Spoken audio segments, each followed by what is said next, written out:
Drumroll finishes, and the target is hit. And that was it. And it comes on finals night, and it's another Dirty Harrison! Van Velzen!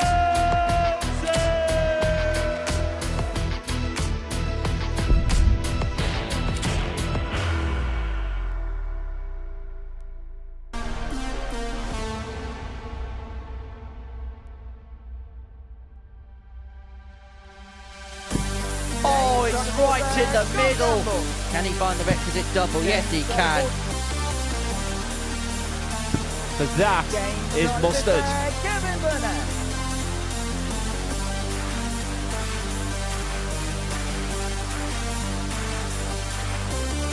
What a finish. That's what Leonard Gates is all about. And now Colin Osborne pockets the 147. Well, not many times do you see a leg taken out with 3 doubles.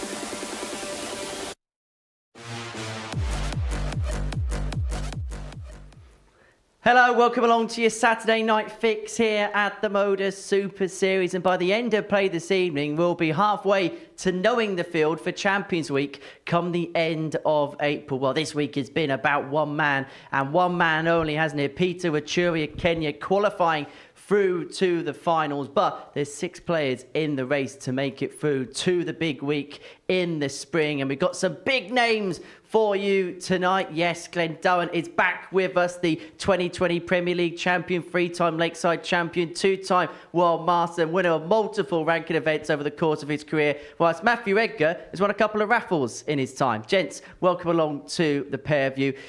First of all, it's a week that's had a huge impact here at the Live Lounge in Port. So Peter WACHIURI coming over from Kenya. He's had great success here. It's been a great story for the Modus Super Series and a great impact as well as a whole for the sport in Africa. I think that's the best way to sum it up. It's been a great story across many different platforms. You say here for the Super Series, you say for Kenyan Darts and the Home Nation TV, but also social media. I'm a big fan of my social media. I spend a lot of time on there, and I've not been able to go on any platform this week without seeing Peter WACHIURI. What would be your overall assessment of the week, Glenn? He exceeded my expectations. I thought, you know, we all knew what he was about. It was the headline act, but he backed it up with his darts, and that's something on Monday morning, if I was asked the question, I wouldn't have said he would have qualified for Saturday night. So as much as the whole pantomime around him, he's let the darts do the talking. So Peter WACHIURI, one of 6 players that made their way through to the finals tonight. This is how the week has come to a culmination. The wizard, Colin Osborne, started the week in style. The 2-time weekly winner won 5 games out of 5 on Monday, which put him in a very strong position for finals night qualification. Lots of eyes on Africa qualifier Peter WACHIURI at the beginning of the week, as Kenya became the 39th nation to feature at the Super Series. 5 wins for him in Group A saw him drop into Group C for the rest of the week.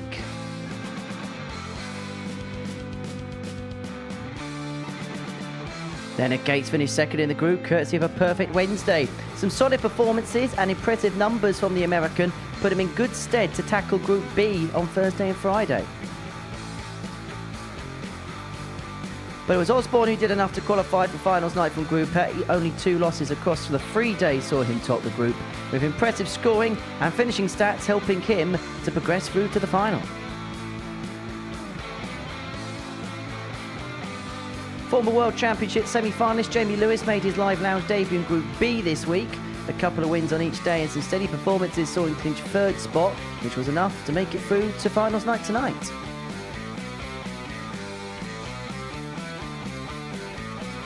Gemma Hayter returned to the Super Series in Group B.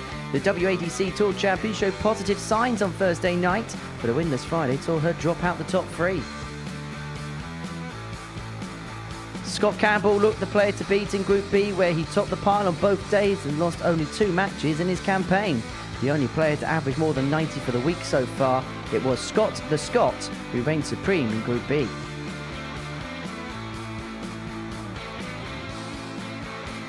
Well, the only player to beat Campbell came in the form of Leonard Gates. He averaged just shy of a ton in their meeting on Thursday and continued his solid form throughout the group, tying with Campbell's 14 points, taking the second spot on legs difference.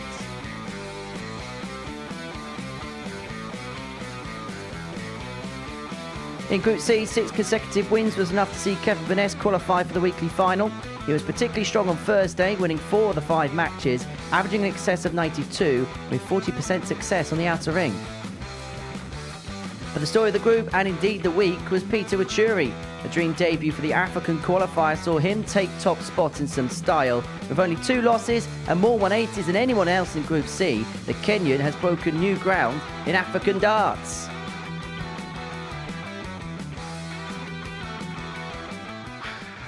For my Kenyan over there, we have made it, brothers and sisters, yeah? Though we are going far, this is just the starting point. Let's look forward, and we will make it. Thank you. He has been a revelation this week, Peter WACHIURI. But this is how the tournament bracket broke down. Colin Osborne won Group A on Wednesday afternoon. Scott Campbell, Leonard Gates, Jamie Lewis, the 3 players through Group B. Peter WACHIURI and Kevin Burness, the 2 players that made it through Group C. Look, we will talk about all 6 players over the course of the next 10 minutes or so, but there's a few vuvuzelas actually going off in the arena behind us because everybody has been so enthralled about the story of Peter WACHIURI this week. Look, we'll talk about the fun side and the fun nature of him in a second, but on the subject of the darts he's thrown this week, he's warranted his place through to the final. Yeah, absolutely. He topped the group. You know, he did what he needed to do. He scores big. I mean, we've seen some incredible finishes from him. This 48 is a unique way of going double-double, that's for sure. You can see that one sinking in there. Just look at the reaction here from Barry Copeland. I've been there, done it, got the T-shirt, Barry. But this was my favourite finish of the week because it's so synonymous to that double 17 of the African World Final. So when he went tops there, we were getting really excited. Bang, smack bang in the middle. It was a beautiful finish. And yeah, Martin Thomas, ever the gentleman there between them. He's made a lot of friends this week. Bit like you and Andrew Gilden at the Grand Slam one day, wasn't it? Let's move on. Yeah, let's very quickly move on. The impact that Peter's made by just being here to start with, and then the fact he's been successful, how important could this be for darts in Kenya, darts in Africa generally? Massive. We've seen the impact when players come across. We've seen it in different countries. We saw it with Max Hopp originally in Germany. We saw it with Belgium. We saw it with South Africa, certainly with the work that Devon Peterson's been doing. And now here at the Super Series, we've seen Simon Adams come through as well. So it's showing a pathway, it's showing opportunities. And that is probably what's exciting here because we're kind of on a journey and we're at the very, very start of it. And if you could pick this up tonight, we could be accelerating that journey very quick. This has made national headlines back home in Kenya. This is a huge, huge story. Yeah, I mean, just look at the stats of everything there. I mean, I'm sure you can pick out your favourite there. For me, the one where he came close to the 7 perfect darts, purely in the relation of being a commentator and the adrenaline rush that we had at the time there. And I felt he'd done the hard work with the 7th perfect dart, missing the treble 15, but I guess the bottom one, what it was all about. So that's what Peter WACHIURI did this week. Now, when he qualified, it is fair to say that it was quite, well, excitable back home in Kenya. This is Nairobi Darts Club, and it's fair to say they enjoyed the moment.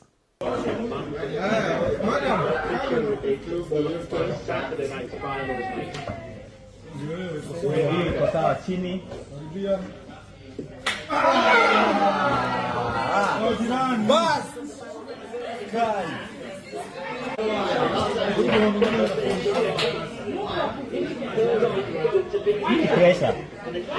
Kitu kingine ni pressure.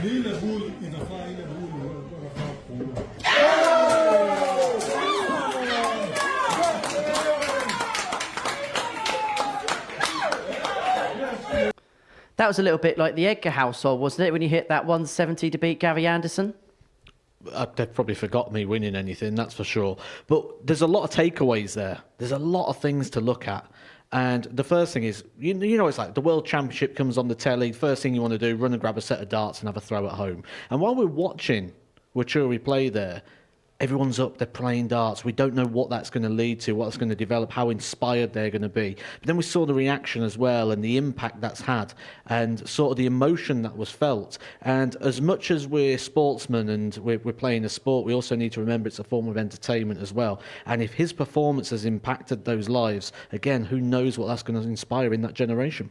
Now, Peter WACHIURI isn't the only player playing tonight here at the Live Lounge in Portsmouth. There are 5 other players that are going to be in action. One of them, your fellow Teesside. It's been a good week for you, Teesside boys. Good win in the football earlier, and Colin Osborne winning Group A. Yeah, I think he was open and honest afterwards that I think his experience, when you think the Modus Super Series, you do think of Colin Osborne, you know, one of the most appearances there. He wasn't spectacular, solid, professional. He just used that nous of the dartboard, been here so many times, and yeah, he was a worthy winner of Group A. Jamie Lewis, now you played on tour roughly the same time Jamie Lewis was on tour. He's taken a bit of a step back, now decided to come back in the swing of things. You kind of had a similar period where you took time out and then you decided to play back in this again. In terms of Jamie, would it have been about just finding his feet again after a bit of time away? Yeah, it was very fearful, really, wasn't it, when you saw the way in which Jamie Lewis went off the tour. He had an average in the 40s, average in the 60s. He became the person people wanted to play. And when you become that, you feel that. And you want to change that very quickly. And you almost then become scared of yourself. You become scared of your throw. And Jamie Lewis got to that point where he wasn't even throwing and releasing the darts right. I probably would have been surprised if you'd have told me a few years ago that we're going to be talking about Jamie Lewis on a Saturday night. I'd have been surprised because you look at the journey he was on and you didn't see the way back for him. However, took that little bit of time away. He's on a rebuild schedule. How far can he go? He's reached the World Championship semi-final. So we know he's got quality. And tonight's going to be a different test for him now. This is Jamie Lewis 2.0. Because actually the experience he's got from things like that World Championship semi-final will seem so long ago. And he won't feel like that same player. This is all new. Leonard Gates, is it fair to say that he's improved as the week's gone along? Yeah, typical Leonard Gates, isn't it? I mean, he had the World Seniors last week. He'll have had disappointment there. At times he's sublime, he's brilliant. One dart in hand, I think, is one of the best in the world at that. We've questioned his routes of finishes, but that's very typical of Leonard Gates, but he's a front runner for tonight. Elsewhere, Kevin Burness was a player that was very successful back in Southampton. He'd struggled with a little bit of an injury. Very good Thursday, not so much in terms of Friday. Will he just take today as a night in isolation? Well, when I first looked at the lineup for this week and I thought, who's going to win this? He, for me, was the player that stood out, regardless of what the odds compiler said. You look at Kevin Burness this year and what he's been doing and what he's been playing and how he's playing on the Pro Tour, because he's getting a lot of Pro Tour invites at the moment due to his Challenge Tour position. And you look at Kevin Burness, and I think he's the sort of player, I described him on the Pro Tour as a pest to the Pro Tour, because he's one of those 90 average players. He's always going to be there. You miss, he's going to have an opportunity and a shot. But in this, you feel like he may get an extra visit, and that could be key if he can put those injury worries aside. In terms of Scott Campbell, he was just solid throughout, wasn't he? Yeah, I think he's been a real classy operator both on and off the hockey. I've really enjoyed playing him. This was a youth prodigy, and it's been a series where we've got players there where we're beginning to look at maybe it's a year of the underdog, or certainly the series of an underdog, but he's been great. He just needs that little bit of belief into his game. Topped a very, very tough Group B. I mean, you felt the winner tonight was going to come from that Group B. He topped it. He goes in there with every chance. Let's have a look then at the groups for tonight.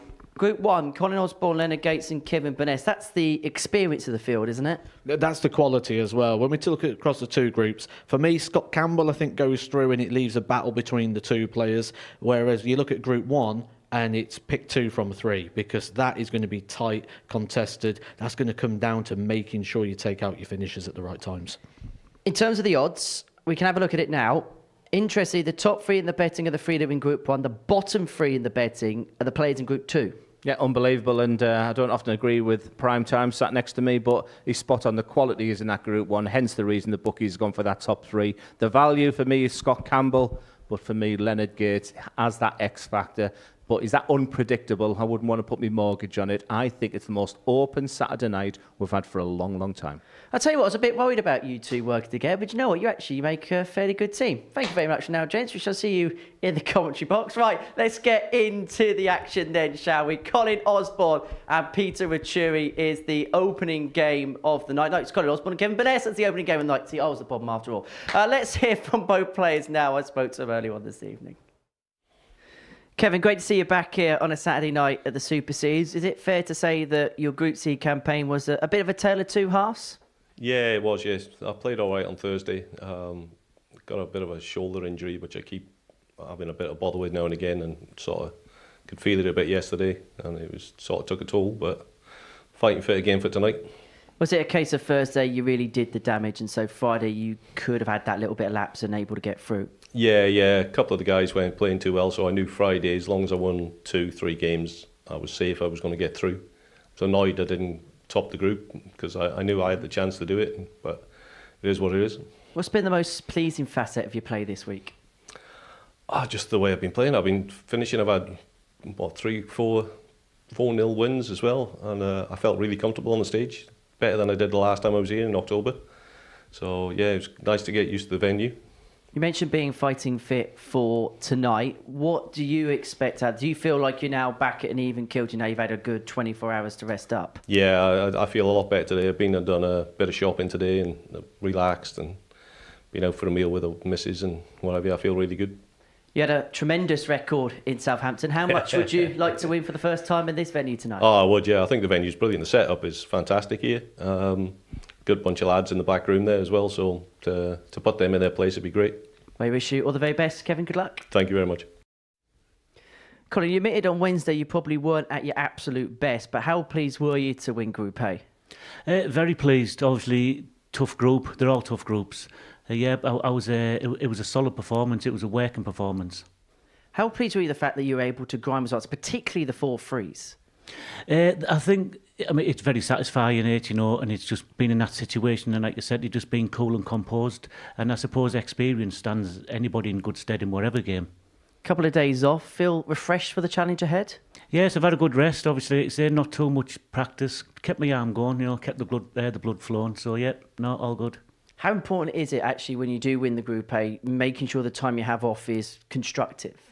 Oh, very much. You need to. It's you've got to be active, because I think I'd mentioned at the beginning of the week as well, the people who play Thursday, Friday, they keep them sharp. It's match practice. There's no better practice. But I suppose everybody treats it different. But no, I've kept my eye in, so we'll see. Into Saturday night. It's money night, isn't it, for the Wizard? This is the night to start handing the checks out. So yeah, no, we'll see. I'm feeling good, and so we'll see. I'll get stuck in and see where it takes us. You're the only former weekly winner in the field. If you win tonight, it'd be the third time in the Super Series format. And if you do so, you'd join a real cast list of names. I know you'll say it's one game at a time, but if you were to reach the end game, how proud an achievement would it be? Oh, it'll be massive, and like you said, it'll be my third win down here, Rich. And when you're talking about, in circles, I can sit at the top table down here, because I've achieved a hell of a lot. There's not many who can say that. But like you said, tonight, it's another night, and we'll see where we go. Wish you all the best. Colin, good luck. Thank you. Forward,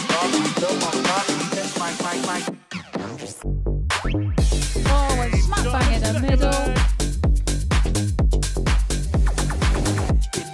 Oh boy, double top. Oh, what's going on? It's only leg 2 of the week.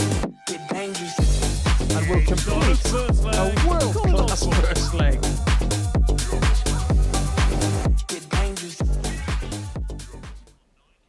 And so it is Colin Osborne and Kevin Burness to get the night's action underway here at the Live Lounge in Port of Osborne, winning Group A on Wednesday afternoon. Burness coming through Group C yesterday. This is game 1 of our evening session, and in the commentary box to talk all about it is Matthew Edgar alongside Glenn Durrant. Yeah, thank you very much, Henry, and good evening, everybody. It's been a week where Peter WACHIURI seems to have been the headline act, but the narrative coming from me certainly is that's one of the most open Saturday nights I've seen for a long time. 2 experienced campaigners. And in the weekend of the UK Open, I think of Colin Osborne's success in the PDC. Certainly at the Modus Super Series, at the UK Open, he talked very positively. He just knows the processes here. He knows about the preparation against Kevin Burness. My question to Kevin is, which version of Kevin are we going to see? Because on Thursday, Group C, he was magnificent. Arguably the dart of the week. Didn't back that up on Friday. Openly admitted he is suffering a little bit with a shoulder injury. But Kevin Burness comes into the Modus Super Series in great form. He'll be officiated by George Thank you, Baker. ladies and gentlemen. First leg is Colin to throw first. Game on. So strap yourselves in. Kevin Burness is a player who's been on the Pro Tour over the past couple of weeks. Big wins over James Wade, Raymond van Barneveld. So he comes here in great form. But it was Colin Osborne that topped the group in Group A. A very, 59. very tough Group 1. So getting off with a win here, Matthew Edgar, is going to be fundamental. Especially against a player like Kevin Burness, who you've just highlighted what he's done so far this year. 60. Getting on the Pro Tour, getting those call-ups, getting those big wins against big-name players, Barneveld and Wade. And that is why, at the start of this show, when he had a chat with Henry Deacon, he said he's come here this time 100. and he feels comfortable because he's operating in very big arenas right now. 180. I think we'll see plenty of them tonight. Lots of high scoring. I think Kevin's already answered that. It could be the Kevin Burness from Thursday. He was scoring for fun. 100. Colin Osborne said he was searching for that real top performance. He comfortably won Group A. But already, both players starting very 85. nicely. You used the word fun there, Glenn. And I think that's something that I think we can really assign to Kevin Burness. He was stood at the back of the stage after that 180, smile on the face. A guy who's enjoying his darts 100. is a very dangerous player. Yes, you talk about preparation. Well, that man in your picture, despite the fact he's hit a couple of ones there, has been boiling the kettle all week because 62. his Colin preparation 142. is about 3 cups of tea before he gets on that stage. A lot of these players can be often superstitious. Same preparation. Colin Osborne decided to go home. Maybe it was a good decision because what a start this would be. 131. Kevin Uquire 114. Finds the treble with the opening darts. Just about gets the 14, but Game gives him the dart at the tops, and he's up Kevin and running. Burness. He's hit a maximum in that leg and a 114 finish. That is the comfortable nature Second of which he leg is Kevin to describes. throw first. Game on. I have a bit of a theory on that. Your words were just crept into the 14. How many times when a player just scrapes into the big number do they then ping 140. the double? It's almost like it's a sigh of relief when they hit it. But what a beautiful finish. 2 great attempts. Osborne just hitting the wire. Fine margins could be key tonight. 57. It is really interesting, isn't it, how a Group A winner sort of approaches that situation. Do you continue to play? Do you go home? I mean, it's not round the corner for Colin Osborne. It's quite a trip, quite a journey. A good couple of hours to get back.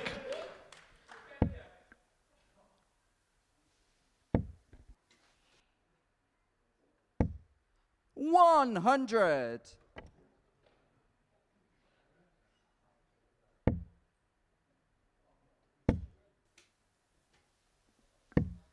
105. Kevin Burness, this is a wonderful start. Averaging over 115 at the moment. It's a blockbuster start. And it's not as if Colin Osborne isn't playing well himself. 85. He cannot Kevin Uquire, live 76. the devastating darts from the Iron Man. It was a beautiful finish for 114 in the first. He's back to tops. 2-0. Shot the second leg. Kevin Burness.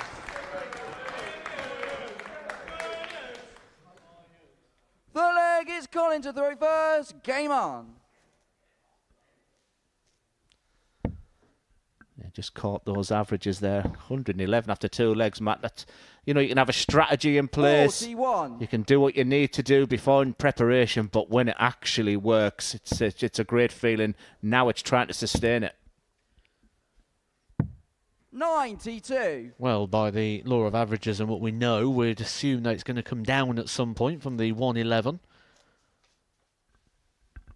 But we also know Kevin Burness can sustain this sort of performance over this short format. He's only best of 7. 100. And he's been operating at a much longer format in regards to things like the Pro Tour, the Challenge Tour. 2 semi-finals he's reached on the Challenge Tour already this year, which is why he's getting those Pro Tour call-ups. He's operating very strong in 2025, and you sort of wonder maybe for players like Kevin Burness, when they lose their tour card over time, that with what's available now in the world of darts, seniors darts, Super Series darts, that maybe he's going to enjoy it a lot more.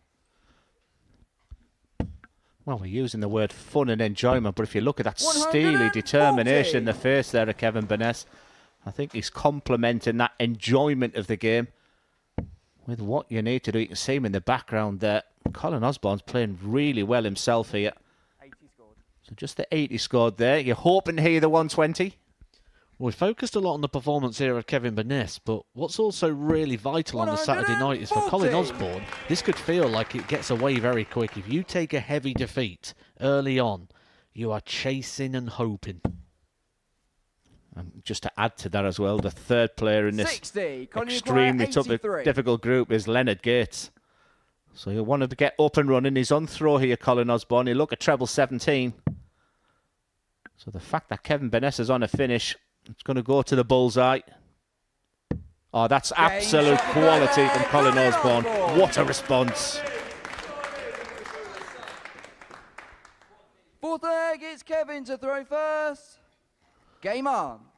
Just shy of a 95 at the moment, Colin Osborne. Just to reiterate your point that he's not really doing too much wrong here. 59.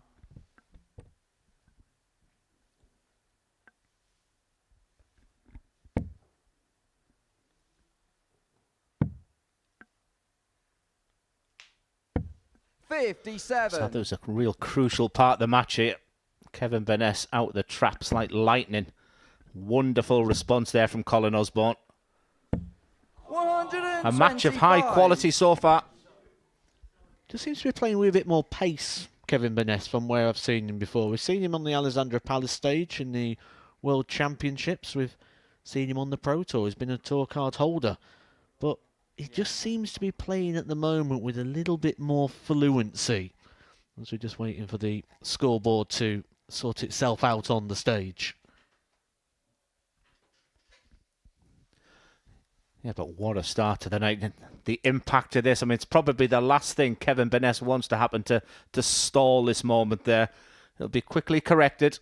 We'll move on, but the experience of Colin Osborne, he will not throw until he's 100% ready. Colin Osborne is all about this fierce attitude. Yeah, all good. You watch the steely look when he gets up there. That's the process there. Same, just little look where the foot's at.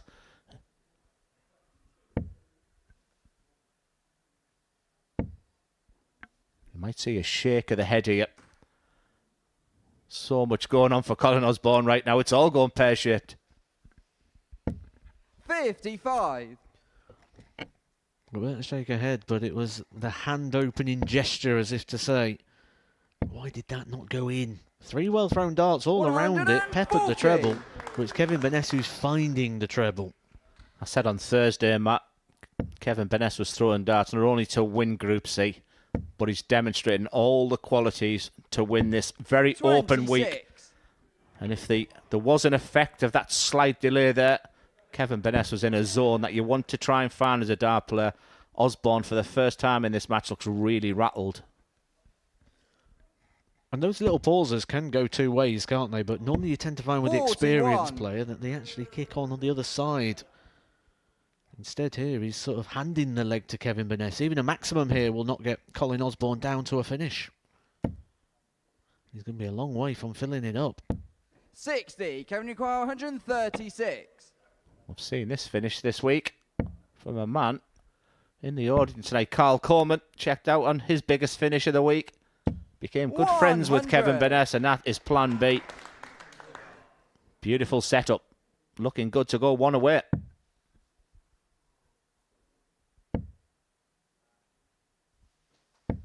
$59. Kevin require 36. 6 darts as a minimum here for Kevin Burness to put himself a leg away from the points in the opening game. Choosing to split. And just Games like on before, board there, squeezes it in the Kevin single, very close to missing, and then polishes it up with the last dart. Yeah, you watch it Fifth when they hit a leg big is coming number. to throw first. Plumb right in the Game middle, on. they'll miss the double.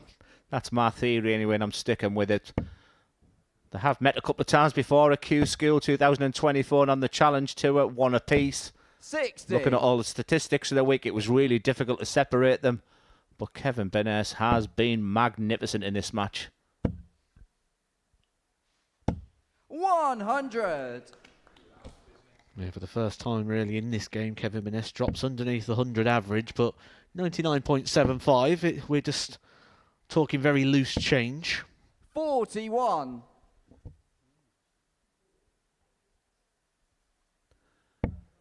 You ask, we deliver. But speaking of some magnificent players, we've got Neil 100. Duff in the audience there as well, getting himself ready for next week. Double Trouble 3 next week, Matt. Looks incredible. I've said in preparation for this, next week is the 95. best Super Series week that's ever been on paper, and that includes Champions Weeks. I think we could be in for a real 83. treat there next week. Quality in every single group, stories galore. That's going to take some serious winning. 82.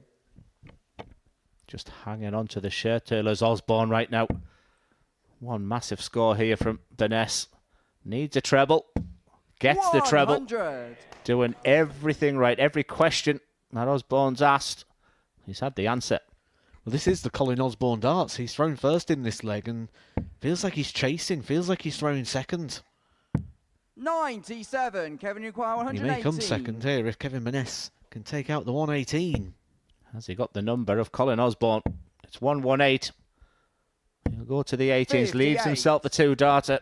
Colin And the way Uquire, Benes has played, Osborne, this has to go. We'll start down on the 19s. We'll be hoping for 6 of them. 4 of them will give him a dart at the ball. Needs the treble. Finds it. Bullseye again for Colin Osborne. 101. The Kevin narrative for this Uquire, match was 60. fine margins. Osborne hits the crossbar.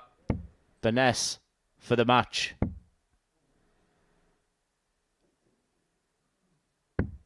40. Colin Uquire, 25. Unexpected miss. And Osborne to really get back into this match. I think it was unexpected for Colin Osborne as well. He looked like a beaten man at the back of the stage, waiting for the call of game shot. He may still hear it though. 17. It may have just been Kevin slightly Uquire, delayed. 20. Kevin Benes has been excellent on double 10 this week. He usually just goes slightly wide with the first and uses the dart. Game start. Brilliance from And the Benes. match, He Kevin was Benes. magnificent in that open victory over Colin Osborne. Osborne, the Group A winner, was hit with everything from Benes. The narrative coming from that game is that Kevin Benes was magnificent in his Group C campaign. On Thursday, he produced darts like that. The average in the end dipped to 94.58, and I say dip because he was averaging over 100 throughout that game. His scoring was big, 180s for fun, excellent on the outer ring. Work to be done for Colin Osborne. We go on to Group 2 next. It's Scott Campbell against Jamie Lewis.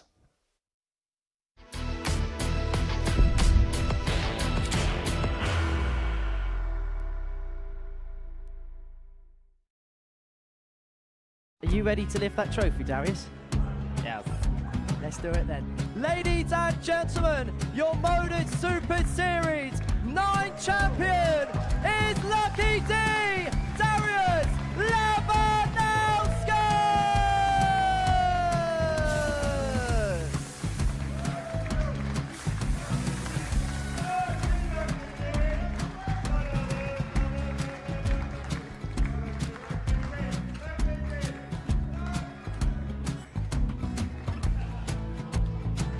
Well, what a wonderful night of darts we have seen, and we are ready.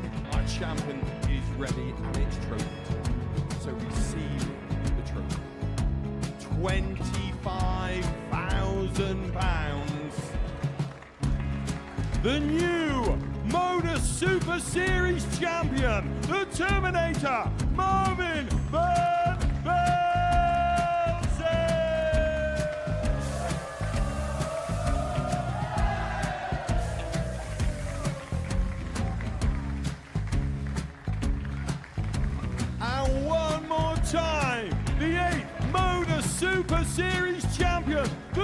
Terminator, Marvin Van Velzen.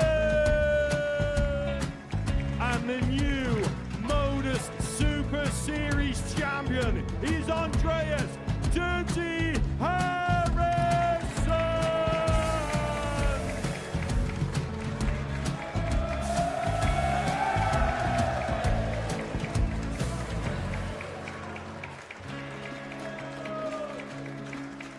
And one more time, the 7th Modus Super Series champion.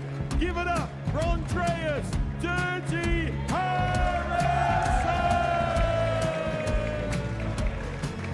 The moment we've all been waiting for. Would you please show your appreciation for your Series 6 Modus Super Series champion, Scott Taylor?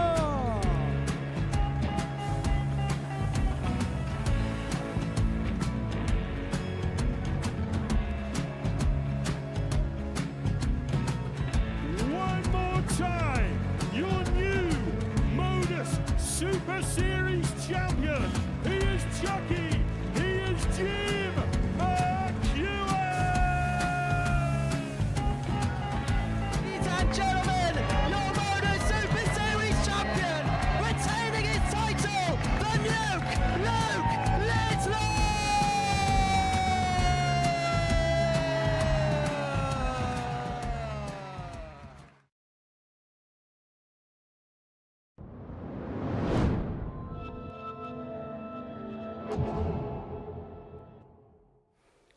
Welcome back to the Modus Super Series. Before the break, Kevin Burness got the better of Colin Osborne by 4-1 to kickstart his night. Second up for us is two players who made their way through Group B earlier on this week. Scott Campbell taking on Jamie Lewis of Fireball. It is a return to the spotlight after a couple of years away. The former World Championship semi-finals looking to win on his debut in this particular bid. We did see him in Southampton in the past. He takes on Scott Campbell. Second finals night appearance for him, and I caught up with both players earlier on tonight. Scott, through to Saturday here at the Super Series, you must be really pleased with the consistency of your performances over the last couple of days. Yeah, it's been pretty solid. Losing a couple of games, missing an odd couple of doubles, but yeah, it's been pretty consistent. Apart from Mr. Gates, things look pretty plain sailing in that Group B for you. Yeah, everything just felt really comfortable this time.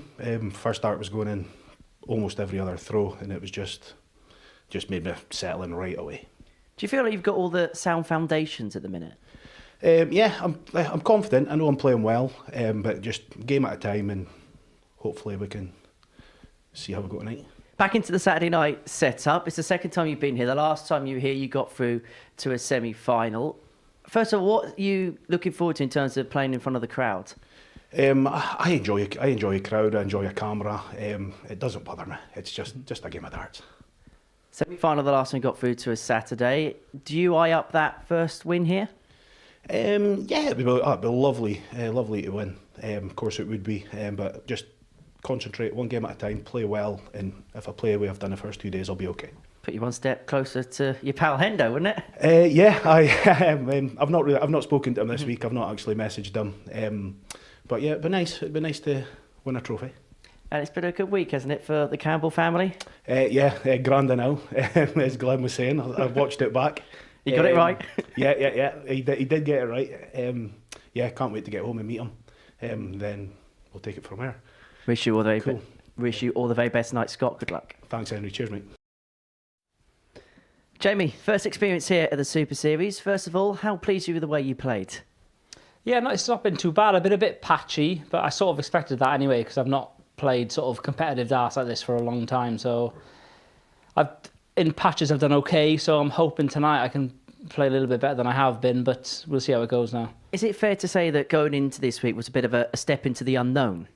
Yeah, it was. Like I've been playing really well sort of locally and stuff like that, but this is a different sort of step up. So I was coming here hoping to play well, which I think I have done in patches. It's been there at certain points, but at other points I've sort of maybe not been as quite as good. But we're getting there, so I'm in the final tonight, so we'll see how it goes. Is that a bonus for yourself? What were your expectations going into the week? To be honest, this was my main. I just wanted to get to the Saturday. I thought if I can get to the Saturday and give it a crack tonight and see how it goes from there. So anything from tonight really is a bit of a bonus, really. But I'm hoping I can show what I can do tonight and go all the way. Do you feel like you're in the swing of things now? Now you've had that couple of days after a bit of a left. Do you feel like you're properly in that tournament spirit now? Yeah, I'm looking forward to it, especially like obviously tonight you've got a bit of a crowd here as well, which I like. I quite like playing in front of, you know, a bit of a crowd and stuff. So yeah, we'll see how it goes. Winning it wouldn't be a bad way to top it off, would it? No, it'd be ideal, to be fair. That's the plan anyway, but like I say, we'll see. I got Scott first game, which is obviously going to be a tough game. But I'm just hoping tonight I can come out and play like I can from the start, because that's been my downfall, I think. The 2 nights I've played, I've started off quite slow. So I want to come into it tonight from the off and go from there. Wish you all the very best, Jamie. Good luck. Yeah, cheers. Thank you.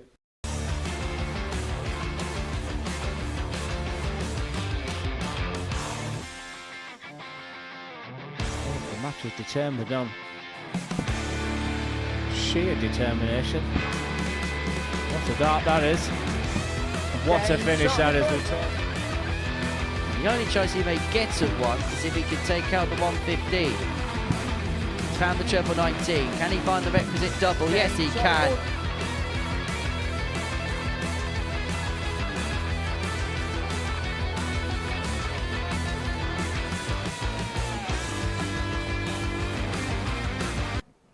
Explosive darts here at the Live Lounge in Portsmouth. Looking very picturesque, isn't it, on this Saturday evening? Has become one of the real meccas of the sport. And Jamie Lewis has played at all the big stages, Alexandra Palace, Winter Gardens, Lakeside, you've named it. He has been there. The Live Lounge on the Saturday night. Another one to add to his bucket list. He takes on Scott Campbell in match 2 of the night. Glenn and Matto in comms. Thank you, Henry. Yes, friends reunited, because these two players go all the way back to 2005 when they represented their countries as youth players. Scott was a 16-year-old representing Scotland, and that man in your picture, Jamie Lewis, 13-year-old representing Wales. And it was a great meeting of the two players tonight. They said it felt like it was only yesterday that they saw each other, but 20 years before they've got back on the stage together there. So bonds have been made as youth players, but big opportunities tonight. This is a Group 2 where a real opportunity knocks for these players. Scott Campbell probably goes into this match just as the favourite. They have met a couple of times in Group B already this week. Thank you, ladies and gentlemen. First leg, it's Scott to throw first. Go on, Jamie. Game on. Campbell came out the traps wonderfully well on Thursday night. Has that unique style of, similar to Ross Montgomery, who won the World Seniors last week, just standing on the hockey. A man from Aberdeen, his local team on a Monday night, Matt, includes John Henderson. Imagine them walking into your team. I think I know which are the first 2 names on the sheet on that night. This has got a lot of different interesting narratives, haven't it? A lot of different stories. You mentioned about them both meeting up as young players. Scott Campbell, maybe not so much the same story's been told about him as it is players like Jamie Lewis, in the fact that Scott Campbell was really one of the top players to keep an eye out for. I was around the same sort of time as these guys, certainly in the sort of youth days, and you used to look at players like Scott Campbell, think he's going to go on and do well. Now life sort of got in the way, and darts sort of stalled a little bit for Scott Campbell in regards to how much dedication and time and commitment he could put into the sport. And maybe now he's starting to find that he's got a little bit of time, so he can start to show that ability and that talent that he's got. Yeah, give him a little bit of a telling off earlier. He said he's just delighted to be here on the Saturday night. And I said, look, what you've demonstrated this week, you should be actually thinking about winning this game. He did win the head-to-heads with Jamie Lewis, but Jamie in that interview there said he really enjoys playing in front of a crowd, and this is a real big opportunity for him. Both players have started this match very nice.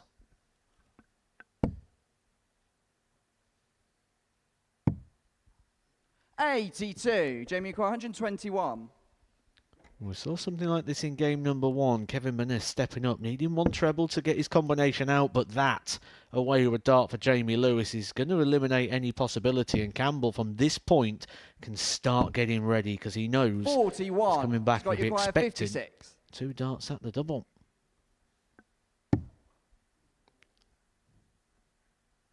Well, it's only the one dart or a double, but that looks a really good marker for this double 16.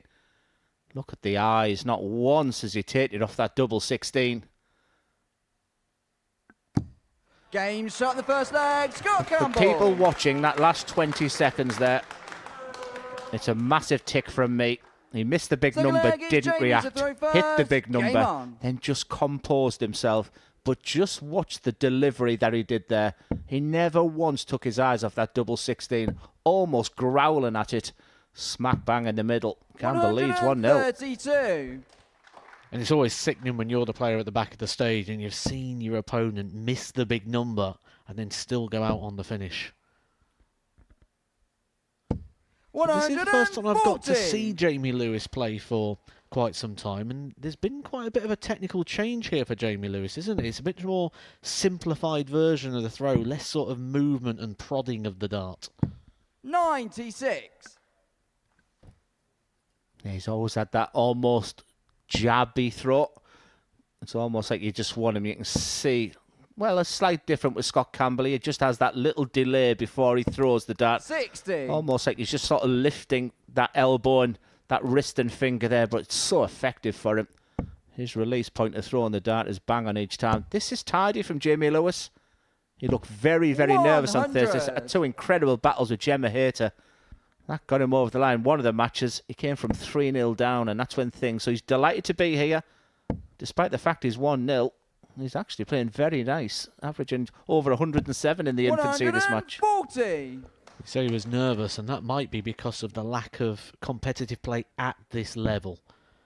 You don't know what you're going to do. You don't know how you're going to react when you're getting hit back hard. He says he's playing locally 60. and playing well. Scott, you require 161. Certainly in your local league, you're not going to get hit back as hard as you do here at the Super Series.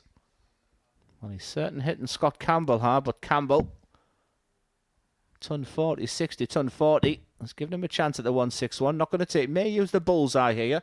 And I think the consideration for that is it would leave a 2 dart if he leaves a 25. 57. Stayed aggressive. You require 113.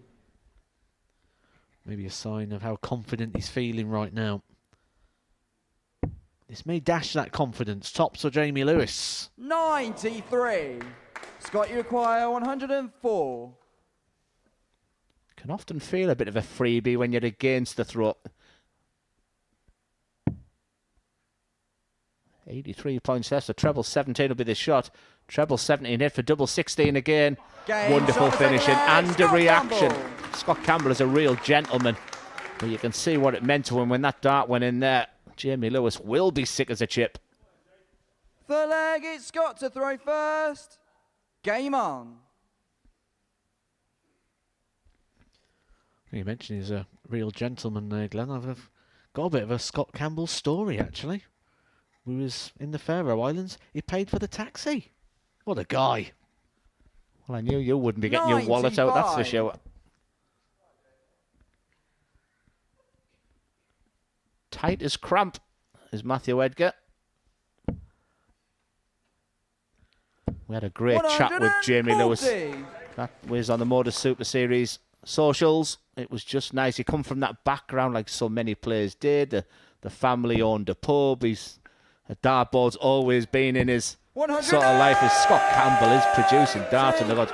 This has been a night which we labelled a very open one. I thought the first match was bags of quality, mainly from Kevin Burness. This game is a belter. And I think what else Jamie Lewis is demonstrating here is once darts is in your blood and once you've been bitten by the darting bug, it never really leaves you. You're always going to be around it in some way, shape or other. And Jamie Lewis looking for another wave, another opportunity at this sport. 95.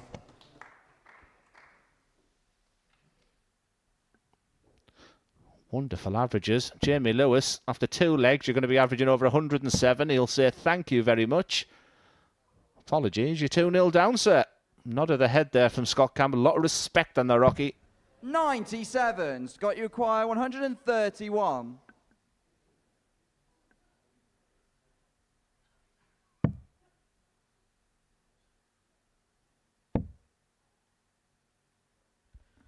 You've just shown the averages there, Glenn. 107 for Jamie Lewis, but these are the sort of shots that he's been restricted to.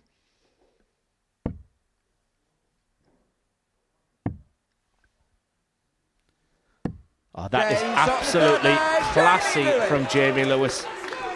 He spoke so positively. He said he loves the crowd. And every time you see him on the hockey mat, your mind has to go back to that 2018 World Championships. He beat Johnny Clayton, and then that game which really defined his real qualities when he played Peter Wright in the last 16. He was unbelievable in this game. And my memory of that 2018, 84. barring the whole Phil Taylor last year, the Rob Cross win, was the incredible amount of 180s that Jamie Lewis has hit that year. But you don't get to semi-finals without hitting finishes like that when you're up against it. 41. And I think that was one of the moments where a lot of the tour players, certainly those sort of mid-ranked players, looked at the sport of darts and went, this is a genuine pathway. I don't need to be scouted. I don't need to be selected. If I turn up and produce, I can go through. Because Jamie Lewis actually came through the qualifier to get that place at the World Championship. And it wasn't like he won the qualifier. 100. He had to win the third, fourth place playoff. He said he went to that venue playing like a bag of nails, woke up that morning and said to his partner, I will qualify. He said no reason why, because his results had meant nothing. 30. And then he said what followed there, the highs and lows of the game. Such a respect. Even people have travelled down. I know his friends in the audience on the back row in the centre there, Allard. So it's great to see he's got that support in there. 140. He might need it the way Campbell's playing. It's that instant feedback, isn't it? That instant reaction that you don't get on a Thursday and a Friday when you're trying to qualify for the Saturday night. Things like that. Bullseye finish there. 97. But maybe a little bit questionable there for someone who's been around the game as long as he has. Jamie Lewis, leaving himself on a bogey number, didn't come away from the 20 on dart number 2. Very much similar to Leonard Gates. How many times does he leave a bogey 55. number? Leonard Gates is a unbelievable player. Who is up next?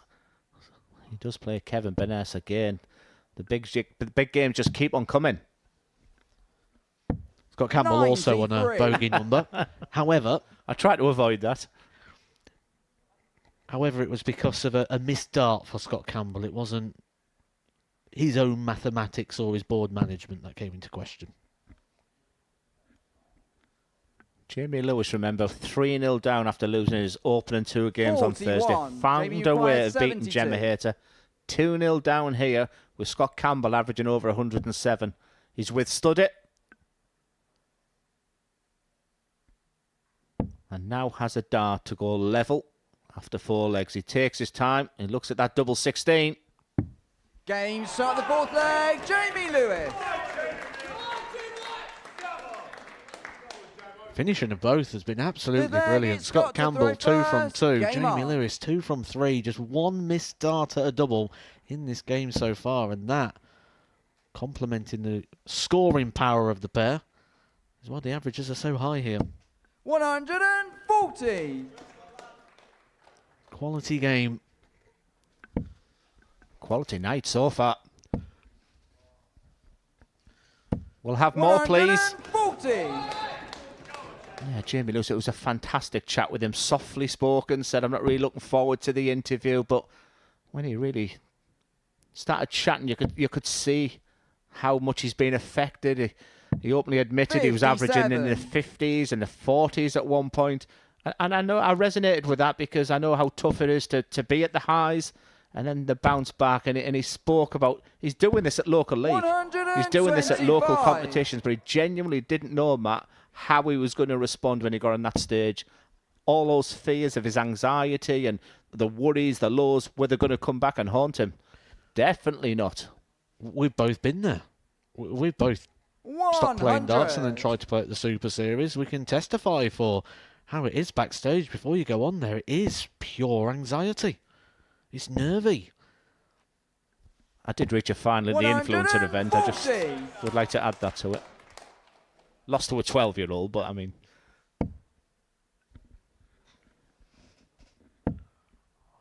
Jamie Lewis, though, making his move here. This is the Scott 83. Campbell darts. Jamie This is an acquired opportunity to 96. break, and this, for me, is the perfect break time. Break, own the hockey. You get it to yourself for a good 45 Game's on the seconds, and fifth Jamie leg. Lewis, an Jamie Lewis. 11-dart leg, straight down the hockey. keep Scott Campbell at the back of the stage. He is in control. Sixth leg, it's Jamie to throw first. Game on. Look at those numbers. Jamie Lewis was the outsider of the 6.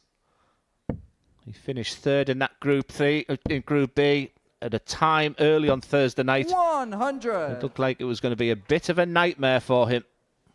He said, but I love a crowd. I just want to qualify, then I'll deliver. You do start to relish it, don't you, when you feel like it's something you've lost, something that's been taken away from you, because there was a time Jamie Lewis was getting into pretty much all the major events, and you probably feel like it's always going to be there, it's never going to leave, it's going to be your life, and I suppose when you start to come away from those stages and those opportunities, you start to realise what you had. Yes, come on, Jamie Lewis fans, I'm sure you're watching in Carmarthen. Send me some pictures on my social media. Show me the support, because he's doing a mighty fine job against an exceptional Scott Campbell.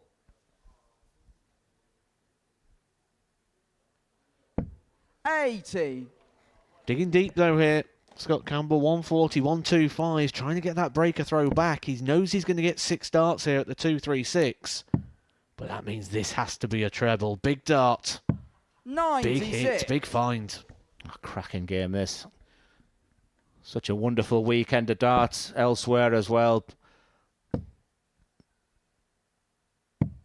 59. He blinks. 140. Chance for Campbell to get back. If he can get it to 3-3, Scott Campbell would then go favourite again, because he would have the dart in the decider. What a dart! Make that darts. 120.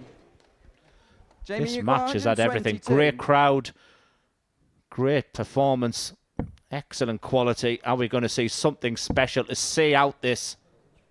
Bullseye. Not so sure what he's taking his time.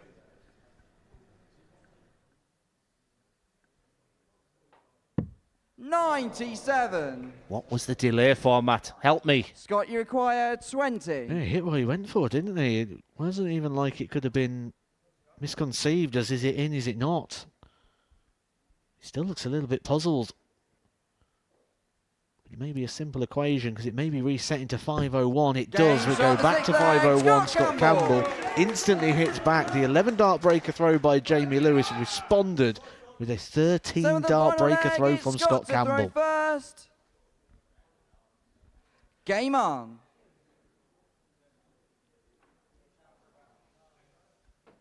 I talked about the fact that Scott Campbell is playing a local league on a Monday night. On a personal level, when it went to 3-3, I'd almost put myself into my local league stuff where you're playing a one-leg decider.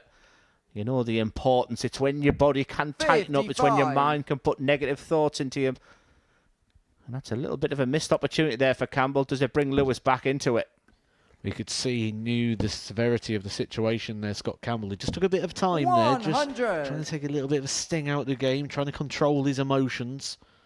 Sometimes you can just slow things down a bit too much. You can become too aware of the situation. 100. The other player in this group has been the headline actor, the way Peter WACHIURI. I had a little bit of a snigger around about 12 o'clock as I left the hotel to go for a little walk. Peter WACHIURI was in his darts gear, black trousers. I had to give him a little bit of a reminder that it was tonight he was playing. Maybe he just wears his darts gear all the time. 100. Never know when a game of darts is going to break out, Glenn. Have you ever known a dart player wear the dart shirt to go to the gym? 93. Was that you, was it, Glenn? Jim? I thought you said to go somewhere with Jim. Once again, this is just truly brilliant. I am running out of superlatives for this game. Beautiful setup play. Over to you, Jamie Lewis. He said he's feeling good. He's seeing that treble 20. Just kissed off that first dart. 135. Scott, you acquire 106. You may feel this is the only opportunity Scott Campbell's going to get, the way the finishing's been going in this game. Needs a treble. Can't find it. And Jamie Lewis, who's 50. only missed 2 darts at a double Jamie in this requires game, 73. could get 2 furthermore here if he can find the treble with the opening darts. Well, it's been a match full of quality. The highlight has been the finishing. But again, it's just that little bit of a delay there for Jamie. Is that the match sharpness? Is he battle-hardened? Match dart. 53. Scott, you require 56. Scott Campbell. Scotland captain. He's been determined. He's got an opportunity. Once again, just takes his time. Look at the eyes. And look at the accuracy of that. A match full of quality. Jamie Lewis looks disappointed. A little shake of the head there. Missed opportunity. But he was amazing in that game. Scott Campbell, well, if he didn't think he could win it before he come in tonight, he certainly does now, because he withstood absolutely everything from that magnificent performance from Jamie Lewis. 102.92 from Jamie. That 1-2-4 finish, but he is a loser in that opening game as Scott Campbell just held his nerve at the end. His finishing was magnificent, 4 from 5, but that 56 finish at the end was the difference between the pair of them. What a game. Another blockbuster game coming up next. First of all, it's Kevin Benes who won his opening game against Leonard Gates.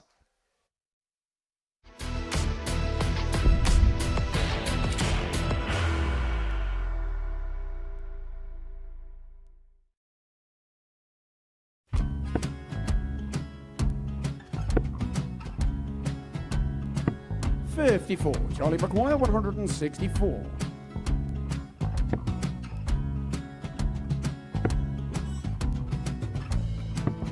$44.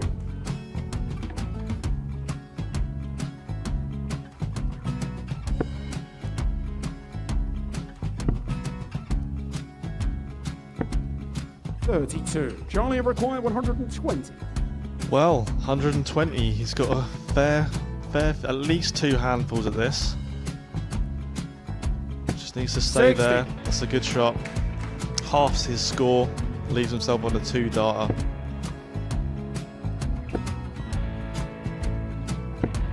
$26. Charlie Time on his required side 60. to become back-to-back singles champion.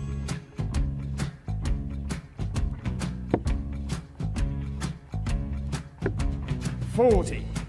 Definitely a couple of nerves in those last 2 darts. But he'll be coming back. It's a moment he's been in before this situation. Standing at the back of the stage, Charlie approaching the required hockey with a 20. chance to win the title.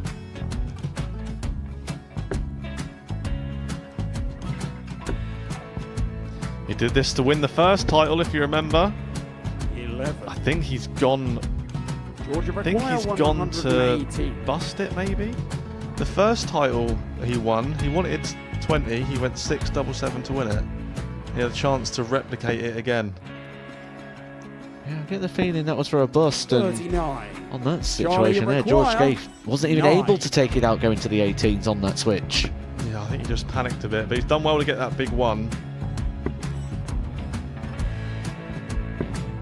Sometimes can be the hardest part. Georgia requires This is it. 79. It's got to be 19s.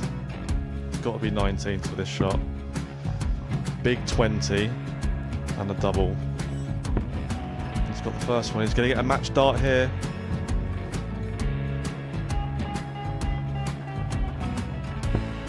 $59. Charlie Threw the entire require body into that 8. one. Just didn't want to let go of the dart.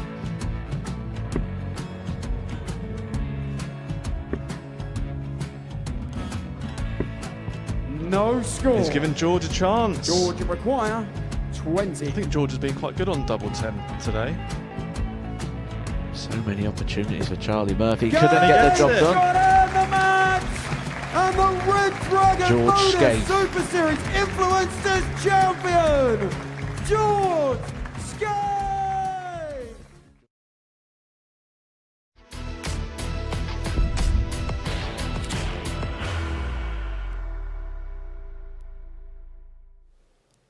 Welcome back to the Modus Super Series. Before the break, Scott Campbell got the better of Jamie Lewis by 4 legs to 3. Lewis with 102 average in that game. He had a dart at the bullseye to win over 1-2-2 checker, but it was Scott Campbell who came back from behind, held his nerve to seal a 4-3 success in our second game of the evening. Right, into match 3 now, and it is Kevin Burness that is in action. He takes on Leonard Gates, the American, who's looking to win his first title here at the Live Lounge in Portsmouth. He lost in 2 finals previously to Owen Bates and Chaz Barstow in the past, but his third time going to be the charm for the soldier who's looking to light up the Super Series stage. Earlier on this evening, I caught up with him.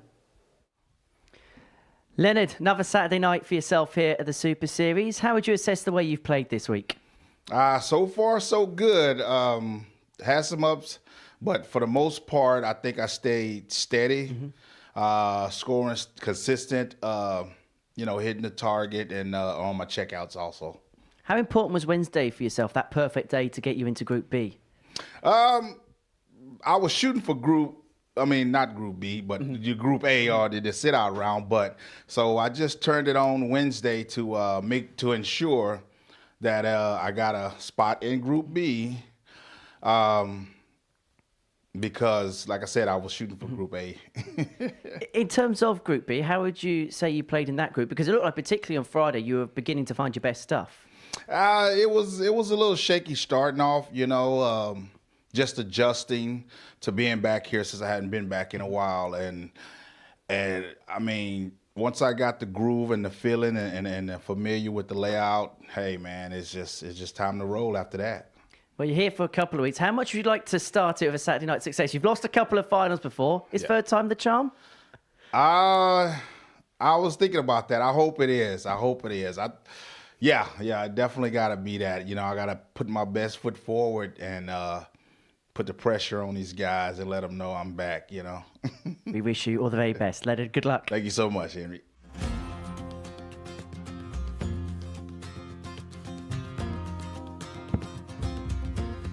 Treble 90, leaves double 12. It is on a the dream third leg for Leonard the Gates. American, Leonard Gates.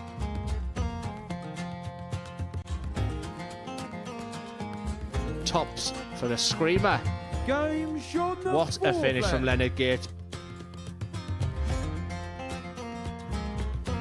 Yeah, I genuinely like that from Scott Campbell. I think he thought about going down to the 19s. We said it's a must hit. What a finish. That's what Leonard Gates is all about.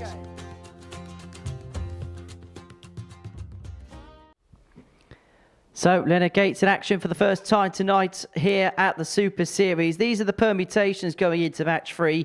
Kevin Burness will qualify with any win over Leonard Gates. If that happens, Gates v Osborne will be a straight shootout, whilst Leonard Gates can qualify with a 4-0 win in the commentary box. Glenn Durant and Matthew Edgar.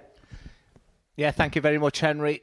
Again, Kevin Burness has gone back with a win under his belt, so he knows exactly what he needs to do. Qualification and the carrot dangling of a semi-final place with a win over Leonard Gates, which is never easy to do. But Kevin Burness, the Iron Man, we weren't really sure what version we were going to get. We've seen both. He's suffering with a little bit of a shoulder injury, but showed no signs of that in his first game against Colin Osborne.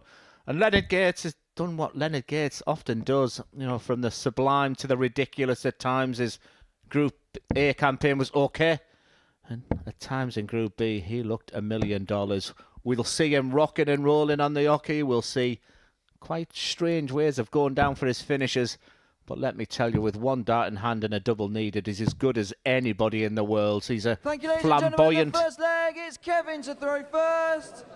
Game on. He's a flamboyant player who just does things a little bit differently, and it's interesting to hear as part. I'm obsessed with things like preparation as well, and whatever preparation Kevin Burness has done tonight, it's worth. But Leonard Gates is the type of player who'll just put his big headphones on and just do his own thing.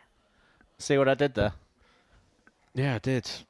I don't think you're going to get a job as an impressionist, though. 140. Waited all night to try that. Did mention there as well that 100. Leonard Gates isn't just here for this week. He's here next week as well. Double trouble. Double start, double finish week. A specials week at the Super Series with Arguably the greatest line that we have ever seen at the Super Series. 100. So could give him some real confidence here if he's able to pick up a weekly title, go one better than the final, which he's reached twice already here on a regular standard 45. Super Series week. Yeah, I don't think I've helped the cause for Leonard Gates. He's my tip to win tonight. I think he has that X factor. You can't take your eyes off when he's playing. He can do darts like that from the goods.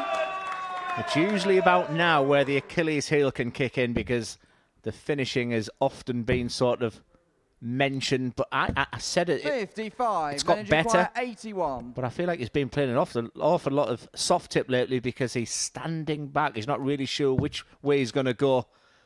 No such problem this time. There we have it there to standard treble 19, double 12. He rocks, he rolls. One dart in hand. 69. Kevin Uquire 161. Similar situation here for Kevin Maness, needing a tumpless checkout, just like in his opening game in the opening leg. Doesn't find it on this occasion. So, break opportunity here for Leonard Gates. 137. Energy Choir He'll 12. take this all day long, down to a double after 4 visits.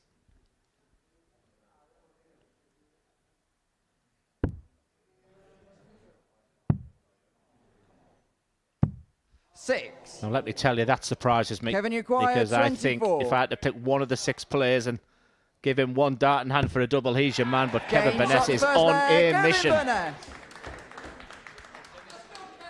This, you feel, would really benefit Colin Osborne as well. He took a heavy defeat in the Second opening leg is game, Leonard to losing throw 4-1 first. Game on. to Kevin Burness. And when you take a heavy defeat, you then need things to sort of go your own way in results. You're needing a 55. big win, you're needing big defeats elsewhere. The simple equation for Colin Osborne here is hope Kevin Burness wins and gets himself through, which will give him a straight shootout against Leonard Gates. 140. Just a reminder, Kevin Burness is... I don't think it's fair to say he's in the form of his life, but when you're beating people 100. on the Pro Tours like James Wade, like Raymond van Barneveld, Barney averaged over a ton in that defeat to this man. You called him a pest. 81. Yeah, that's what he was sort of known on regarding his sort of Pro Tour. When you stood around the boards and everyone's having a discussion with it, because 60. anytime you miss, Kevin Burness is there ready to take. It's not very often he'll blaze off into the distance and have a big sort of 6-0, 6-1 type win. But every time you miss, he's there, and it was 100. sort of the same point there, wasn't it? Leonard Gates missed. Kevin Burness there to strike. 100. Well, it was an uncharacteristic 5 missed dart at a double for Leonard Gates. And already he's up against it. And Burness just looks so solid tonight. I'm waiting for the moment that Kevin's just going to dip off. But it's far from it. It's almost like he's getting better and better. 95. Kevin He Uquire did say 40. he felt a lot more comfortable here at the Super Series rather than when he was here back in October of 2024. And what he showed us here was a comfortable Kevin Burness, is a quality Kevin Burness. Just the 3 averages over 100 this week. But I think tonight's been just full of The quality. leg is Kevin to throw first. Game on. These players are saving the best for Saturday night. And Kevin Burness right now is 2 legs away from qualification to the 66. semi-finals. And you feel a job well done. Inverted commas, so far. Makes you wonder as well, doesn't it, what these Pro Tour call-ups that Kevin Burness is getting 85. is doing to his confidence. He's played in every Pro Tour so far this year. There's only been 4, but he's been in them all with some good wins. I wonder if you come into a room like this on a Saturday night when you're getting those call-ups, 99. and you almost feel like, I'm the most relevant player in here right now. I'm the one who's achieving the most. I also would like to say that those first challenge tours, the 41. importance of getting off the season quickly, because the rewards are, well, the rewards are invites to things like the Players' Championships, and certainly benefit Kevin Burness. He's getting the best of everything. 60. The story we've seen so many times, and certainly Some real good cases in the last couple of years. Wesley Plazier, Scott Williams, Connor Scott. Players that can play here at the Super Series, can play on the Pro Tour, can play the Challenge Tour, can go do the WDF Tour if they want. You can literally play in everything. It is the golden ticket. 100. He won a big ADC competition in Belfast recently as well, so maybe no surprise that he's playing this well at the moment. And those missed darts at a double. I was about to say Gates hasn't really recovered. 125. Very snatchy with that last start though, wasn't it? A bit of shoulder engagement there from Leonard Gates. Maybe just feeling the heat a little bit here. But Leonard Gates is in the good position. We talk about the position Colin Osborne's in. It's almost a free hit here for Leonard Gates. If he is to lose this, he knows he can still get himself through by beating Osborne in the last. Interesting, his worst leg of the night so far for Kevin Burness. Is he seeing that dreaded winning line just a little bit too early? Because Leonard Gates wants double 15 to really get back in this match. 80. Really suffering on the outer ring. 148.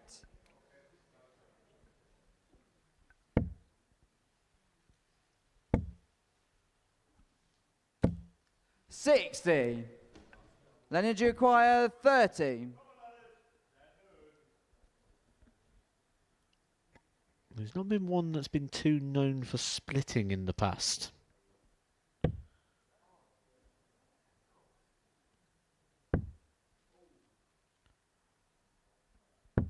There is one that's been known for hitting. And he gets that back underway there. Leonard Gates, that's his first hit at a double here, with 8 attempts. Just to back up your point, Glenn, about him being so good on the outer ring. Yeah, honestly, he's really showing me up tonight, but he demonstrated those qualities in Group B, especially when he's right up against it as well. But he's back in this game, and Kevin Burness did respond when Colin Osborne won that third leg in the opening game. 109! History could be proven to be the same again, because that is a response and a half from Kevin Burness. Whatever problems he suffered in that third leg, back with a bang. You can get in the habit, can't you, of playing mini games within the game, and there's times you'll get a break, a throw, or win a leg, and you think, yes, I've got him now. And that's a dangerous place to be, and it just makes you wonder if Kevin Burness sort of just went to that place where he felt a little bit comfortable, maybe thought he had the job done and was just trying to see it out, and a bit of a tap on the shoulder by Leonard Gates by taking the third leg. Just sensing a little bit of crowd involvement as well. They've been brilliant so far. You can just sort of see they're playing their part. Maybe the excitement of WACHIURI coming up next. Certainly don't miss our next match. Peter WACHIURI up against Jamie Lewis. Really looking forward to that one.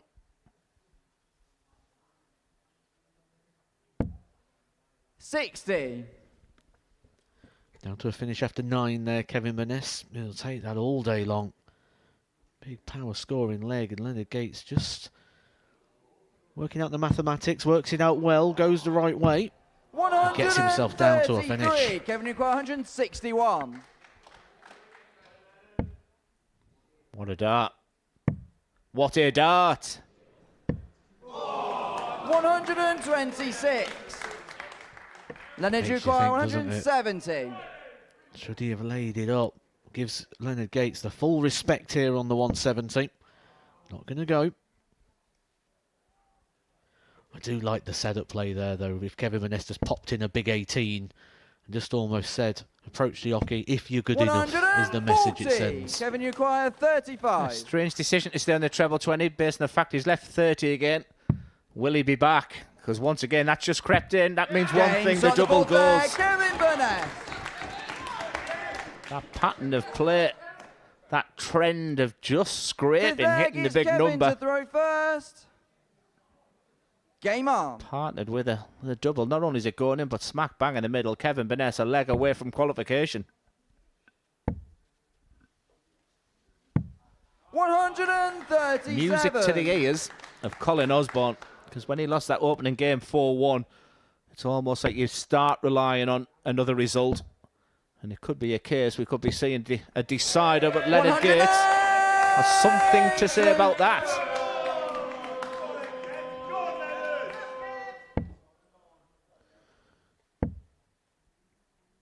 It'd be a good situation here as well for 76. Kevin Minnis, wouldn't he? Get the job done, get the win, and then you've got 3 games that you can just sit in the back room, watch everyone else battle it out, watch everyone sweat it out, and just go in 100. tick over mode. You'll be able to get up, have a throw, sit down, get up, have a throw, and you can then start to manage your night because you can then start to plan it out because you know when you're going to be on because you've topped the group. All predetermined in regards to the position of the night that means you're going to play. Yeah, I'd love to hear all the background chat that and the knowledge you've known about the Modus Super Series. One thing we can say about Kevin Burness, the fact that he's on a 100. positive legs difference now. Kevin Burness is a semi-finalist. He just needed the 2 legs after that 4-1 victory in the opening game. It's been a while since he's sort of been at the Super Series. I wonder if he has that realisation, understanding that is the case. I don't think he's the sort of person that would track that. What he will know is if he wins this game, he is through. And to win this game, he just needs to take out this 106. Well, the way he's played and the way he's been finishing, if this treble 18 goes, you'd have fancied the chances. And the unpredictable Leonard Gates in 83, probably just working out. 58. I have a funny feeling he's going to have a dart at the bullseye with the last one. Over to you, Leonard.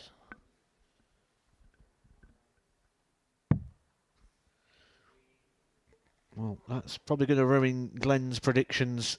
Attempt 7. 24.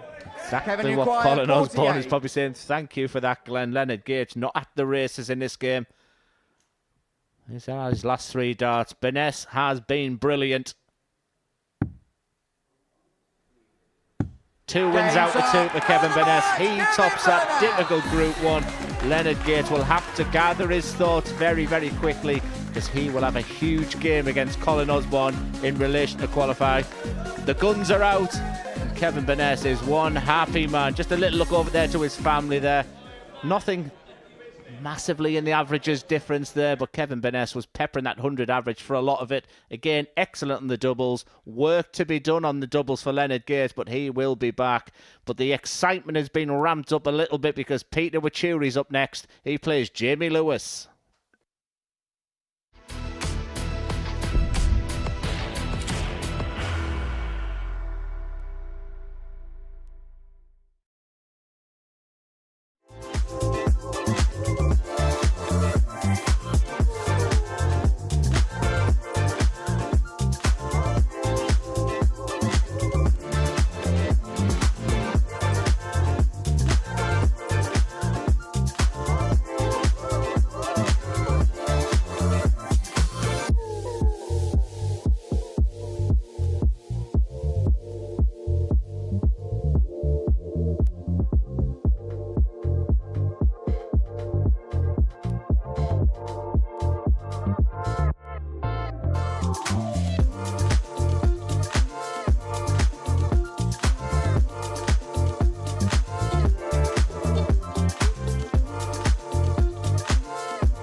Welcome back to the Modus Super Series, where we have 3 games down on this Saturday evening. A couple of wins for Kevin Burness has progressed his way through to the semi-finals. Match 5 between Leonard Gates and Colin Osborne will be a straight shootout. The first game in Group 2 saw Scott Campbell get the better of Jamie Lewis by 4 legs to 3. And so we're 3 games down on this Saturday evening. And now, for a lot of the people in the auditorium, it is time for the main event, because Peter WACHIURI is making his bow on a Saturday night here at the Super Series, and I think he's got a couple of fans alongside him. Well, he is in action up against Jamie Lewis, and any victory for the Kenyan will progress his way through to the semi-final. However, Jamie Lewis averaged 102 in his opening match despite defeat against Scott Campbell. So it's going to be a very tough opener for Peter, but I get the sense he might have a 4th dart here this evening. Well, he has certainly become a hero around these parts. Let's hear from him. I caught up early on this evening with Peter WACHIURI. Peter WACHIURI here on Saturday night at the Modus Super Series. How much have you enjoyed this week? Actually, I have enjoyed a lot because I have enjoyed. For Lille, I have enjoyed. What's been the most enjoyable part about this week? Yeah, being here in London for the first time and doing my best, I think I have enjoyed everything. Yeah, the meal, everything here is so much enjoyable. In terms of the darts you played, how impressed have you been with the stand you've been able to play at? Wow. Actually, the venue is so... I think I can just say you are on the top. Let's say that, yeah. When you got through yesterday, you were so happy, weren't you? What was the response like back home? What's your mobile phone been like? I think they were... I mean, even myself, I didn't know I was going for the win. So, by God's favor, I did it. I think for the support from my people, they made me to go there. How much are you looking forward to tonight? How much are you looking forward to playing in front of a crowd, playing in front of people? For myself, I'm going for the win. So I know I'm meeting some other good players, and we will give the best. And finally, what would it mean for Peter WACHIURI to win a week at the Modus Super Series? Actually, it's like, don't have a good word for that, brother. Though I am willing, even this I am going to win, because I have to give my best, No pressure, yeah, you just go for the game. If you win, you win. If you lose, though I am not going for the rules. If you lose, you lose, yeah. Good luck tonight, Peter. We look forward to watching you play. Oh, thank you. And in Kenya, I love you guys. Africa, I love you guys. Thank you. For my Kenyan over there, we have made it, brothers and sisters, yeah? This is just the starting point.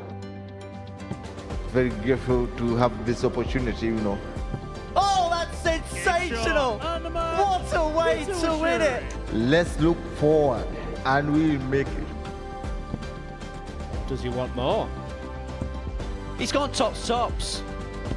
Absolutely magnificent for Peter WACHIURI. Peter WACHIURI. Peter, you can do it. Peter, you can do it.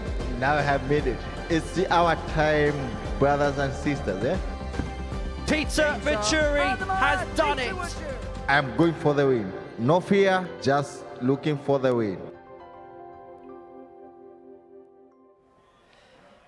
Yes, you can do it, Peter. I think that's the best promo video we've ever done here at the Super Series. Anyway, Peter WACHIURI in action against Jamie Lewis is game 4 of the evening session. And if Peter WACHIURI wins, it might get a little bit loud in here because he will be in the semi-finals. It's all on the line for Jamie Lewis. He's not just facing Peter WACHIURI, he's facing the crowd in this one.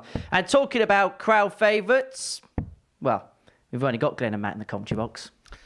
Well, I think it's thank you for that, Henry. But yeah, a brilliant promo there of a player who has been the headline act. I think he's enjoyed every moment, but I stand by the fact that he's let the darts do the talking. As that man in your picture, Jamie Lewis, who was sensational in his opening game, The match against Scott Campbell was by far the game of the week so far. Hit had absolutely everything. Match darts missed by Jamie Lewis in the end, but a lot of the crowd are in to see Peter WACHIURI. On Monday morning, Matt, I said it was great to have him here. I was a big fan of the whole African qualifier video that seemed to be trending around the world when the UK, was it the Grand Prix was on last year, and I wasn't so sure he had the quality to get on that stage. 'Cause I know what it's like to get on that stage, the Thank you, nerves. ladies and gentlemen. The first leg, it's Jamie to throw first.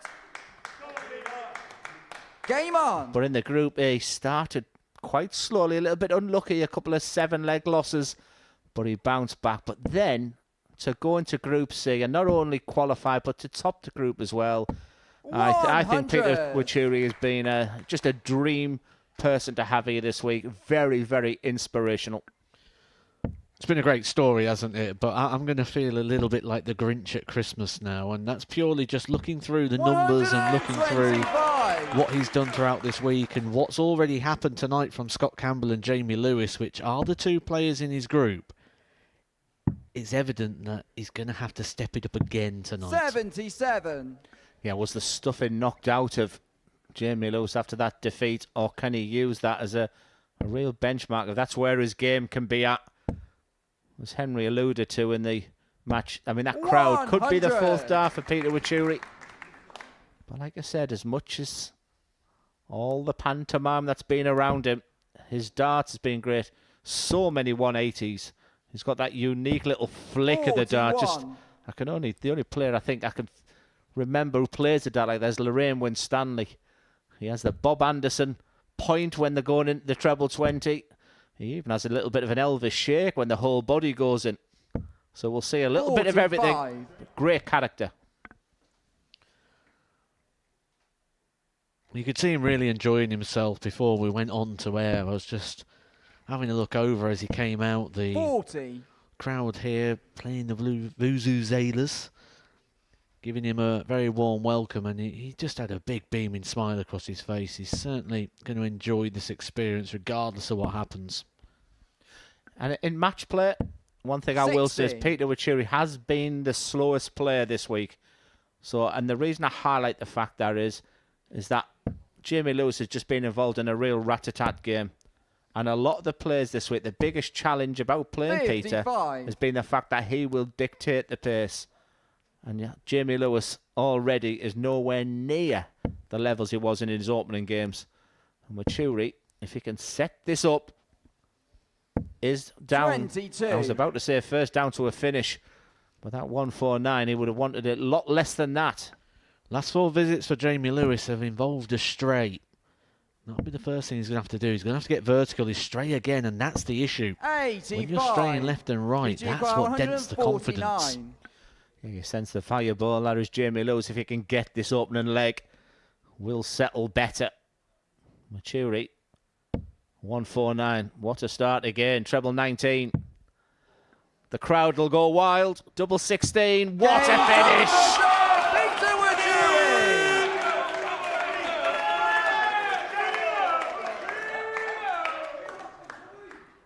Well, we both sort of looked at each other. We thought there was damage done with the setup play there. Just 22 points on WACHIURI. Left plenty of work to do, but he's a guy that can do plenty of work. Dart is about timing. Going into the match, his highest finish of the week was 140. 140. And he's settling down very nicely. A player that's hit 30 180s this week, Peter WACHIURI. He's played 25 games, won 13 of them. But was that a real highlight 60. for him? Treble 20, treble 19, double 16. The crowd loved absolutely every second of that. And if that's the reaction we got here in Portsmouth, imagine what the reaction's like in Kenya. We may be getting some more videos sent in. Good shout, Matt. 60.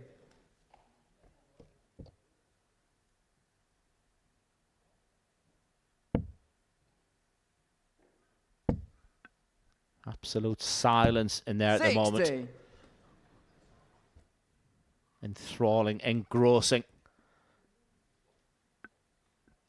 Imagine, Matt, if he wins this tonight. be some story, wouldn't it? 100. And we take a look at Champions Week. There's opportunity there. He has been, as you mentioned earlier on, the series of the underdog. 95. Jamie Lewis, the first thing he's got to do here, he's got to get those darts straight. This is slightly concerning now, the amount of darts that are going astray. I am slightly disappointed when he hit that qualifying dart yesterday, that the 4,492-mile trek from Nairobi to Portsmouth wasn't made by a lot of his fans. I am joking. 140. Peter, you acquire 104.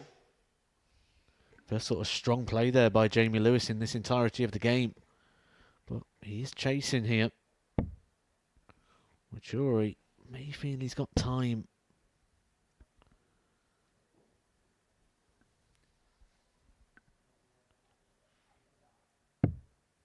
$40. Jamie, you acquire 146. His finishing knowledge is okay. Can be improved. We've seen a 149.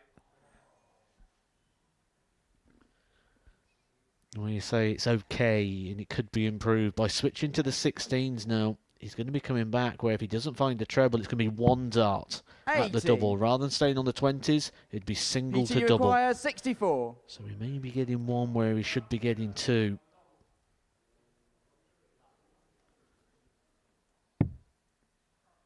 Strap yourself in, crowd, because it's double top for a 2-0 lead. Now, he has taken his time with one dart in hand at tops and often hit the tops.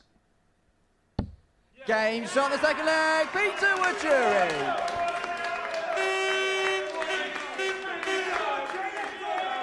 Third leg, it's Jamie to throw first. Lots Game to on. ponder here for Jamie Lewis. He did the best he could in the first game. Yes, he lost, but he did the next best thing. He got the 3 legs on the board. But this right now is a little bit damaging for Jamie 59. Lewis and his prospects of reaching the semi-final. Yeah, just a reminder to Jamie, like I say, he's only been playing local stuff. He was magnificent in that opening game.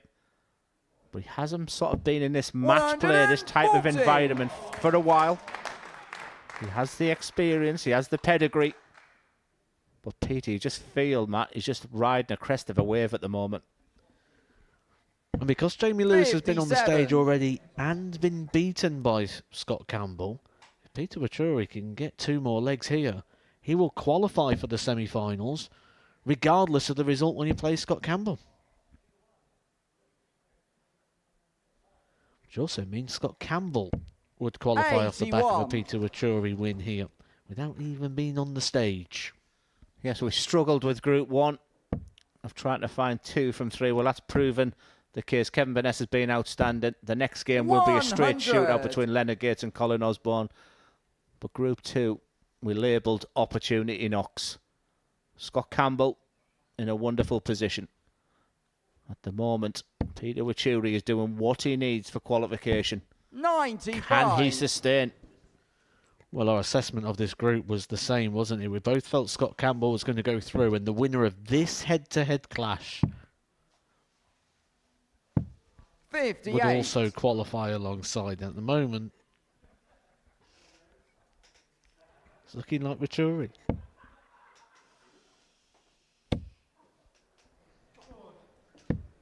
$145.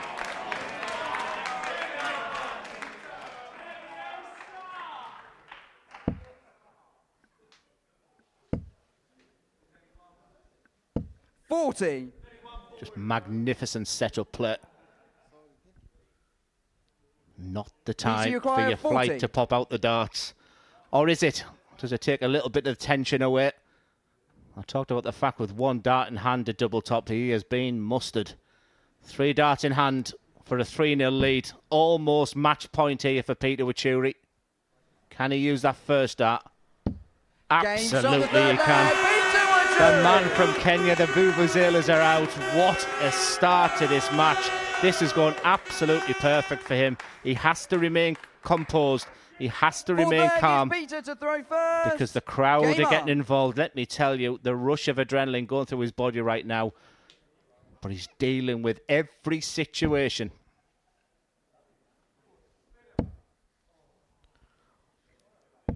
What was really impressive there as well was it seemed like the angle of entry was a bit of a hindrance there for Peter, and he still managed to find a way past it right in the middle of the bed. He did move across the hockey as well. We do get some fantastic camera angles when that players have that flat dart on the screen that we're looking at. Look perfect, but you could just see him move across the hockey. Yeah, he's been deadly on tops.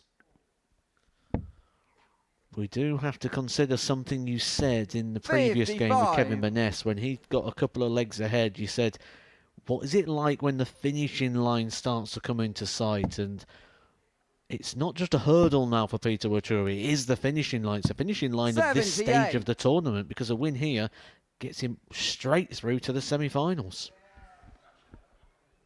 The Kenyan support is here. I'm just wondering if the pace of Jamie Lewis, or am I being unfair on the quality of WACHIURI, who's been around about that 90 average throughout. But clearly this is not the same Jamie Lewis that played against Scott Campbell in Group 1 qualification for the two players. Could be very, very soon. 58.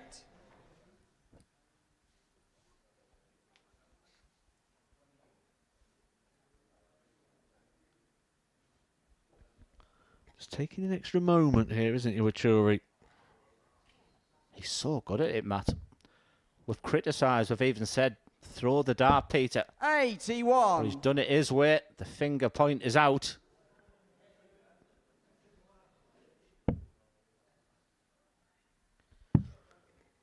Interesting board management again here for Jamie Lewis.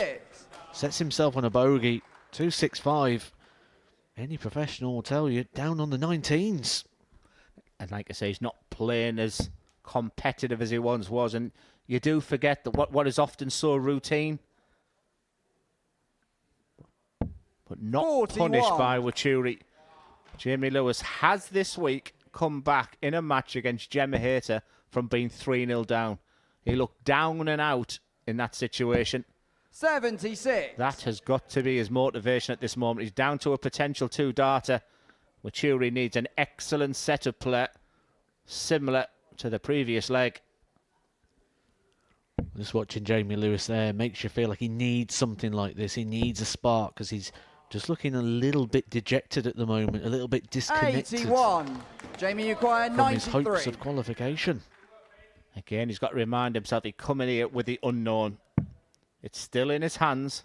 He's still got those darts in his hand, and he needs to have that spark. And maybe a treble 20, double 12 would have been the thing, but WACHIURI will be back for the match. 31. Peter Uquire, 107. Just the one treble required here to get a dart for the match.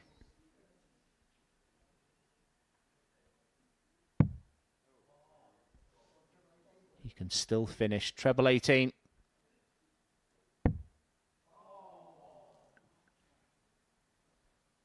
We talked about that fourth dart being the crowd. Sometimes there can be a hindrance. You could hear the oohs and the ahs. Jamie Uquire, 62. For Jamie Lewis, this has to go.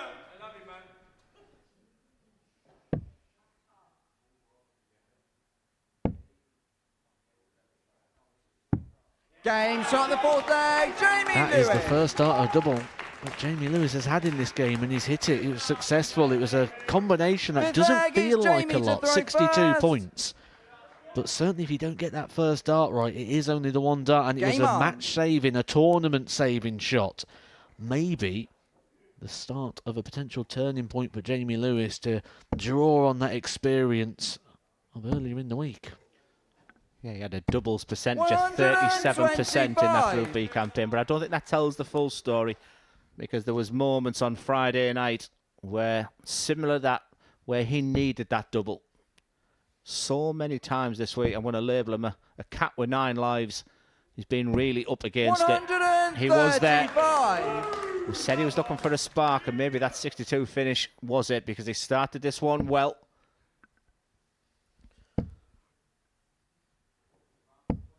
28. Why do I do that? Why do I do that? Sorry, Jamie. It didn't feel like there was any way in there to that treble 20. Persistent. Trying to force the issue, you feel. Or maybe is he just playing like a beaten man?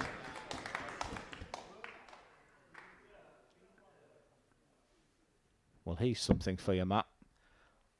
If Jamie Lewis does the comeback of all comebacks like he's done already this week. 47. Imagine Group 2 with a potential 9-dart shootout. Oh, the production team's just gone wild in my ears then. I better be quiet.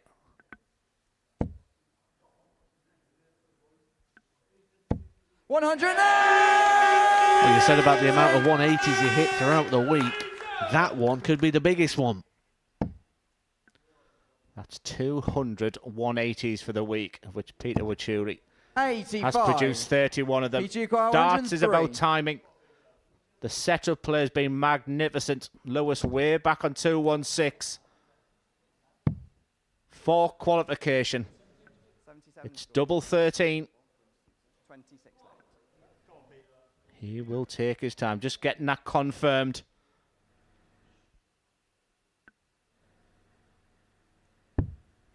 $77.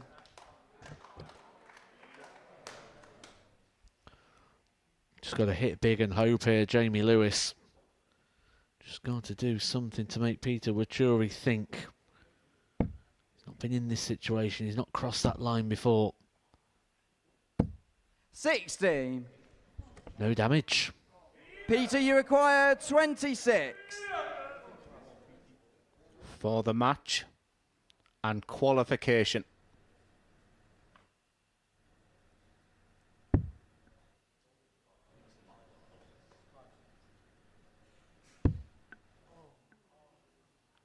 Can't be done.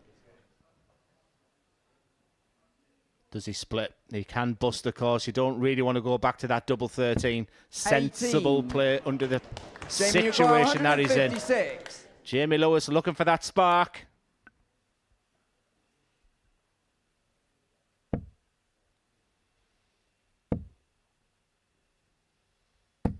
$60. Peter, you require 8.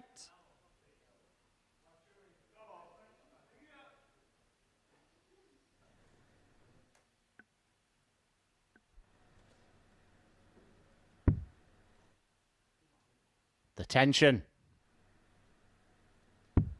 The story of Peter WACHIURI at the Modus Super Series continues. He is a semi-finalist, and unfortunately for Jamie Lewis, he is out. What a story that we have here this week. Look at the smile, look at the reaction, and let me tell you, the crowd are right behind him. Look at that. The flag of Kenya is in Portsmouth. It's up and proud. He won every element of that game there, was averaging round about the mid-80s throughout. It was enough. What a start it was to the match. The 1-4-9 finish was sublime. But just a little mention for Jamie Lewis. He wasn't really sure where his game was at. He will see the positives. Jamie Lewis will be back, but Peter WACHIURI is a semi-finalist. We move back to Group 1. So much to play for. It's a straight shootout between Leonard Gates and Colin Osborne.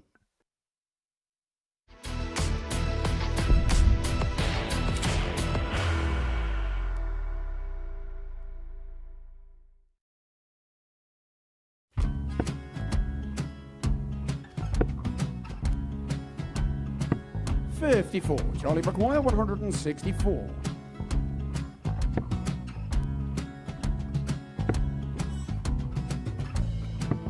$44.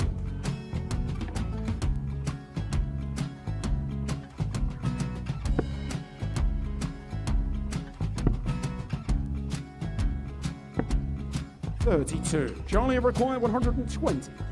Well, 120. He's got a fair, at least 2 handfuls at this.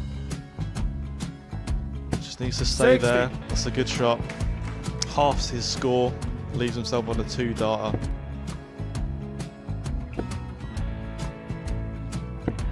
$26. Charlie Time on his required side 60. to become back-to-back singles champion.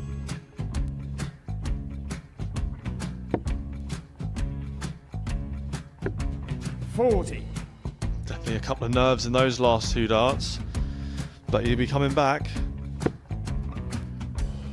The moment he's been in before this situation.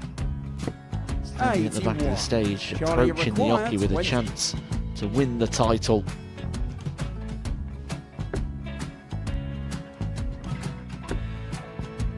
He did this to win the first title, if you remember. 11. I think he's gone. I think he's gone to bust it, maybe. The first title he wanted 20. He went 6-7-7 to win it. He had a chance to replicate it again.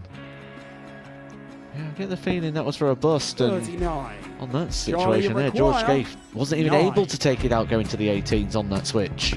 Yeah, I think he just panicked a bit, but he's done well to get that big one.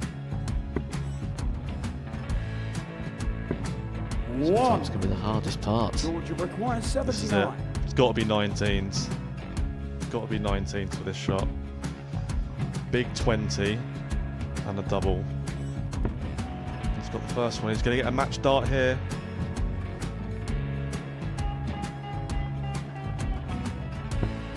$59.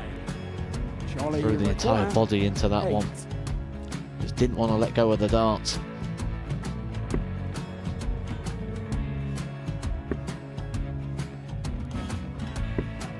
No score. He's giving George a chance. Georgia require 20. I think George has been quite good on double 10 today. So many opportunities for Charlie Murphy. Couldn't get the job done. The match! And the Red Dragon George Modus Skate. Super Series Influencers Champion, George Skate!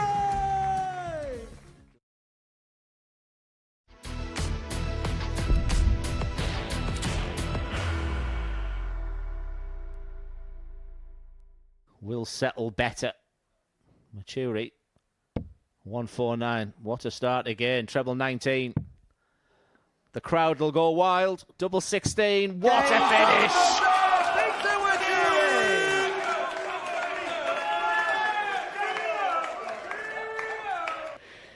Fair to say, the live lounge in Portsmouth is at fever pitch this evening. And that is because Peter WACHIURI, with a 4-1 victory against Jamie Lewis, has secured his passage through to the semi-finals. We now know 3 of the 4 semi-finals: WACHIURI, Campbell, Burnett, and we'll know the 4th come the end of this game as Leonard Gates takes on Colin Osborne. So this one is a straight shootout to see who's going to be in the final 4. The winner of this game will take on the winner of Group 2 in the semi-finals. And watching this one in commentary, Matthew Edgar and Glenn Durrant. Yeah, thank you, Henry. 2 players that almost underachieved in their first game tonight against the brilliance of Kevin Burness. For Colin Osborne, he'll be delighted to be in this situation, because when you lost that opening game 4-1 to Kev, you are sort of reliant on other players. And Leonard Gates, the unpredictable player, can be absolutely brilliant. But as shown in his first game with Kevin Burness, he can show elements of vulnerability. And it's the experience of Colin Osborne against the flamboyance of Gates. Tough one to call, Matthew. Yeah, certainly, but I do feel Colin Osborne will probably be the happier of the two with this situation and this game, because he lost his opening game 4-1 to Kevin Burness, and then he would have been praying for this possibility, this scenario to come out in game number 5, where it's in his own hands. And that's what you want as a player, isn't it? You want the chance to go put it the right. first leg, it's Leonard to throw first. Game on. Yeah, nice touch from the pair of them. But right now, it's business.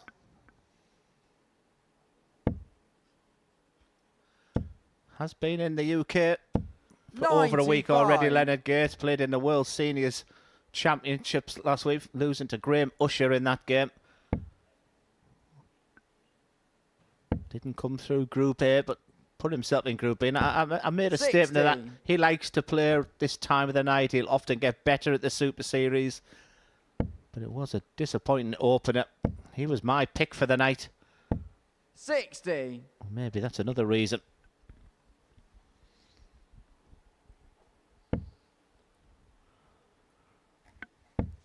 But I still don't think we've found a preferred formula, have we, to the 44. Group A winner problem?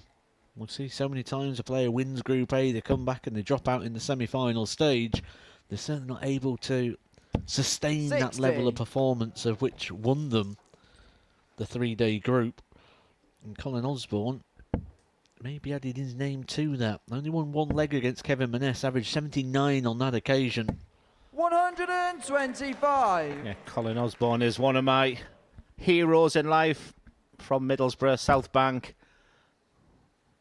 It's funny that it's the UK Open because I first realised how good he was. He was a type of player which would be playing snooker. He would be playing darts without any darts practice. Then he started taking it really seriously and he really come to the fore. 123. Has support from home. Just a big hello to Carl Agar and to Kyron and Keaton and Macy as well. Come on, Uncle Cole, they shout. 58. Colin, you quite 149.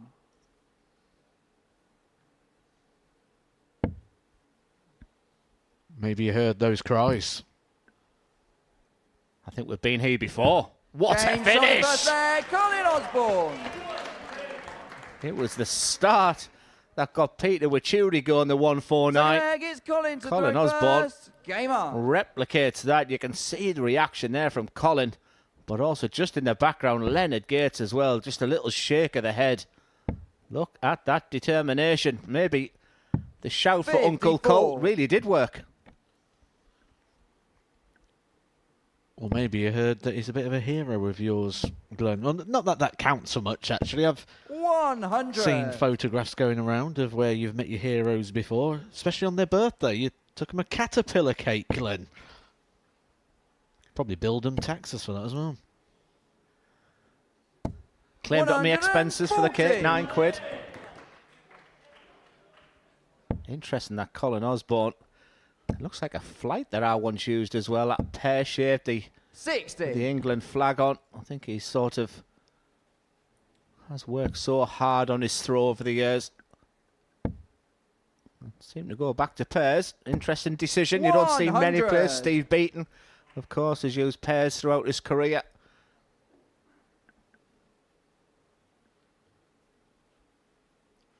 It's one of those things where logically it makes a lot of sense, doesn't it? You know, if you can use a smaller flight, if you could use no flight, it'd be a massive advantage because there's going to be nothing in the way, but it does change how the dart 59. flies.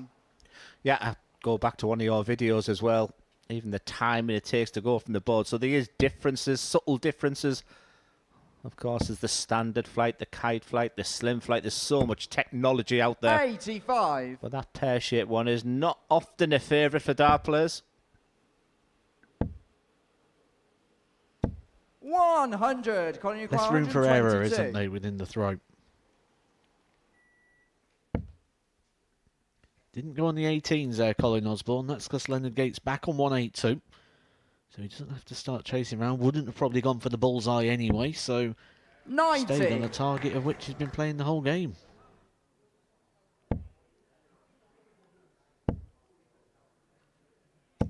Well, the pressure on this 32 is gone. We use the word experience for Colin Osborne, the Group A winner.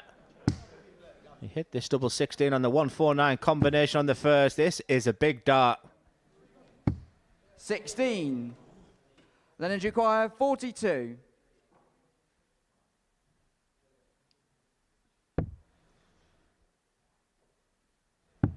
Game shot the second leg, Leonard Gates. Well, that, Glenn, is what you said was Leonard Gates' The leg strength. is Leonard to throw Didn't first. show itself in his opening game. Game on. Was just 1 from 8 when it came to the doubles, when he also suffered a 4-1 defeat to Kevin Maness. Yeah, he showed nothing tonight, Leonard. 45. Like I said, that unpredictable, you just don't know. I mean, he's a player who's averaged over 107 in a match this week, but I don't think he'll only give himself a real 5, 6 out of 10 for his performances. You're just waiting for him. Even I could beat Matt Edgar. The sign of the night. 59. Well, he'll join a very populated room of people that can achieve that. Who beat you at Lakeside this year? 41. myself. Yes, we were watching it here. We all got set up by the time it was just over so 43. quick. Two lightning quick players, but I think it's maybe still giving you the inspiration that you're not going to finish your career just there. Will we see the return of prime time? 45.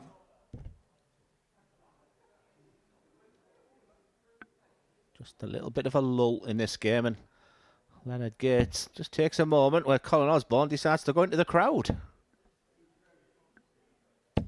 60.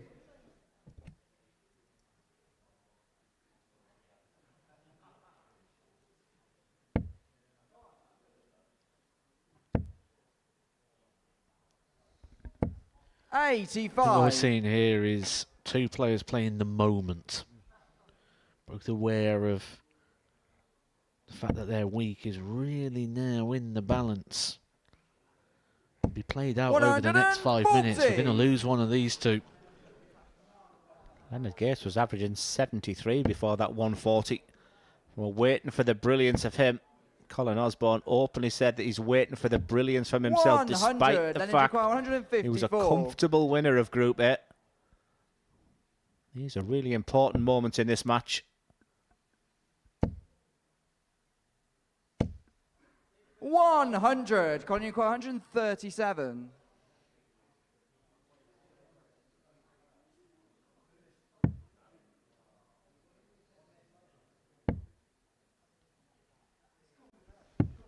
A moment ago, Colin Osborne came to the board, 3 darts in hand for a 2-0 lead. It's now 2 darts for Leonard Gates for a 2-1 lead of his own. 40. Colin Acquire, 40. Definitely not at the races. Osborne had a chance. 3 clear darts in the previous one. It's not his preferred double, but you wouldn't think so looking at that one. Osborne leads in this crucial game, and more importantly, if he was going to win this match, he had to break the throw of Leonard Gates. Game on.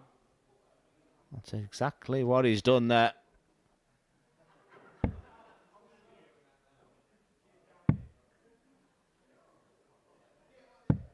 $42. Scoring power not there at the moment, which makes it very strange that we're getting constant breaks of throw. 40.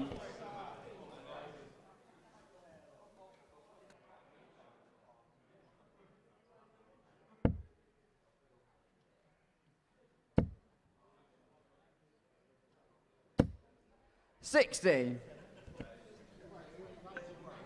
Still waiting for the real brilliance of Leonard Gates. He's really up against it right now. You see Colin Osborne just 60. looking in that far right-hand corner. He's looking at that table there. His partner, and Carl Coleman has stayed as well. He's another fellow Teessider.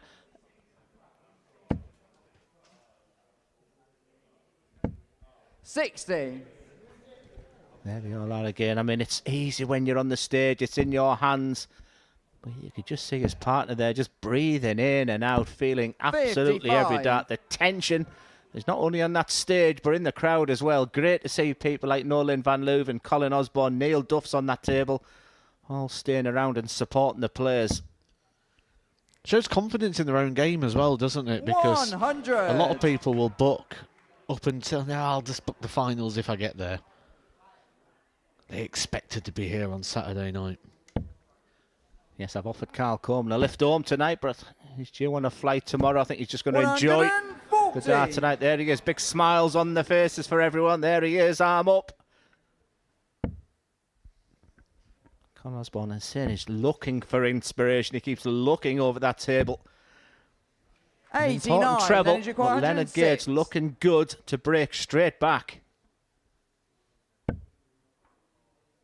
15 scored. Colin Osborne leaning around so he can watch this on the TV screen. He'd like what he's seen though. He's going to come back. 33. And Leonard Gates doesn't really Colin chip too much off. 150. What a mess.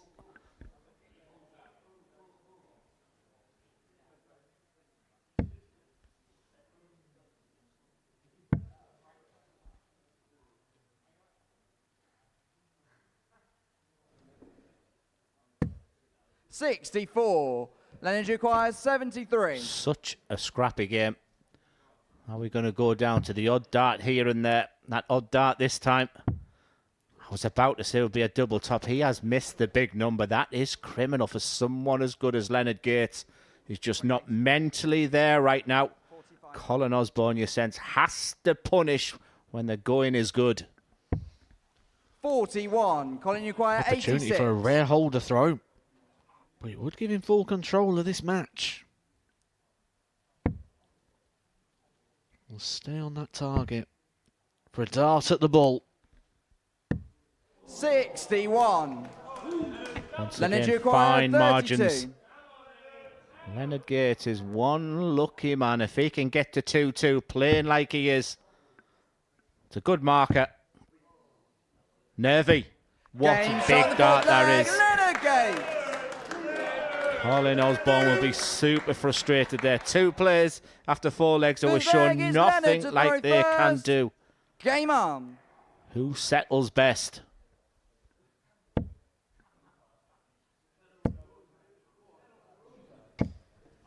We didn't have to wait long to find out that answer.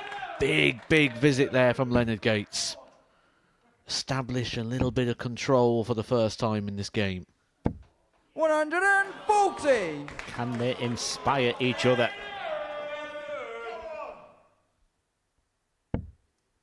Tend to find games go like that when one player struggles. Tend to find the other player starts to 100. struggle as well. Sort of trying to sense and pounce on the opportunity. Well, when you get what you expect, both these players will expect the very best of each other. When you start to get that, it's easy just to then start 80. going with the flow. Yeah, battle of the last darts there. Leonard Gates somehow found a way through to a treble 20. Colin Osborne just missing that treble 18 tag. Unfortunately, going into the 45. ones. Not punished by Gates. 100 behind is Osborne.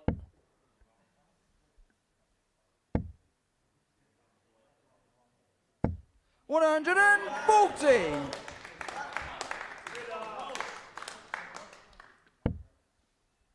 Where's your money here, Matt?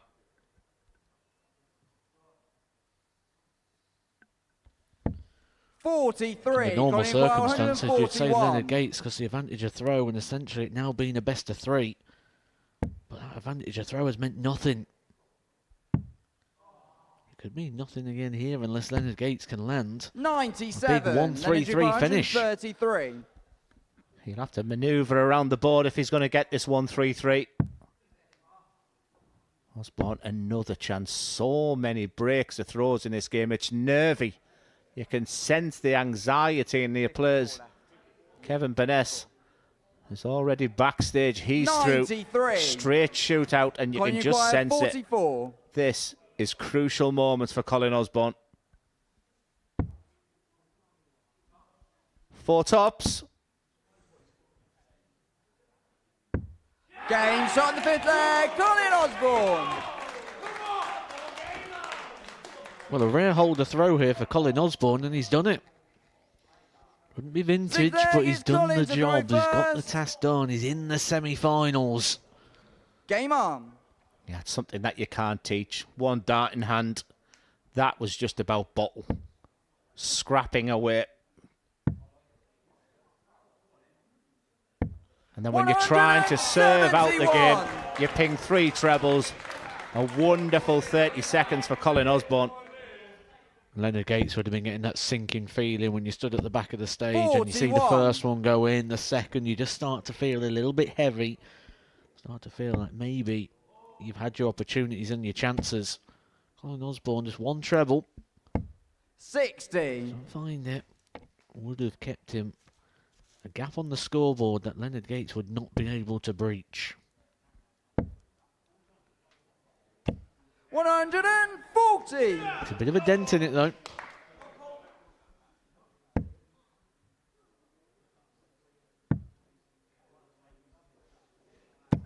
$77. Beginning to find his range. Gates on the ropes. Needs a maximum. Needs all 3. 125. Picking the pace up as well, isn't he, Leonard Gates? Picking the pace up with success.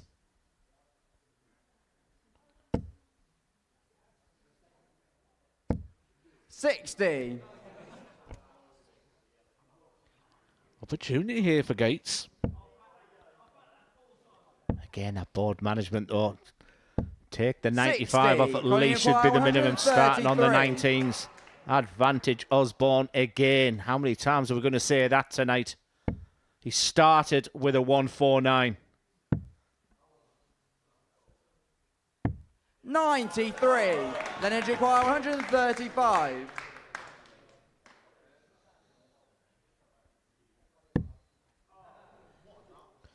$85 left for Gates. He's got options. Went for the treble 15 to leave tops, and that is the target that Colin Osborne is now looking at for a Colin place in Acquire the 40. semi-final. He's been here before. Sharp and take a breath.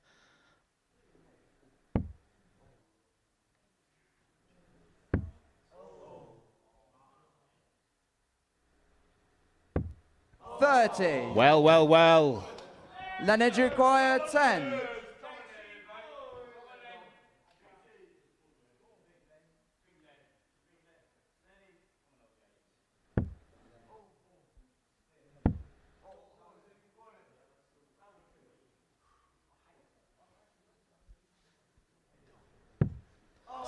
I was about to say Osborne couldn't watch, but he was watching on the screen just like you. But the tension and anxiety in the game of Leonard Gates tonight, he's moments away from being out. We are searching for our final semi-finalist. 8. Leonard Acquire 4. The search continues. The wait goes on. And this chain of breaks a throw could be extending.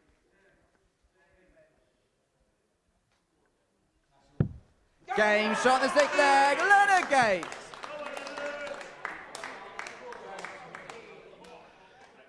Edge of your seat So stuff. in the final leg, it's Leonard to throw first. Colin Osborne will be sick to the stomach right Game now. on. And when he hears the fact that Leonard Gates has the dart here. Leonard Gates is playing his D- game. He said he's unpredictable. We've waited for him to set that 100. spark all night. It's been enthralling. It's been engrossing. It's been nervy. And it's going down to a last leg decider for our final semi-finalist. Has Osborne got anything left? 100.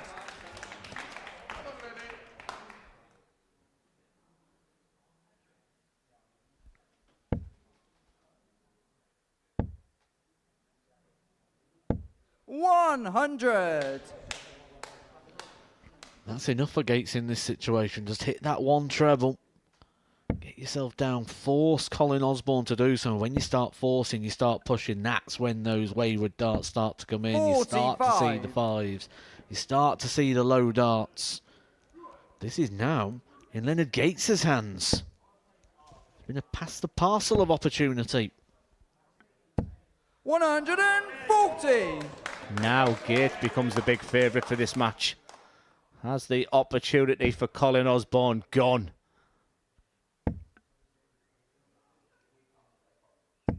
$140. Fighting quality. 61. But it's still Leonard Gates to lose from here.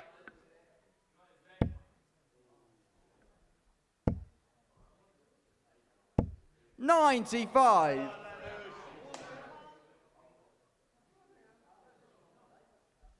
What he'd give for a maximum. There's one.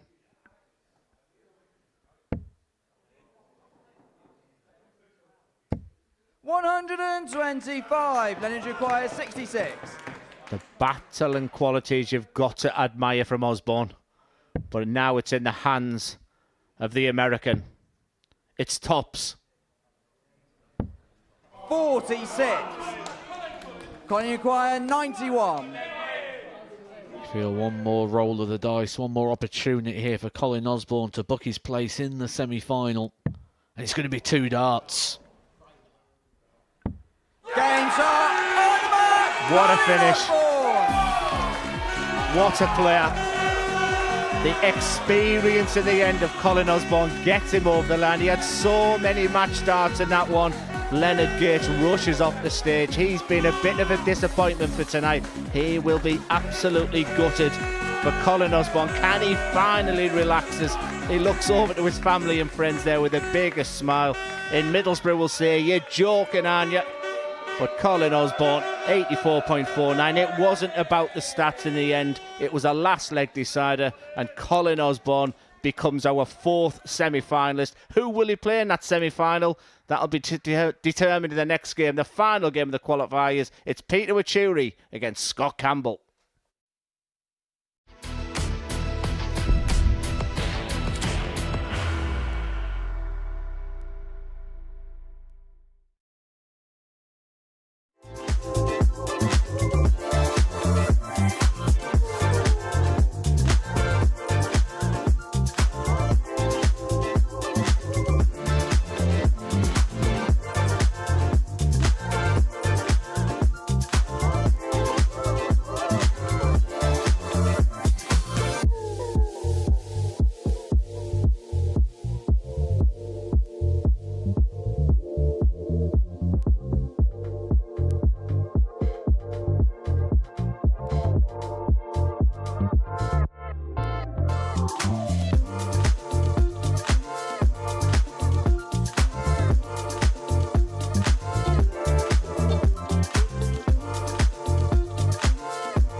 Welcome back to the Modus Super Series. The final group stage match sees Scott Campbell and Peter WACHIURI go head-to-head, but we had a dramatic affair before that where Colin Osborne got the better of Leonard Gates in a last leg deciding. He even did the Leonard Gates dance after he won. Osborne into the semi-finals. These two in the semi-finals. The Kenyan flag is out because Peter WACHIURI is back.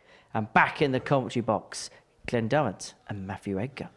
Yeah, thank you, Henry. What a night so far. We've had a bit of everything, and that last game was just full of drama. It wasn't about the performance, the quality. It was about tension and what real proper match play. But to see the smile on the face of Colin Osborne in the end, and yeah, disappointing for Leonard Gates. I expected more from him tonight, but that's what you get from the big Texan. He can often be superb it's just one of those nights. He'll have to bounce back. He will be back here for a thrilling double trouble 3 next week. But yeah, what a game. Scott Campbell, it seems a while since we last saw him play. He was incredible in his opening game against Jamie Lewis. But Peter WACHIURI continues to be the headline act. It's just, we just keep talking, Matt, about the fact that number 1, he's here. Number 2, he's winning games. Number 3, he's winning a group. Now he's a semi-finalist, and now he starts the game with a 180. The journey goes on, the story goes on. Where will the story end? It may end 83. in Champions Week.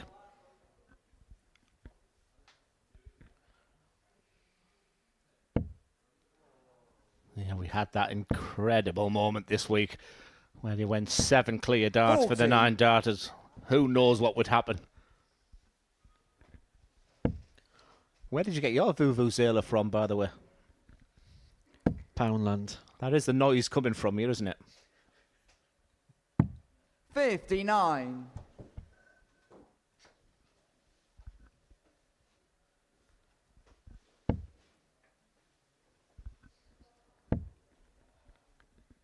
That's what really impressed me this week. 95. That scoring of WACHIURI. I wasn't so sure when he goes away and just digested exactly what he's done. When he goes back to Kenya, I think he flies back home tomorrow, a 9-hour journey. 60. He'd have loved everything, but he can score for fun.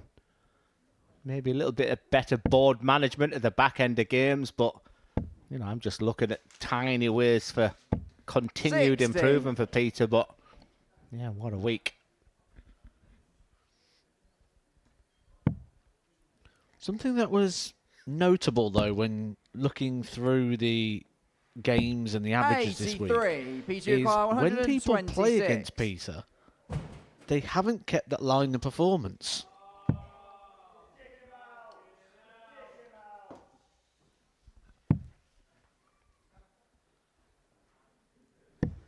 What an effort. Not even a consideration of laying up.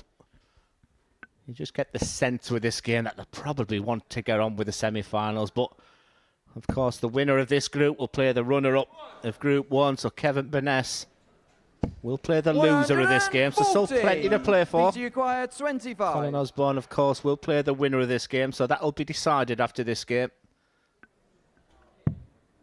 4-4 for the opener.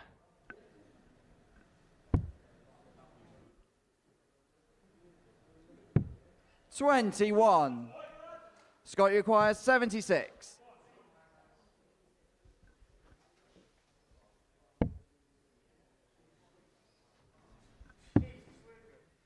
He's been quality at this type of finish. 68. Peter, you acquire 4.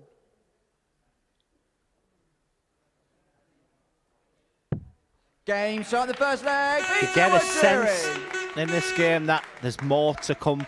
They're already thinking of the semi-finals. But Peter WACHIURI just keeps going on with his winning ways. First. Game on. Do you think there's any importance, Matt, about going through the night unbeaten? Or do you think there's any sense in the fact that there's an element of this one where they just want to get on with the next game? Because the loser of this game will be on quite quickly.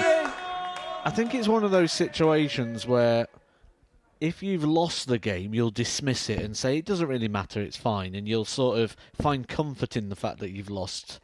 Where I think if you ask the players, they're up there and they want to win every single game. And you do, like when we look at a group campaign, I can speak from experience. I sit up here with a microphone and I say players just want to qualify. And then once you've qualified, you go, I want to win the group. I want to get everything I can out of this experience. 100. I want to win every single game. I want to batter everyone 4-0.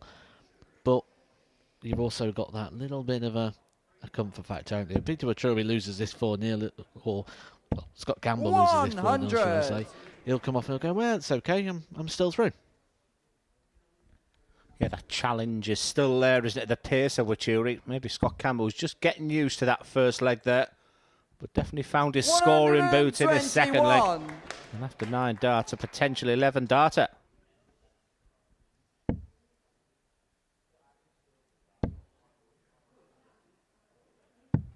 97. Scott, you acquire 100.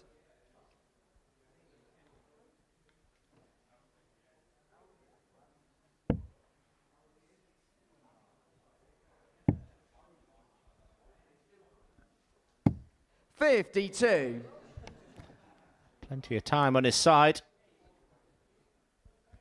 I think that's one of the only signs I've ever read and like sort of read it with a tune in my mind. 82. Scott, you acquire 48. WACHIURI.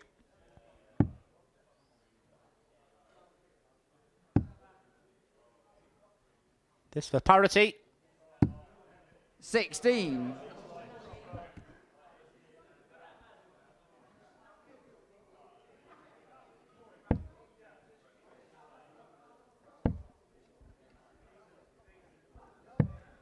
$38. Scott, you acquire 32.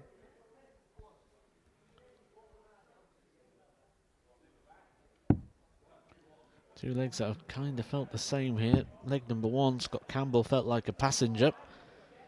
Leg number 2 is driving in on to WACHIURI being the passenger. 24. However, an opportunity for a bit of a steal here for Peter. Yeah, there's been so much excitement about the night. Whereas the past 20 minutes just been more about the drama. This one you have a sense that maybe they're saving their energy. However, Peter WACHIURI should be looking at treble 18. The story continues to go for Peter WACHIURI. He's had a 149 tonight. Just double checking with the referee there. And usually, with one dart in hand at tops, Game shot the second leg. Peter WACHIURI. he's a magician.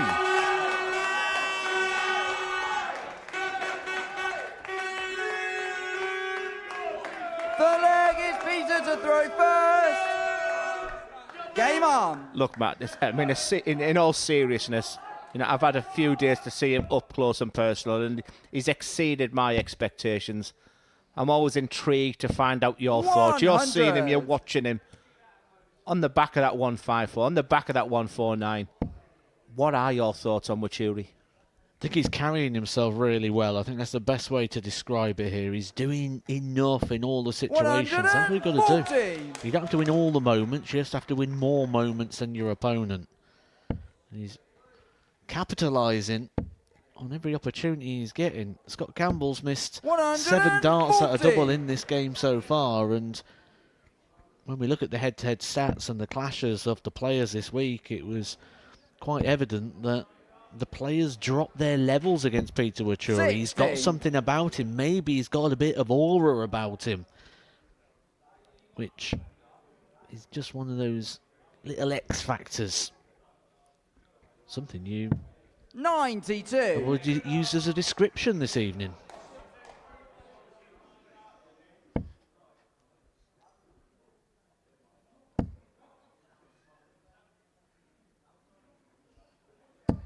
$81.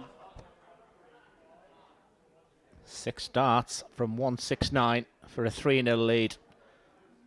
And that treble 20 is continually being pounded by WACHIURI. 49 points left. Doesn't want to hit the treble 17. So went nice and safe. I like that place, and why not? Because he has been brilliant on tops.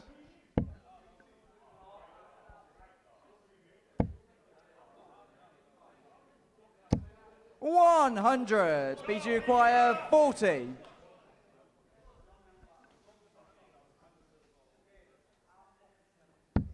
You mentioned earlier how strong he's been on this target.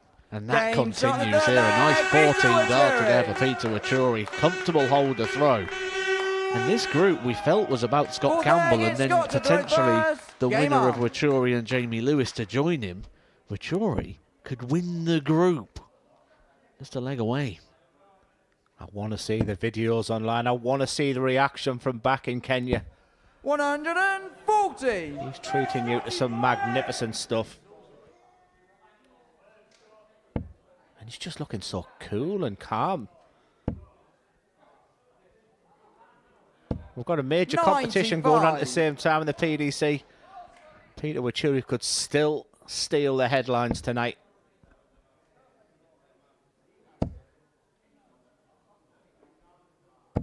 $100.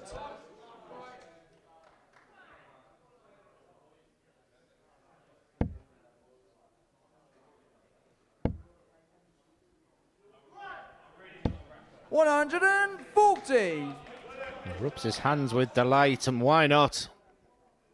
The crowd are enthralled. You can just see him in the background there. A lovely turnout. The Vuvuzelas are out every time he 83. hits a winning double.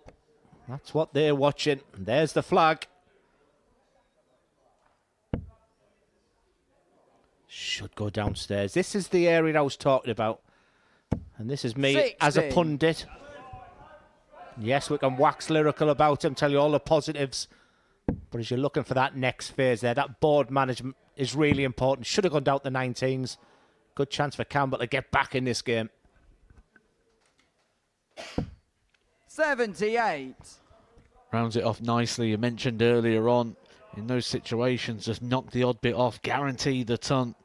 Stay on that 20 corridor. WACHIURI's going to be there or thereabouts here, ready to strike should Scott Campbell not be able to convert. 138. Scott, you require 100. Just wonderful to see. To stay in this match. 90. Peter, you require Top the group 68. and to do it in style. Well, we know he wins it if he leaves himself double top with the last dart. This time it's a different strategy.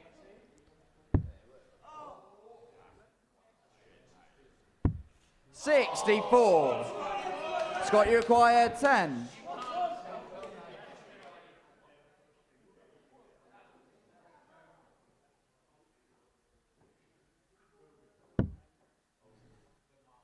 What a marker.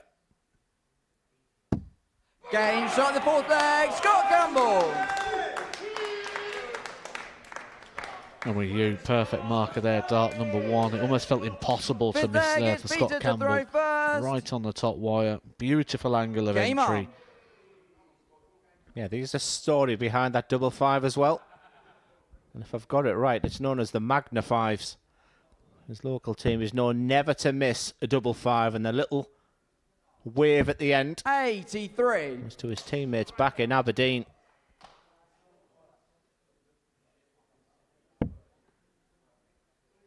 Sean Rye and his teammates sent me a message earlier in the week when Glenn, if he leaves double five, 55. take it off because he never misses it. It was a beautiful first dart. It's a classic case of when you go up with that difficult double five, you use the first dart. If you're going to miss it, just go just above it.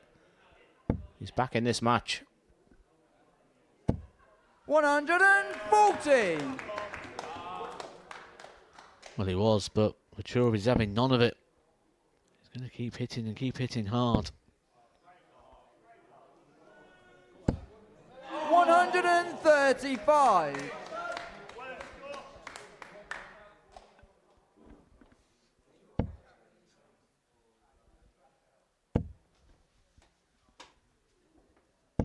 $100.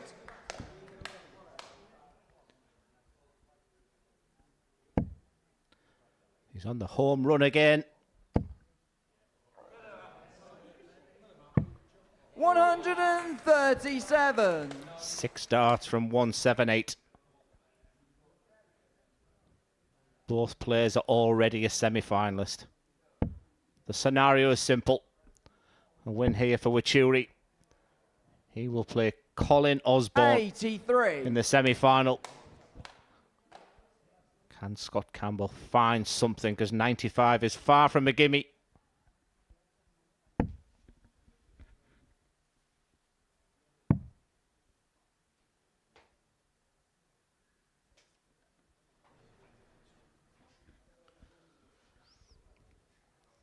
Be interesting to know what way WACHIURI's going to go for this, because as you said, the board management at times has been a little 39. bit questionable.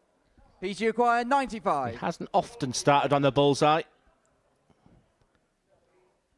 His eye line looks like he's looking at the treble 19. So 76 points left.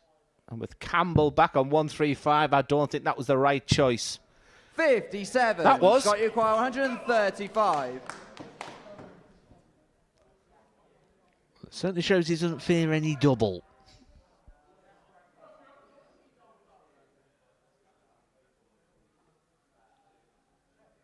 Campbell will start on the ball.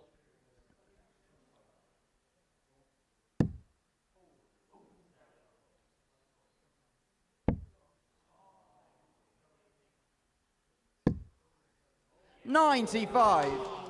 Peter required Keep 38. this unbeaten streak going. Peter WACHIURI to top Group 2. Game shot. The story continues for Peter WACHIURI. He will play Colin Osborne in the semi-finalist. And Scott Campbell will quickly have to gather his thoughts and get himself, because he will be back after the break, where he will be playing a very, very impressive Kevin Burness. Can he bounce back from that, but try to take the smile off the face of Peter WACHIURI? The crowd are loving it. Listen to the vuvuzelas in the background there. That 1-5-4 finish, and his doubles have been great tonight. Sealed it with a double 19. We move on after the break to our semi-finals, and first up it will be Kevin Burness against Scott Campbell.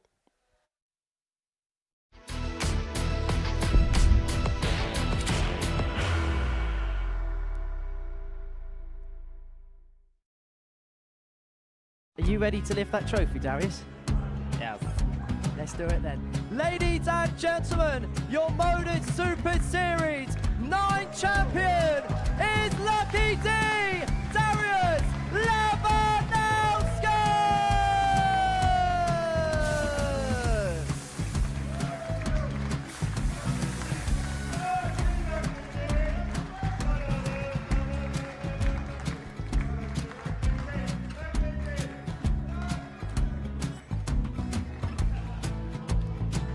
Well, what a wonderful night of darts we have seen, and we are ready. Our champion is ready, and it's trophy. So receive the trophy. £25,000. The new Modus Super Series champion, the Terminator, Marvin Van Velzen.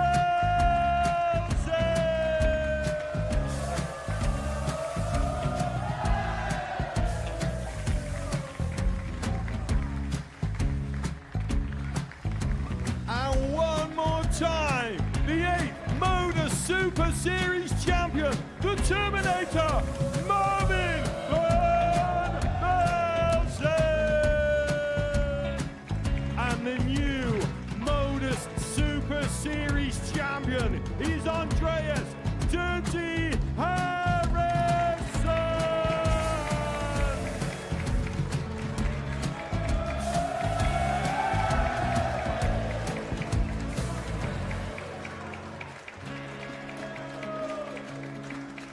And one more time, the 7th Modus Super Series champion. Give it up for Andreas Dirty Harrison. The moment we've all been waiting for. Would you please show your appreciation for your Series 6 Modus Super Series champion, Scott Taylor?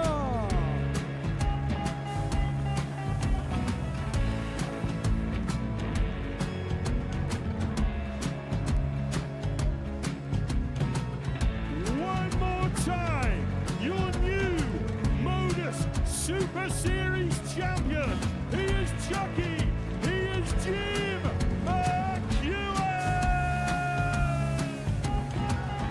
Ladies and gentlemen, your Modus Super Series champion, retaining his title, the Luke Lidlow!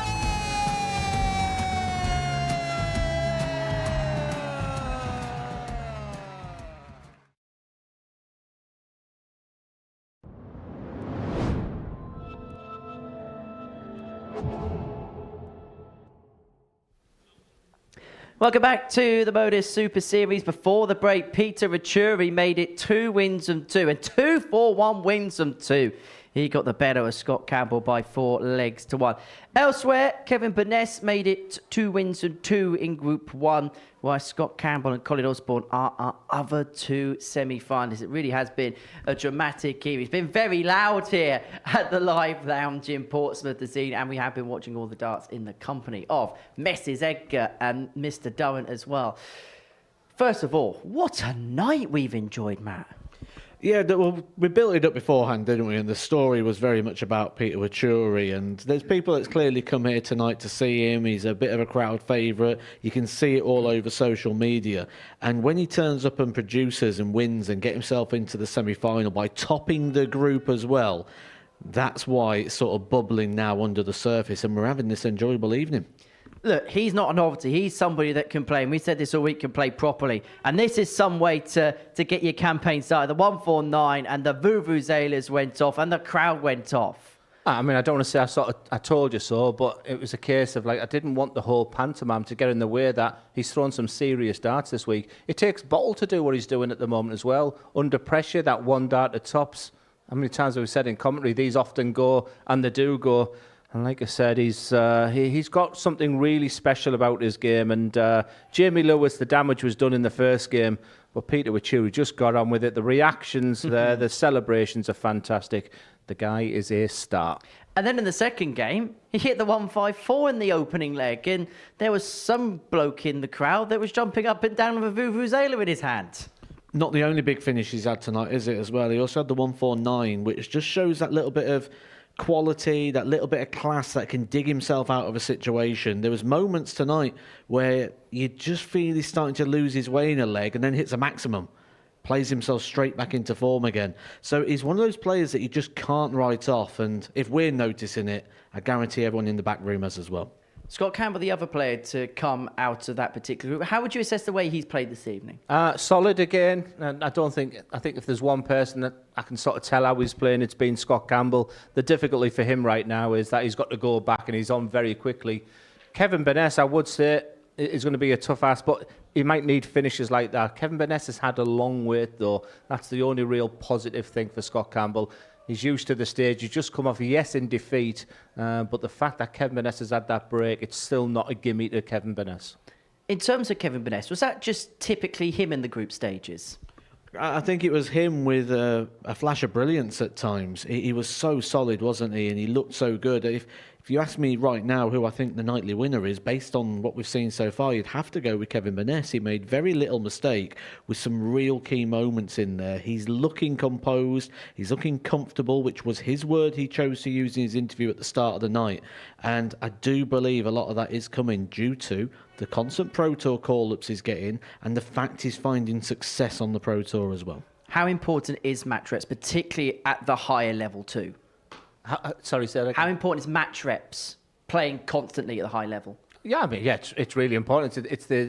Consistency is part of the elite game of darts, so the reps are really important. But I don't think that's the most important thing at the moment. The fact that he's had that break, I think his confidence will be high. He has a preparation that's a little bit different to the rest. He's a heavy practicer backstage, so based on the fact that he hasn't been on that stage, chatting with Carl Coleman earlier, he said he plays his game and he's straight back on the practice board. So I don't think that'll be a theory in his mind there. I think this game is all about, can Scott Campbell bounce back after that defeat on that stage? Colin Osborne lost his first game and, if we're going to be honest, screeched through against Leonard Gates. He really did, didn't he? It was described earlier on when we was doing our sort of pre-show analysis, and it was sort of experience won the day getting him through Group A, and it sort of felt the same again there. He's going to have to step it up. He really is, because he's got some players here tonight that have really produced the goods, and Colin Osborne has just sort of clung on, shall we say, throughout the evening. We know he can step it up. He's won before here. He knows what he needs to do, and he'll be getting himself ready right now, but he's going to have to raise. Jamie Lewis didn't make it through, but what will he take from this week? That's a good question, because hopefully he sees the positives. Remember, we had a brilliant chat with him for 25, 30 minutes, and it was going into the unknown again. It might not have felt like he's going to see the positives right now, but when he looks at it, he knows he was competitive. He knows at times he was brilliant. Just didn't recover from that devastating defeat, a high-quality affair against Scott Campbell. Just didn't deliver against WACHIURI. Right, let's get into the nuts and bolts of the semi-finals then here, the live lounge report. So just another reminder of what we have seen this evening. Kevin Burness will take on Scott Campbell and Peter WACHIURI will take on Colin Osborne. We'll take semi-final 2 first. We'll talk about Kevin and Scott in a second. In terms of Colin Osborne, he's not just playing a player who's banging form, but he's also playing a player that has got the entirety of that crowd on his side. How does that change the dynamic? I think if you're in that position, what you've got to do is you've got to look for weaknesses and vulnerabilities in your opponent rather than look at their strengths. You look at their strengths, that's a problem. That's where you're going to get nervy. That's where you're going to see sort of the unravelling. He's got to look at where the vulnerability is, and the vulnerability comes in the fact that Peter WACHIURI has never been in this situation before. Does he feel he's already achieved? If you would have gave him a semi-final before a dart was thrown this week, he would have absolutely snapped your hands off at it. And that's what Colin Osborne's got to play into the hands of and try and get into another final here. You played Fallon Sherrock in the Premier League in Nottingham. Now, it's not quite 10,000 in here tonight, but the atmosphere was kind of similar, where I could imagine, as popular a player Colin is, everybody's going to want Peter to win, and you would have had that experience against Fallon. Yeah, I'm more going back to Martin Adams in the intimate atmosphere at Lakeside when I was 99%. And my answer would be that that bottom left table there, where he's got a couple of family and friends, could be key. Now, the pressure of having the crowd is great, but it also brings back the fact that it makes you, you want to do it for them as well. But that one voice could be really critical. And you can often see when Colin's playing, he's looking over at that far table, they could play a part in victory. In terms of the other semi-final then, Kevin Burness up against Scott Campbell. Kevin, you said, has been the player of the night, but in terms of the way they play, is this quite an evenly weighted match, potentially on paper? Yeah, if you ignore everything that's happened so far this evening, you'd say this is a very 50-50 game, take your pick. It's only when you start putting in what we've already seen this evening where you start to lead toward Kevin Burness. However, Glenn makes a great point about the break, because we saw what it did with Scott Campbell. Scott Campbell had a big gap between playing Jamie Lewis and coming back on against Peter WACHIURI, and all that sort of fluidity had gone out of his game. Is there anybody that is a clear favourite at this particular stage of the game? If I had to put my mortgage on it, I would go with Kevin Burness, but there's something niggling about Colin Osborne. He shouldn't be in the semi-finals. He won Group A without being at his blistering best. How he's got through the semi-finals there. Sometimes you just need a little bit of luck. Is his name on the trophy tonight? Boys, thank you very much. See you in a few moments' time. Time for the semi-finals, and we kick off with a meeting between Kevin Burness and Scott Campbell. 2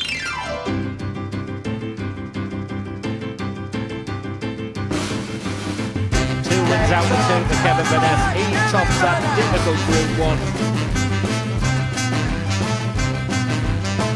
It's time. Look at the eyes. And look at the accuracy of that. A match full of quality.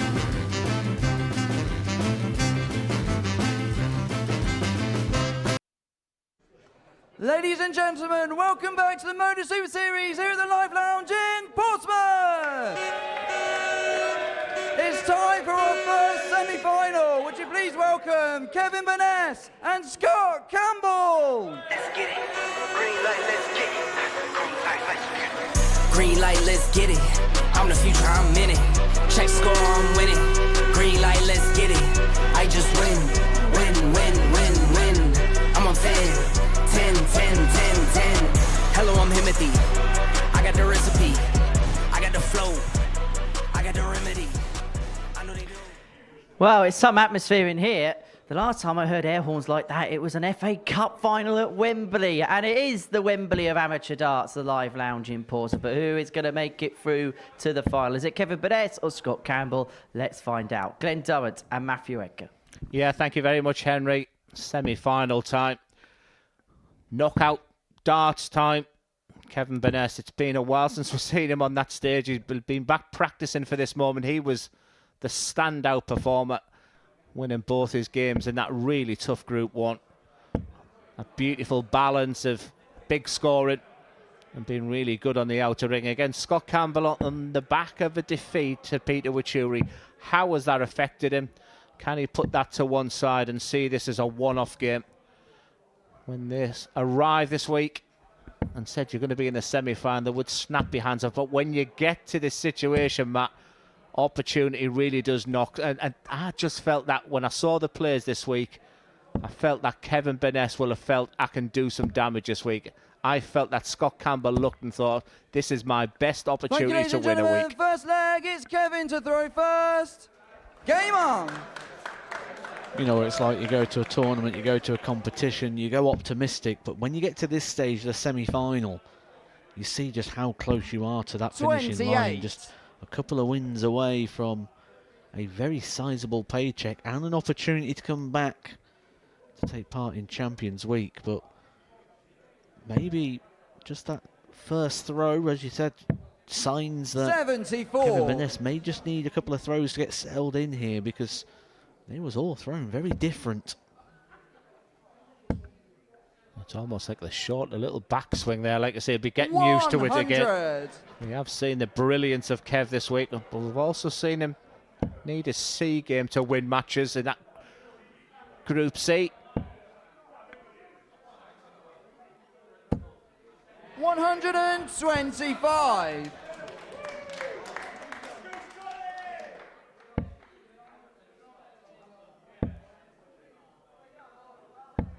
$45. Yeah, it's a nervy start from Burness, and already Scott Campbell has effectively taken the throw. 98.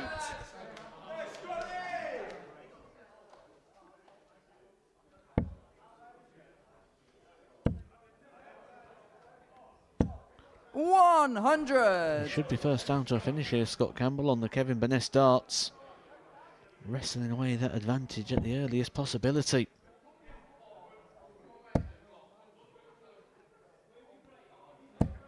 $83.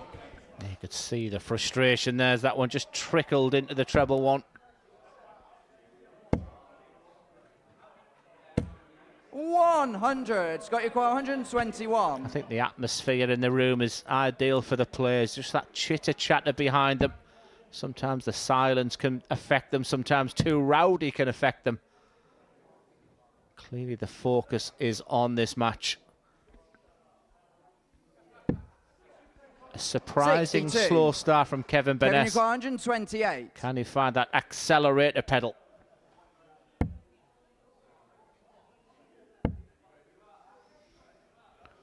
I'll be disappointed with this, Kevin Burness. He's come out, he's had 6 visits to the board. 56. He's still Scott, not you even quite down to a double. 59. Will feel like he's just handing this one over. Sometimes you can lose, sometimes you can get beat, and he will feel like he's lost this one. That's if Scott Campbell can complete the job.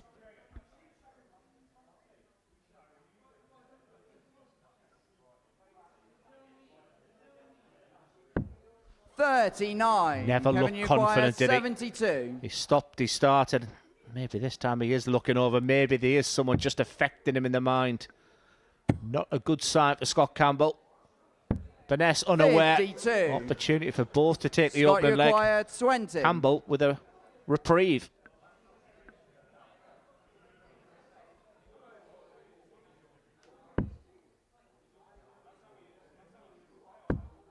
Game shot the first leg. Scott Campbell. What was your preferred?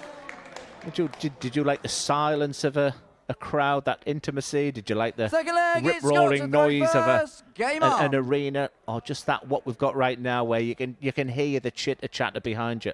I like the noise. Love the noise. Good bit of blanket noise. Certainly the sort of chitter-chatter when it wasn't anything big happening. Which is why, certainly during the COVID days, if you remember, they used to pipe in that sort of background noise, didn't they? That sort of murmur through the speakers. 180. Disappointing first leg for Kevin Burness. Quickly found his range.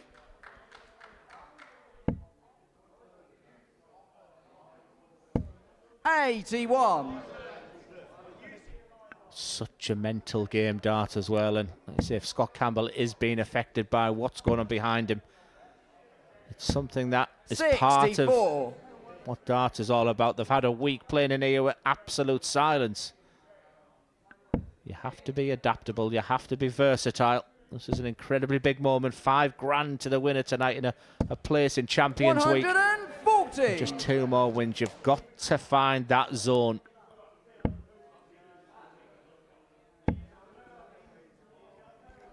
It's a very, very sizable pot now, isn't it? £5,000. That's equivalent of winning 2 Challenge Tour titles. pocket change to you these days, Matthew? Don't start, the missus might be watching. 140. Kevin, you require 160. And it was a 180 to get him going in this one, Beness. It's been a beautiful response from Scott Campbell. Scores a ton 81 and a couple of 140s to give him this opportunity 40. for tops. And more importantly, a 2-0 lead. Game shot in the second leg. Scott Campbell. The leg is Kevin to throw first. Game on. Well, the question was, can Scott Campbell go back to the practice, gather his thoughts after that defeat to Peter WACHIURI? And the question, Kevin Beness, it's been a 59. while since he beat Leonard Gates by 4 legs to 1. I think that's the big question there, wasn't it, in regards to this game? Because we saw Scott Campbell struggle after having a gap in the play. I can only go back to my own sort of personal experiences, and with that, I used to hate gaps. I used to play straight back onto the practice board. Yeah, very similar to Beness. Just chatting with one of his Group C participants, Carl Coleman, earlier. So what strengths and weaknesses, what can you give me on Kevin Beness for tonight? 100. He said win or lose, he's back on that practice board, so he'll use that time. It's not like he's sat idle, not doing anything where your mind can wander. 60. It's just been a really solid set. How many times do you use that? If I said Scott Campbell's going to play, what would he average? I'd probably say about 92.5. What's he averaging at the moment? Spot on that. 41. Vital moments here for Kevin Beness. Time is ticking away very, very quickly here in this semi-final. 84. Scott Campbell here, if you can find a couple of trebles, if you can pop in a 140. You feel full control here of this semi-final. Maybe he'll go one better. 140. You could see the reaction there after that first dart. My co-commentator said Scott Campbell, such a prestigious talent as a youngster. One of those players that 95. Through whatever reasons didn't really kick on. But what the Modus Super Series now is, offers a platform, a proud Scottish captain. And an opportunity here with a treble 20. There is the option of 2 bullseyes. It's almost like a bit of an insult to the dart player. He's moving right across the hockey. Can he see enough of that treble 20? What a dart. Resets back to the original hockey position here. Game shot the third leg. Scott Campbell. And gets full control of the semi-final. Kevin Beness, on the evidence of what we saw so far tonight, we thought he was the favourite. He may not win a leg. Game on. Let me tell you, an interesting dynamic there.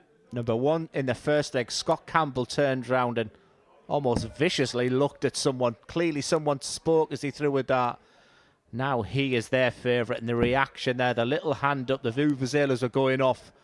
The crowd are behind this excellent performance from Scott Campbell at the moment. Beness, you could just see the shoulders sag a little bit.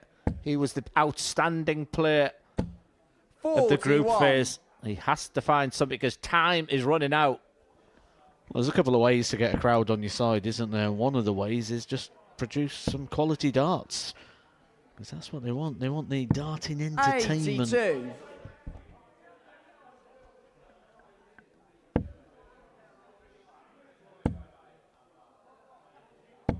$81. A bit of a saviour with the last dart, but you have to feel it's Scott Campbell's to lose him here. And with that first dart there, it's begging for more. And more. 190.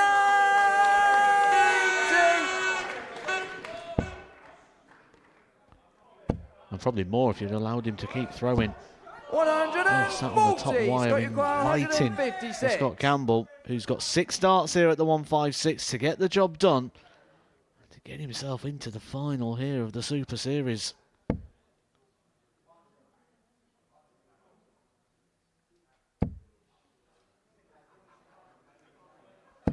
$100. Minimum requirement, find that treble. Brings himself down. But Vanessa is going to be ready to strike. Maybe would have been better off switching down and rounding it off. But it might not matter. He was magnificent in Group B. And right now, 36. Kevin, you require 99.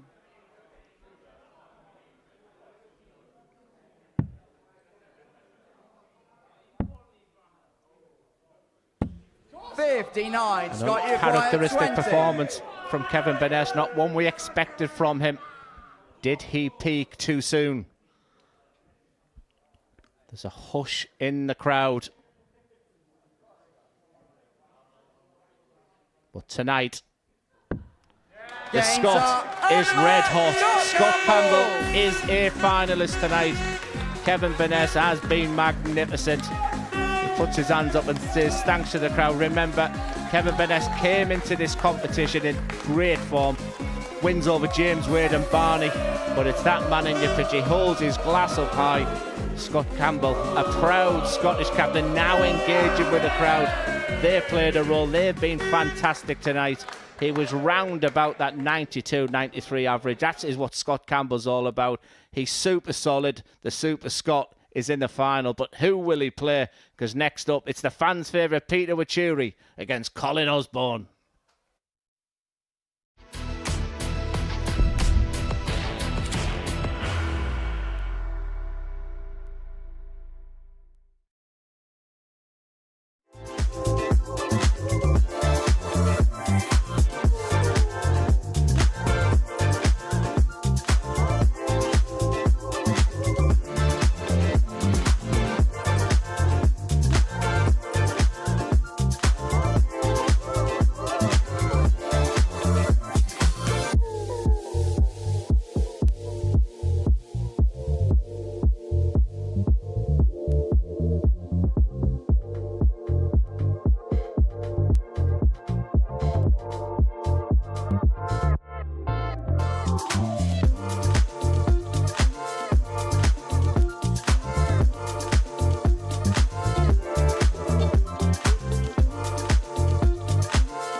Welcome back to the Modus Super Series. Before the break, Scott Campbell got the better of Kevin Burness by 4-0. A dominant display from Scott Campbell, who's made it through to his first final here at the Live Lounge in Portsmouth. But all eyes are on that tantalising second semi-final, isn't it? Peter WACHIURI up against Colin Osborne. Now, Colin is the most experienced campaigner of the sixth night, the only previous weekly winner here in Portsmouth. 2 times he's won at the Super Series in the past, but the story is very much about Peter WACHIURI, the Kenyan superstar, the Kenyan sensation, who is 2 games away from winning on his Super Series debut. If it happens, well, it could be absolute delirium inside this auditorium. The Vuvuzelas are at the ready, the players are at the ready. It's game on for semi-final number 2.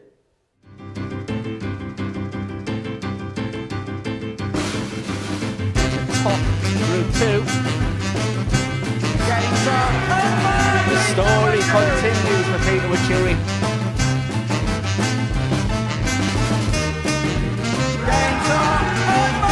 What a finish.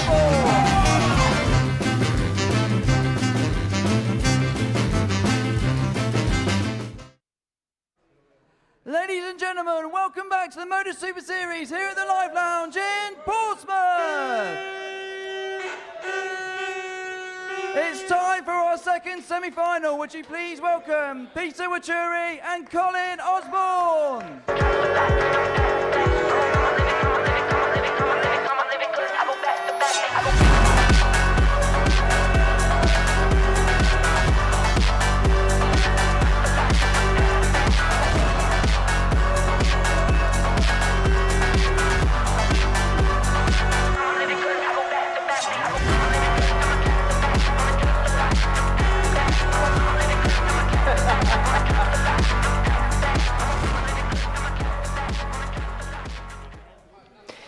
Well, I think we're all looking forward to the Peter WACHIURI walk-on, and you know what? It delivered, didn't it? Anyway, time now for the serious business of semi-final action here at the Live Lounge in Portsmouth. He takes on Colin Osborne, an experienced player here at the Super Series. He's won here on a couple of occasions. But who's going to win out and face Scott Campbell in the final? Glenn Durham, Matthew Edgar. Yeah, thank you very much, Henry. Yes, Colin Osborne was on that walk-on as well, and that's the thing about this right now, because the headlines is that man. The story and the implications of him winning tonight will be felt all the way back to Nairobi in Kenya. But for Colin Osborne, a stalwart of the Modus Super Series, a player who will be looking at the fact that he's in the semi-final without playing anywhere near his blistering best. That's a good sign for the Wizard, because when you're in a competition and you're getting through a game, sometimes you'll feel, is my name on the trophy? And I think Colin Osborne will fancy the task here against Peter WACHIURI.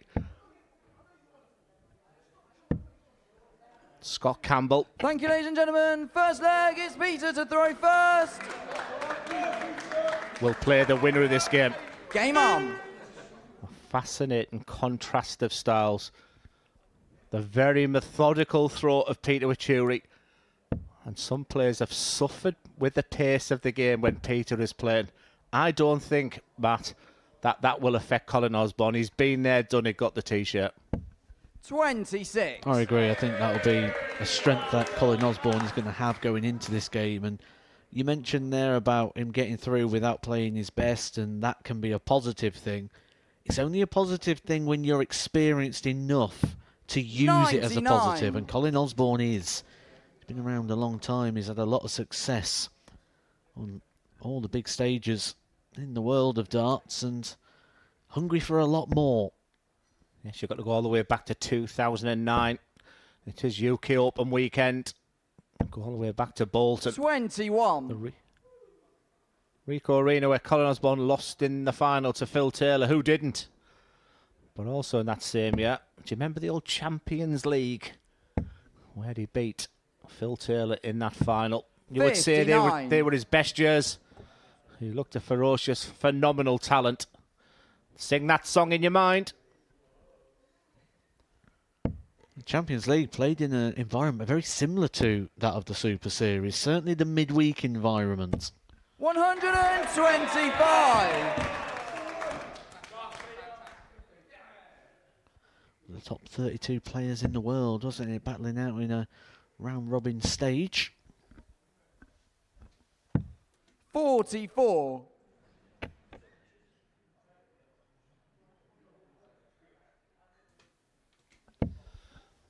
Yeah, we've been talking about the fact that the majority of the crowd is for Peter WACHIURI. 85. And what that can do, it can lift a player. And then you get the Colin Osborne, who's got the reliant of his own family and friends there right behind him. 59. That table could play a big part for Colin Osborne. They look very happy about it, don't they?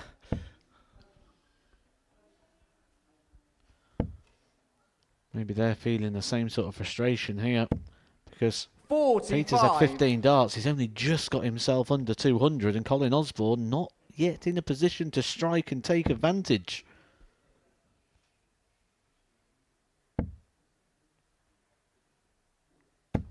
$60. Well, if Colin Osborne hasn't got the amount of fans here at the Live Lounge, certainly in Middlesbrough, I'm getting plenty of messages. One from the South Bank Albion Club, Mark Trainer. They're all watching and supporting him. But WACHIURI just finding his range. It was a very slow start that Colin Osborne didn't really take advantage of. 81. And this opening leg very much in the balance.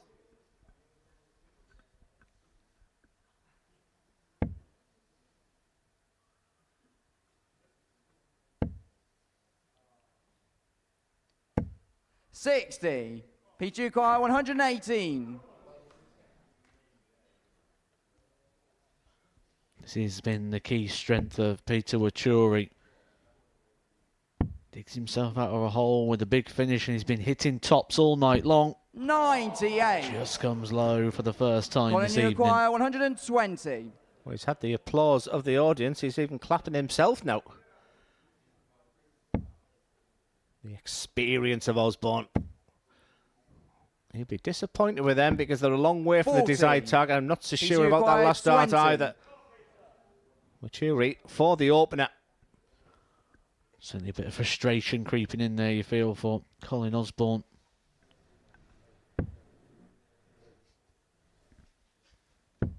Game shot in the first leg. Peter WACHIURI. It's not how you start. It's how you finish. And how many Second dart leg players is will be Collins doing with that the reverse. celebration? Game on. What have we said all night, though? When people go up against Peter WACHIURI tonight, their levels have dropped. 95. Well, I don't know if you noticed that there, but that is the quickest 3 darts Colin Osborne's thrown all night. We said the fact that Peter will dictate the pace, and maybe Colin is just trying just to change his strategy. 81. Crowd in this semi-final, the first semi-final, Scott Campbell, when we talked about the chitter-chatter, I expected this one just to be full of noise. It is silence in there. 100.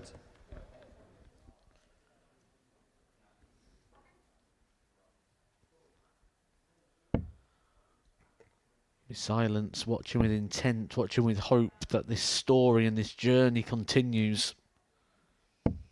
60. Doesn't need to start in the 19s on 306. The fact that his opponent's 60 points behind.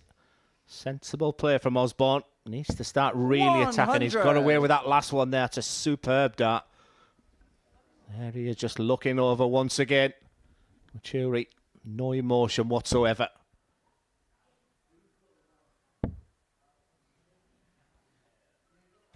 $85.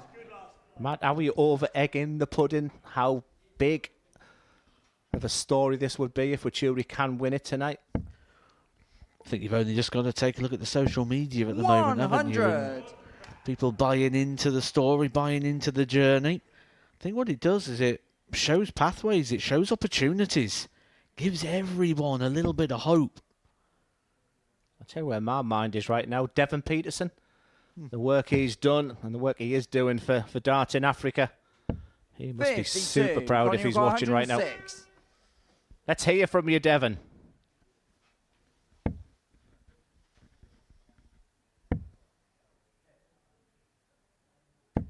98. Crucial last start again.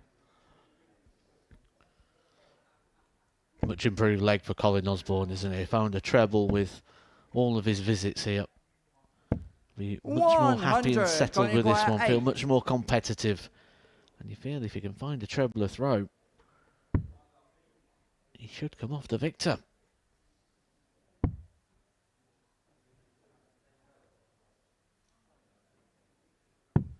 Four. Well, for Peter WACHIURI, this week questions were asked. And he's quite simply said, 123. It's been easy as 1, 2, 3. He'll start on the 19s. His own pace. Treble 18.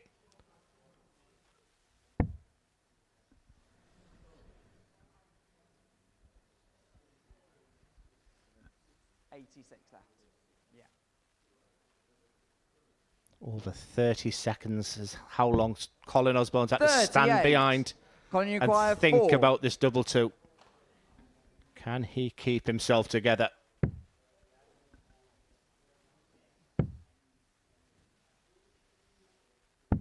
Game shot on the second leg. Colin Osborne. So relief and frustration there, isn't it? Pouring out for Colin The leg Osborne. is Peter to throw He'd have been first. concerned the visit before. Darts nowhere near the doubles, and then going down to the last start in hand. WACHIURI Game on. may have thought he was going to get an opportunity there. Quite a lot to try and unpack. Yeah, when you've got in the commentator's box and you're looking at stat after stat and 180. we tried to read them off as the first 180 this match has hit, but forget stats in this game. It's all about reaching the final. It's not about the 43. numbers this time.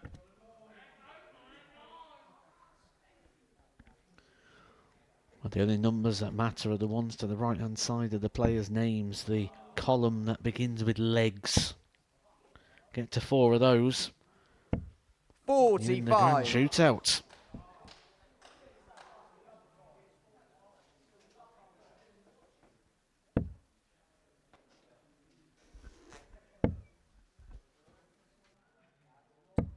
$85.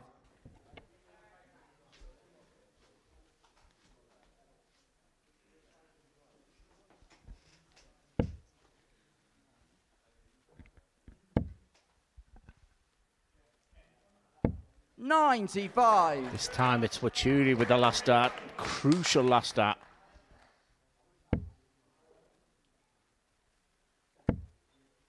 The game between Leonard Gates and Colin Osborne 85. was drama with a capital D. So many similarities in this game. The rhythm, it's out the window. This is just one dart at a time. 58. We're seeing a maximum from WACHIURI. Osborne, what he'd give to get back into this leg.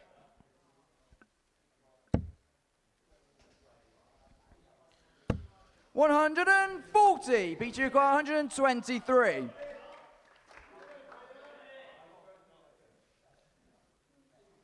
He's been here before.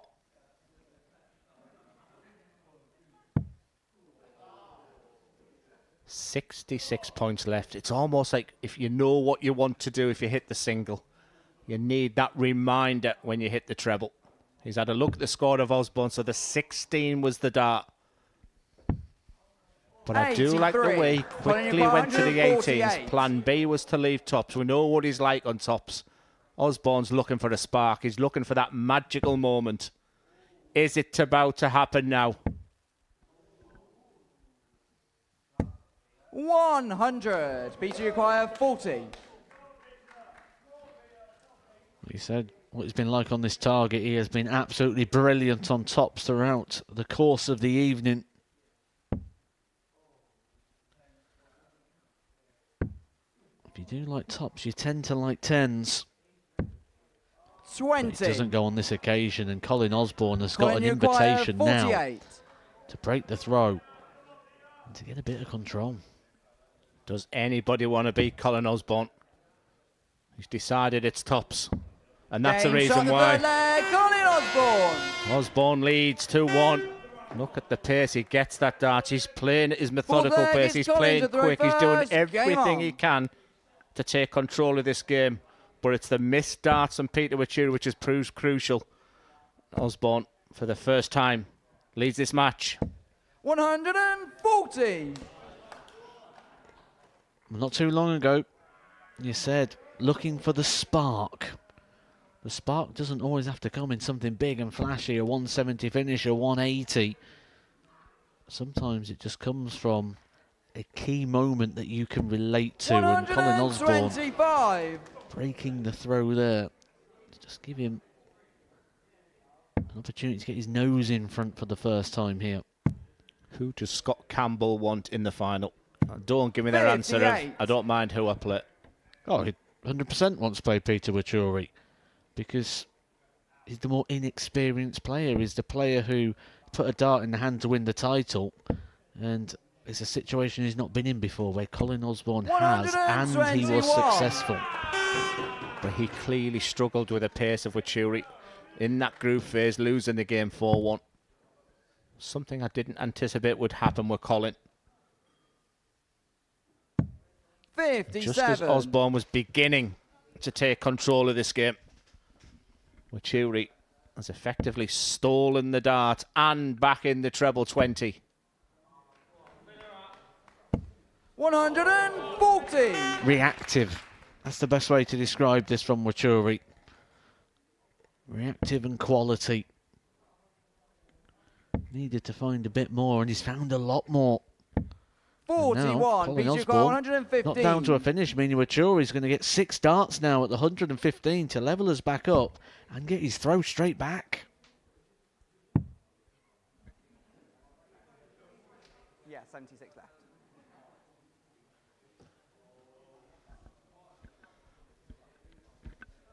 A little magic trick as well. Sack the juggler. 59. The rhythm, the pace, everything has been taken out of this game. The nerves, the tension, the drama.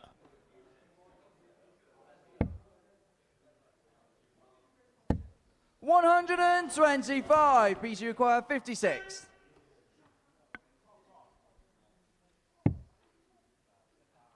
For parity. Tops is deserting him. 36. Colin, you require He 80. said, does anyone want to beat Colin Osborne? Seems like he's got some form of shield on him this evening.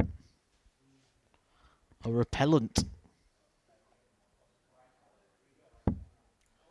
60. Oh, I got the sense from that. I think he thought that was it. Peter, you require 20.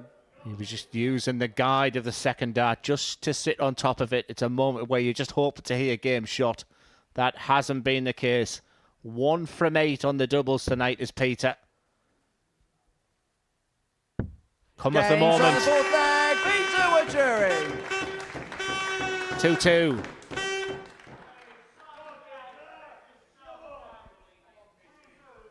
We don't need to try and work out what WACHIURI is feeling Fifth right leg, now. it's Peter to throw first. Very animated. Game on. Which is probably why he's got so much support, because it's a very easy watch. It's a very enjoyable watch when you can relate and you can see what it means to the player.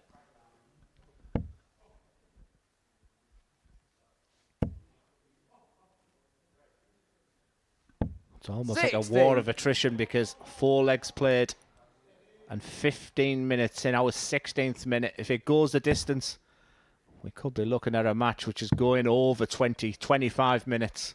That's a different 96. challenge for these players. You can tell he's feeling it. He's sucking the air in. Sharp intake of breath.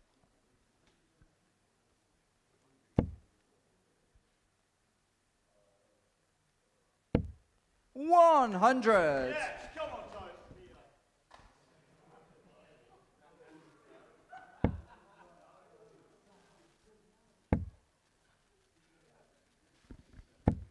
$41. Makes you wonder as well, doesn't it, if, despite the experience of Colin Osborne, if maybe a bit of panic setting in here, because Peter WACHIURI is getting a little bit closer to that finishing line, but Colin Osborne will feel like he's not quite got the resistance at the moment to sort of withhold any sort of challenge here from WACHIURI at the moment. He knows he's not playing his best darts. He probably doesn't feel like he can be very trusty and reliable at the moment.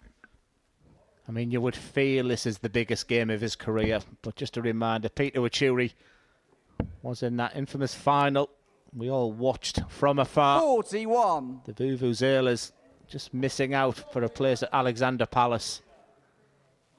But he is feeling every second of it, but not an awful lot coming back from Colin Osborne right now. How much nervous energy is it taking? Is the big winner here 140. Scott Campbell, Matt? Oh, absolutely. He'd be more than happy if Scott Campbell right now sat in the back room watching this. 70. Time running out for Colin Osborne.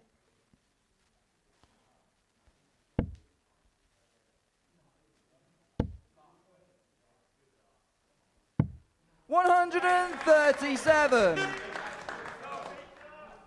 Leaves it very handy. Options, opportunities. 100. Peter Acquire 42.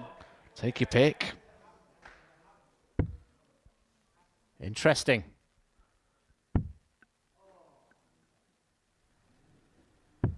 Game on fifth leg. Peter Incredible. WACHIURI. Sublime. Stupendous. Sixth leg is Colin to throw first. Game on. The pressure that was on that double 18, the pressure that was on double 9, the reaction from him, the crowd involvement. 70. We are building up to the most incredible conclusion. As a neutral, I guess this is what we hope for. All eyes are on Peter WACHIURI at the moment. He's one leg away from being a finalist 81. and one match away from being in Champions Week. Strap yourselves in.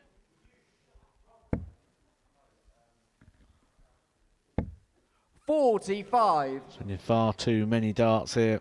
Colin Osborne camping up in that 5 section. WACHIURI here, an opportunity. Just seeing a bit of daylight here on the scoreboard. And this is probably the easier of the 2 legs for him, because this will feel like a bit of a freebie. He knows he's got the darts in the last leg. So this is like an extra life, a bonus chance. Pressure is firmly on Colin Osborne. Absolutely, Matt. That's almost like the colour is draining out of Osborne at the moment. 100. But let me tell you, his best dart is often his last dart. That is saving him right now. We've seen so many 180s from this man this week.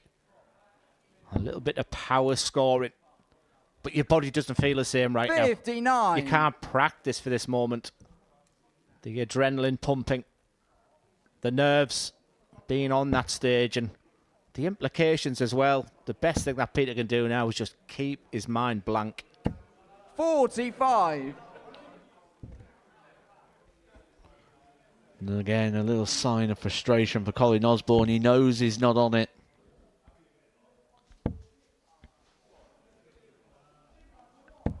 $140. Should have switched away, but got away with it there. Big last start in the treble.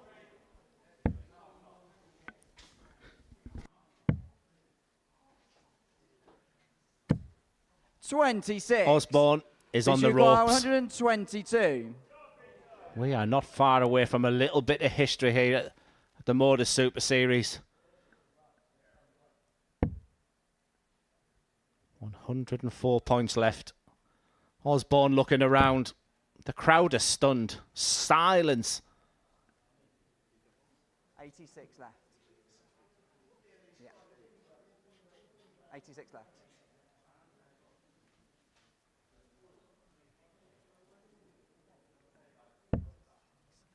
$41. That's the last thing he needed. It is the last thing that he needed. Can Osborne find something? One big haymaker. May go downstairs. He's using that again. That's the reason he stayed in that. Peter, you require He was 81. down and out in this match, Colin Osborne. But he's given himself a little bit of a lifeline. The set-up play from Peter WACHIURI was not up to scratch. Is he up for this 81 finish? Could it incredibly be determined on the Bulls? He's missed the big number. 24 scored, yeah. 57 left, yeah.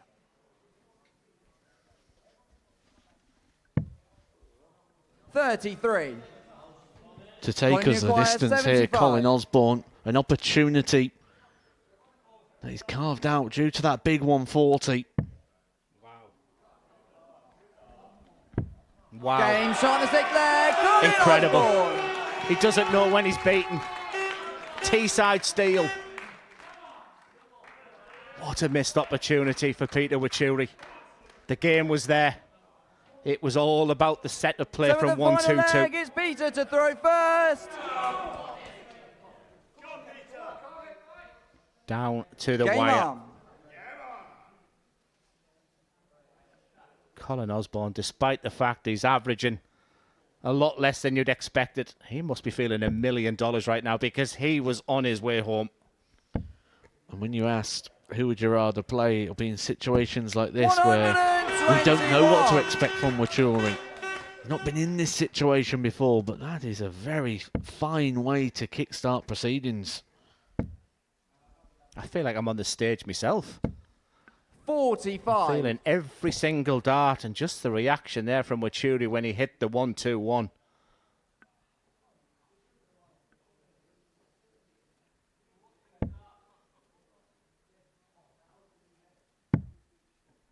"24 minutes of tension." 42.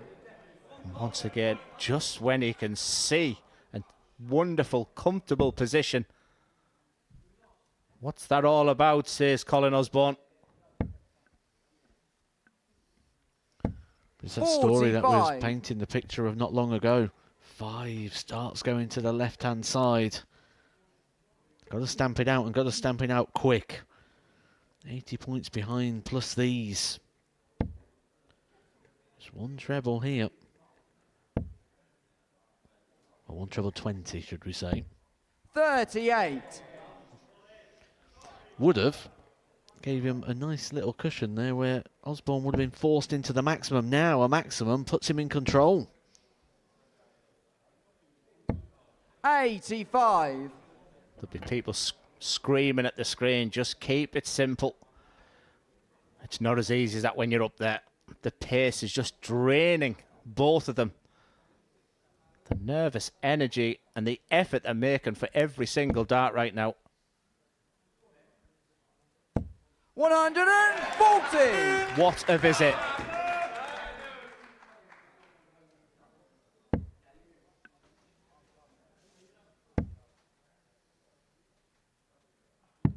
$99. Peter, you acquire 160. 6 darts for the match for a place in the final. Surely not. What a moment. 140. He will be back. He will get another opportunity. 3 more darts. Colin Osborne's got to get this down and hope. He gets it down. 140. Now time for the hope. Peter, you acquire 20. He doesn't know when he's beaten Colin Osborne. Peter WACHIURI in this type of situation all week has had the answers. But this is a semi-final.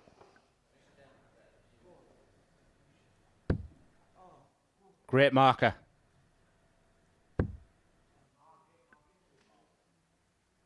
The drama. Peter WACHIURI is a finalist. It was a real war of attrition that game. It went the distance. Colin Osborne does not know when he's beaten. The flag of Kenya is behind there.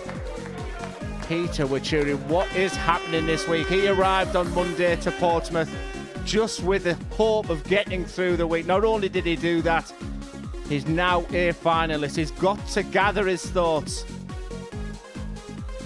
He will play Scott Campbell in the final. He's just kissing that double 10 there. What a moment for the man from Kenya. Such the gentleman as Colin Osborne. It wasn't about the numbers. It was about that steely determination. Peter WACHIURI is a finalist. He'll play Scott Campbell in that final.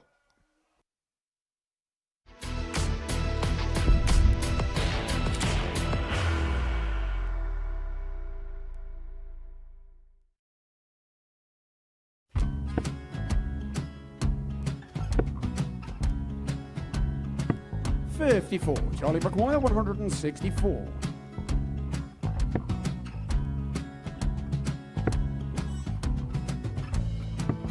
$44.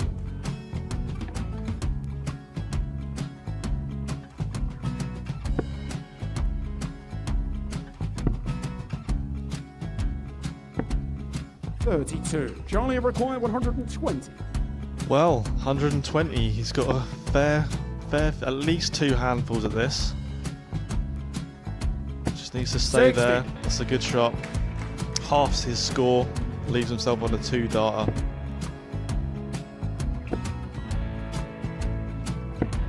$26. Charlie Time on his require side 60.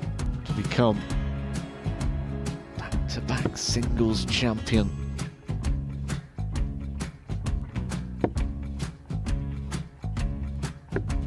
$40. Definitely a couple of nerves in those last 2 darts, but he'll be coming back. It's a moment he's been in before this situation. Standing at the back of the stage, Charlie approaching the require Oki with a 20. chance to win the title.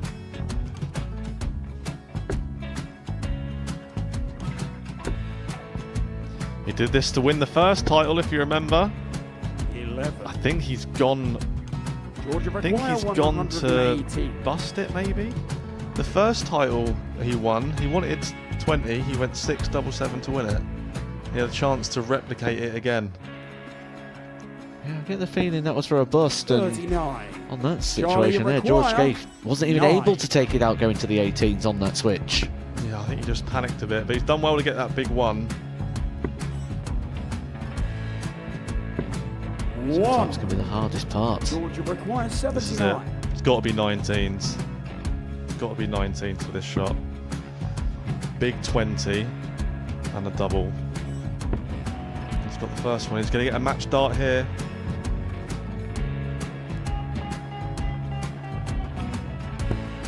$59. Charlie Threw the entire require body into that 8. one. Just didn't want to let go of the dart.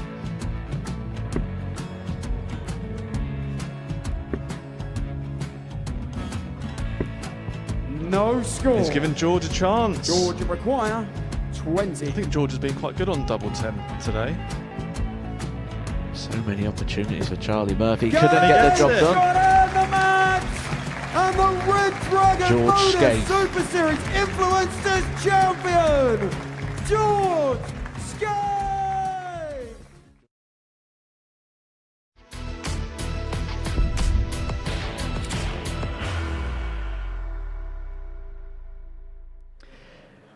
Welcome back to the Modus Super Series, and what a night we have seen here at the Live Lounge in Portsmouth. 2 semi-finals have been completed before the break. Scott Campbell got the better of Kevin Burness by 4 legs to 0. I better be careful saying this because the room might get a little bit loud. But Peter WACHIURI beat Colin Osborne by 4 legs to 3 in what was a dramatic affair.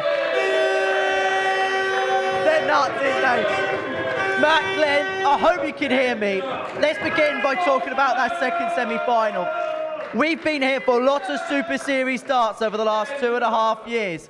I cannot remember as tight, dramatic, tense a semi-final, tense a game as what we saw before the break. Yeah, I think tense is the way to describe it, isn't it? It was one where no one really gained control of the situation, no one really gained control of the match, and it came down to little individual moments, and it was just who was going to win most of those, and Peter WACHIURI came out on top, just sort of stumbled over the line in the end, and a very, very popular win. It's very rare we get a player that sort of comes to the live lounge and really captures the imagination of people. Like Jimmy Van Ski comes to mind in 2024. Peter WACHIURI is certainly putting his name in that category. 7 legs of sheer ebbs and flows. Now, probably the first real big talking point, Peter WACHIURI, yes, he won it 4-3, but there was a moment in the game where he had darts to go 2-1 up in the match. He didn't take them, Osborne took them. And was there a feeling at that point that maybe, oh no, the experience of Colin here will probably come into play and he could begin to run away with the match? Yeah, 100%. And that was the surprise that Colin Osborne at that point then didn't see out the game. I thought the story was all about Colin Osborne not being at his brilliant best this week, but the experience of him on this stage was going to get him through that. But I mean, Peter WACHIURI, you've got to give him all the credit in the world. I mean, the crowd was silent. I mean, it was an engrossing game. And the fact he's a finalist, I mean, this is big news. This is a big story and arguably one of the biggest stories I've had on this stage. What did he do so right in that semi-final, Peter WACHIURI? I don't think he did anything amazing. He just did the right things at the right times when it really came to it. That last leg, kicking off with the 2 trebles, put the pressure on Colin Osborne straight away to keep pace. And then that gap that he managed to get in regards to the scoreboard just stayed there the whole way through. It really was all done in the first 3 darts. And it's not just the fact he's here, it's the people he's beaten tonight to get here. Jamie Lewis, former world semi-finals, averaged 102 in his first match. Beat Scott Campbell. Of course, they're going to be playing in the final in a few moments' time. Colin Osborne, who in terms of this building, this venue, this tournament, is as experienced as anybody. He has been the slowest player on there, and that's not a negative. What I'm saying at that point there is the challenge of the opponent and is to deal with that situation. I thought Colin Osborne would. We've used that word experience throughout tonight. But listen, give him credit. He scores big. How many 180s has he hit this week? And trying to hit that double in them circumstances there, let's give him just a little bit of credit. Well, he has been a superstar. He has been a revelation this week. He's made it through to the final. And these are just some of the highlights of Peter WACHIURI's 6 days here at the Modus Super Series. Surely last chance corral here for WACHIURI. And finally, Peter WACHIURI gets a win here at the Super Series. He's got a beaming smile. Oh, that's sensational! What a way to win it for Peter WACHIURI. The very first day of action, July 2022, Glenn. That was back when we were transitioning from studios. Did give me answer earlier. Am I about to change my mind? Wow. Come on! 180! It would be a massive moment for darts in Africa. Peter WACHIURI, this is your moment. This is incredible. Wow.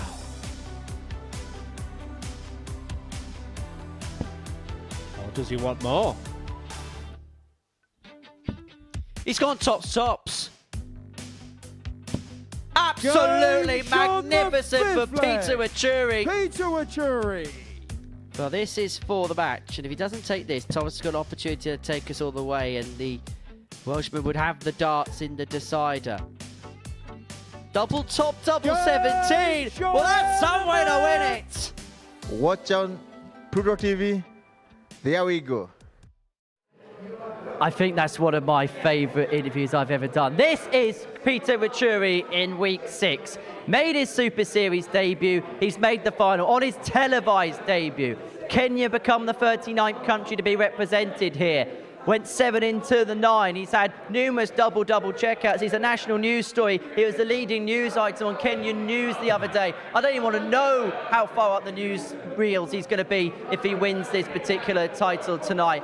And there really, really is a sense of anticipation, a sense of possible history being in the making in this building this evening if Peter WACHIURI can win this title. I don't want to be the party pooper though, but we've got to be serious about this for a second as well, and he's going to have his hands full. Scott Campbell played amazing. in the semi-final. He's done very well in the knockout stages to get here. He was very good in his Group B campaign. He was mine and Glenn's pick before a dart was thrown. He won 4-0 in the previous semi-final. So as much as we're getting excited about the possibility and the story, there is a serious dart player standing in his way. Scott Campbell, what kind of opposition are going to be in the final? What do you expect from him in the final? Well, let's go back to the group stage. Let's talk about the pace of WACHIURI again. He didn't handle it very well. I'm a big believer in lessons learned.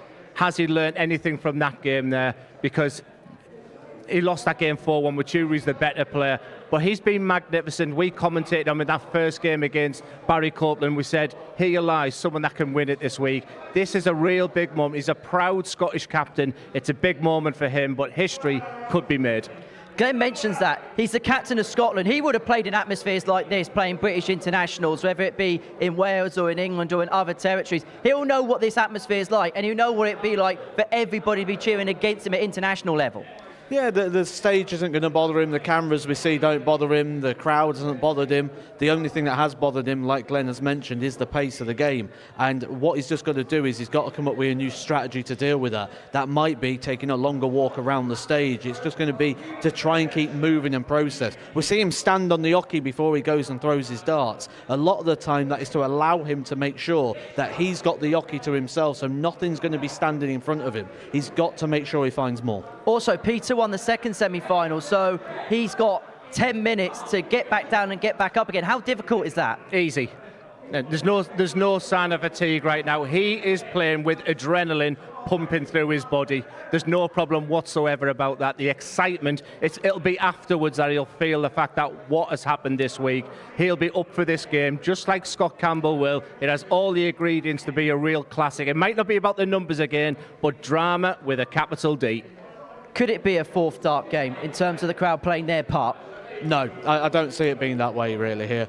We did see Scott Campbell sort of have a look over at certain points, but we've also seen him sort of interact and embrace. As I say, I don't see that being a factor. I think it's all going to be decided on the oche. Both of you, who wins and why? I want history to be made, but Scott Campbell, I've said it from that first start against Barry Copeland on Thursday. He has to bounce back from that group stage. I want to say it with WACHIURI, but I'm going to go with the pick I had at the beginning of the night. I'm going to go with Scott Campbell. For you, Matt? Before a dart was thrown, I thought Scott Campbell was the value. I thought he was the place to look. He's been the class act of the night so far. He's been the most consistent. He's been the most reliable. I'm going to stick with Scott Campbell. Well, this crowd in Porto have had quite the night, haven't they? And I think they are ready for one more game here under the live lounge roof. Gents, you got a big game to commentate on. We'll let you get up to the gantry. One more game to go, and for Peter WACHIURI, he is one game away from history. The Kenyan sensation who was to have been a game within a dart of qualifying for the World Championships in December. Could he win on his Modus Super Series debut? There's a lot of people here that want to see him win, but he takes on Scott Campbell in the final here on the South Coast.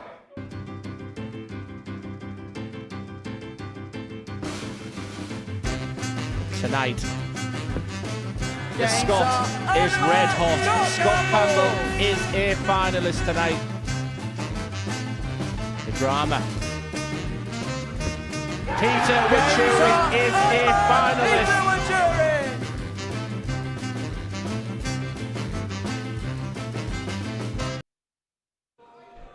Ladies and gentlemen, welcome back to the Modus Super Series here at the Live Lounge in Portsmouth. It's time for our final. Would you please welcome first, and into his first final, Scott Campbell.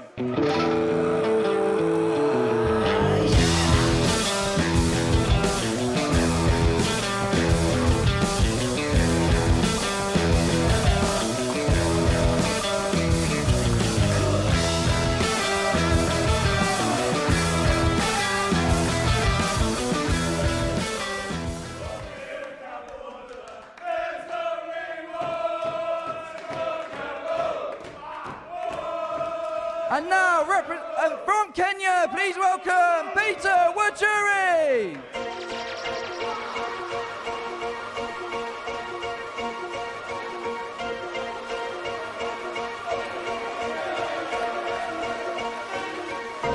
I am number one, line number 2. If I'm not the one, I'm uncomfortable. See the competition I've been running through. Leveled up, I only see them in my rear view. Yeah, I'm ballin'.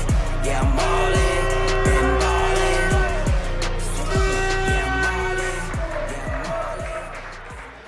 ballin'. Before we start the talking, just listen to this.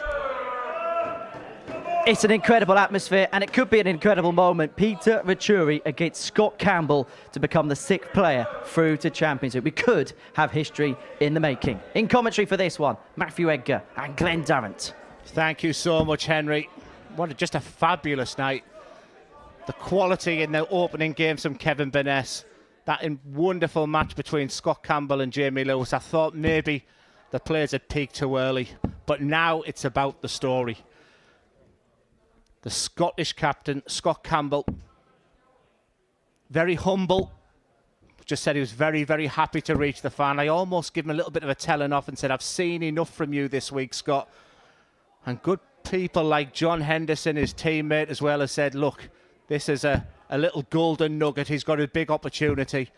But the headlines have been that man from Kenya. I'd be a liar, Matt, if I said that I expected him to reach the final on debut. We know what it's like to play on that stage. We know what it's like to play on debut. Sometimes you've got to acclimatise to the situation and just get used to the processes that are in place there. It'll be a game dictated by the pace of Peter WACHIURI. We talked about that an awful lot because Thank no you, ladies one and gentlemen. really... The first leg is Scott to throw first. Game on! No one really has handled that as much. Now, Scott Campbell has won the bullseye. Even as early as this first 6 or 9 darts of the first leg can really put Scott Campbell in a good position. And when you want that first dart, that is plump. I'm excited, Matt. Yeah, I think this game coming at the back end of the day as well is good. When you're playing early on and you've got a long journey ahead of you and you're playing one of those sort of slow players and the pace is sort of sucked out of the game a little bit, it can feel like the road ahead is so far. But when you're coming up to the back end of the day and you think, well, 60. I've just got to find that deep focus, that deep concentration for 20 minutes. Listen, what a week it could be for Scott Campbell. He'd become a granddad 100. this week as well. And it's almost like at times like this you start thinking of your family. I mean, it's a long way to come. You know, you get your call to come to the Modus Super Series and, you know, he flew down, he's flying back tomorrow and you just want to go away. And like I said, and the prize as well, £5,000 and a place in Champions Week. There's a potential 25 grand. And it's been a series so far where new names, new stories being created. Are we about to see another one tonight? Let's just think about what this could do for 41. Scott Campbell and his darting career as well. We've seen him tinker a little bit with attending some WDF events. We'll see him on the Challenge Tour, but what would that extra bit of financial backing do for Scott to allow to reinvest back into his game?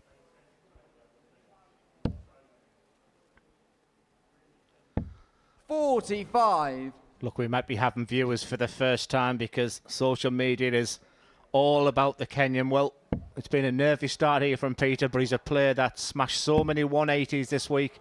Under pressure, has had an incredible amount of doubles when he needed to. But Scott Campbell, he has the pedigree. He has the experience to talk so much about how passionate he is and how proud he is to represent his country, not just as a player, but as a captain. This has all the ingredients. 140. He's got Finally, 120. WACHIURI just settles down, but it's looking good for Campbell to take the opener.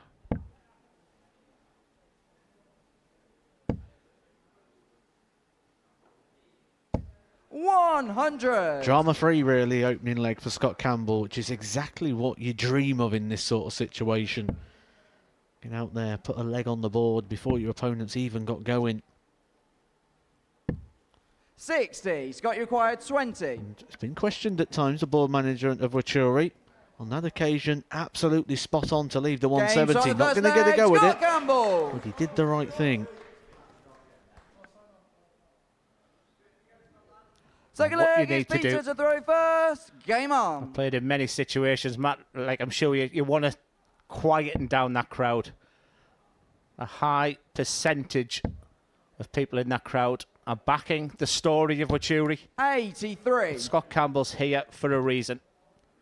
And that really does. It was a beautiful opening leg. Solid, professional. He's been razor sharp all week. And this is a big moment for him. 91.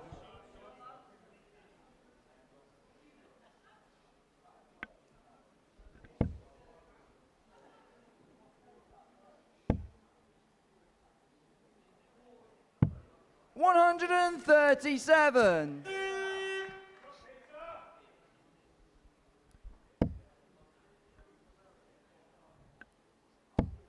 Part of me, Matt, is hoping that the crowd don't play too big of a part in this match. 100. Can we stop blowing the vuvuzela, please? Thank you. Dealt with there by the referee, George Baker. You want the winner just to take it on fair grounds.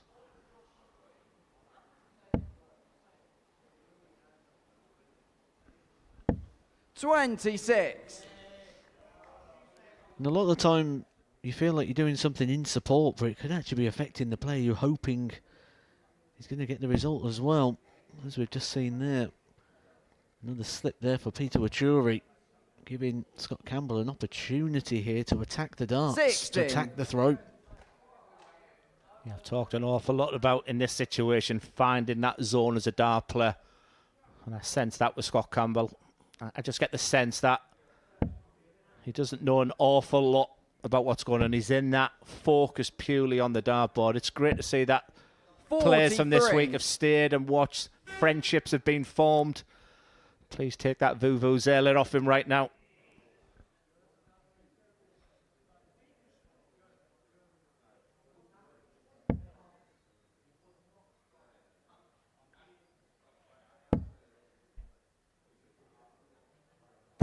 $140.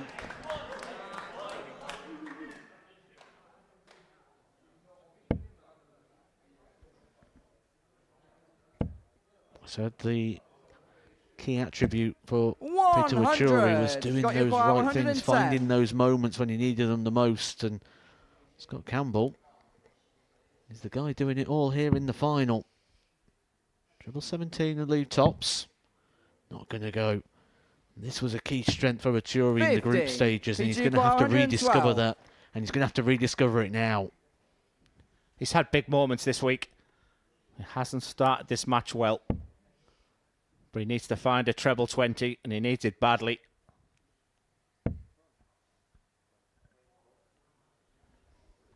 It's very wayward at the moment, is he? And the other real telltale sign here of a bit of nerves is just the darts not landing in a 54. consistent angle. Some Scott, you kicking require to the 60. right, some straight, some kicking left. That release is all over the place. Nice and straight with the first. Trust the throat. You're hoping not to move, but look at the eyes again. Is it the left-hand side of that tops he's looking at? Game Smack shot on the bang in second the leg. middle. Scott Campbell. Look at the reaction. The guy is an absolute gentleman. Doesn't often give it big, but this is how much it means to him. He'll realise what's going on around him. The leg, it's Scott to throw first. Well, I know what it means to him just to even be here at the Super Series. As Game I on. mentioned, we was both in a tournament together last year over in the Faroe Islands, and he was talking to me then about his Super Series experience that he had last year and saying how much it meant to him and how much he'd love to get another opportunity just to play here in Portsmouth. 60. Never mind being 2 legs away from actually being a weekly winner. And then you win a week, you don't have to worry about when you're coming back to the Super Series. The chances are you're going to be here a lot more regular, certainly. Going to be back here in about 8 weeks' time for a bit of Champions Week. 140. I think that'll be far from his mind right now. Once again, no reaction, just to the bits of irritating noise behind him right now. The crowd have been 10 out of 10 tonight. They've made it a wonderful atmosphere. But when it comes down to this nitty-gritty, you just want to have that focus, that desire. Scott Campbell, the precision is perfect.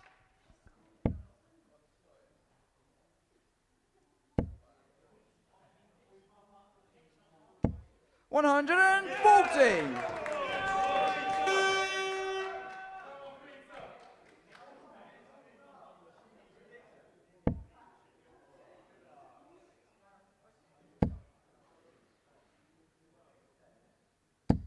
83. Once I'll be again, can we please disappointed stop that blowing the for vuvuzela? Scott Thank Campbell. you. That first dart on the top wire just sat up. Very inviting. I was expecting him to fill it up again, and he's ended up not leaving a finish. It's been fairly drama-free so far for Scott Campbell. 26. Again, he's had a while since that semi-final victory. Pretty routine victory over Kevin Burness, who was being excellent. And during that time, he's been able to just to get his composure, just to get the mindset correct. He's the better player at the moment, but I haven't seen a match all week where Peter WACHIURI just hasn't had a moment. Can he just get the setup play? Can he get down to a manageable finish?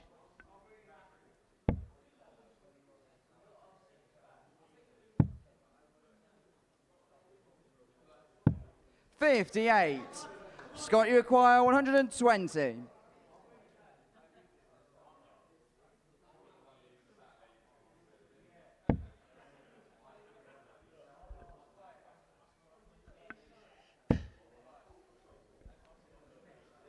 Not going to go, but instantly your eye goes straight to the scoreboard, see where Peter WACHIURI is, and sort of just living on scraps at the moment. 60. Peter, you acquire 137. There shouldn't be a fear for Scott Campbell at this moment, but he seems to have slowed his game right down right now. You don't sense that, you don't feel that when you're in the midst of a game. WACHIURI will start in treble 19 and a 137. He's been fantastic on tops. Is he going for the pair of them? 97. Scott, you acquire 60. Campbell hit this with real aplomb. Lovely straight first. Won't need to move too much this time. And if you're watching from afar,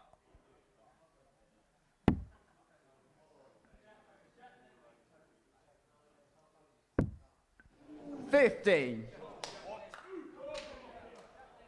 Peter, you require the first 40. real opportunity here for Peter WACHIURI to get a leg on the board.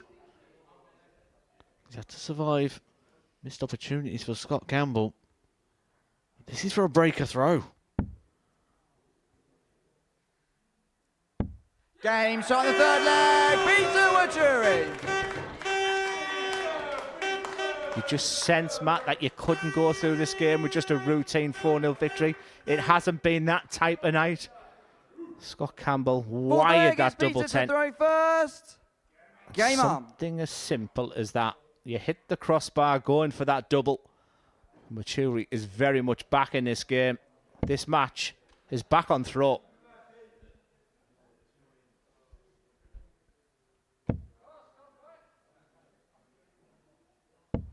$55.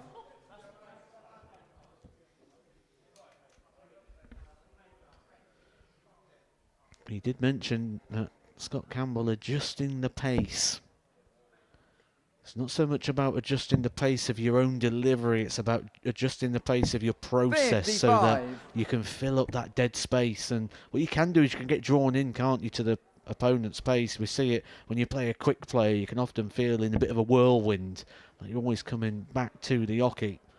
And sort of when you play one of the slower players, you can do the same thing, you just sort of join in. 45. Scott Campbell has been the best player in this game so far. But I just think he's getting sucked into some of the problems, and that Please stop.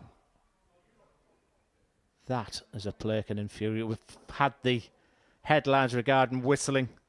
I do want to say once again that this crowd has been magnificent tonight. But don't spoil this wonderful final. Or has it helped him? 100. Take that.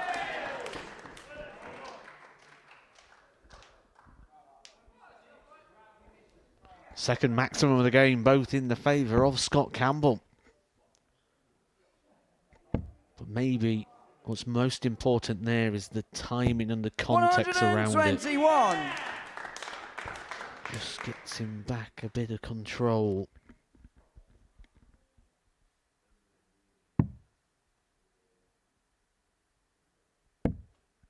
He'll stay there. 99. Down to a finish. It's a biggie. Is he looking good to break back quickly and then go one away? Or will this man who's had a plethora of 180s this week. However, that's not to happen. Plan B needs another treble. 85. Scott, you acquire 167.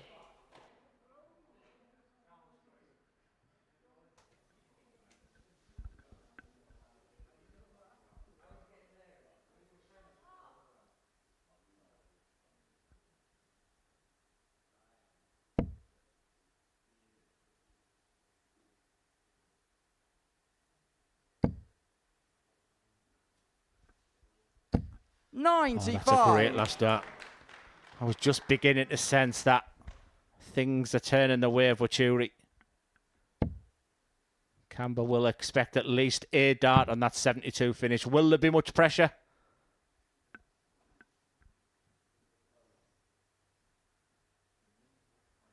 Uh, 166 left, yeah.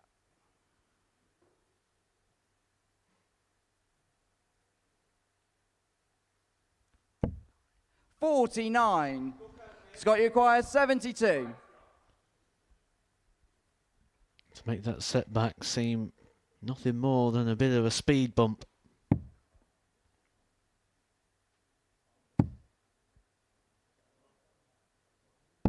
Game shot in the fourth leg, Scott Campbell. That's the difference between the two, what has been the quality of this evening.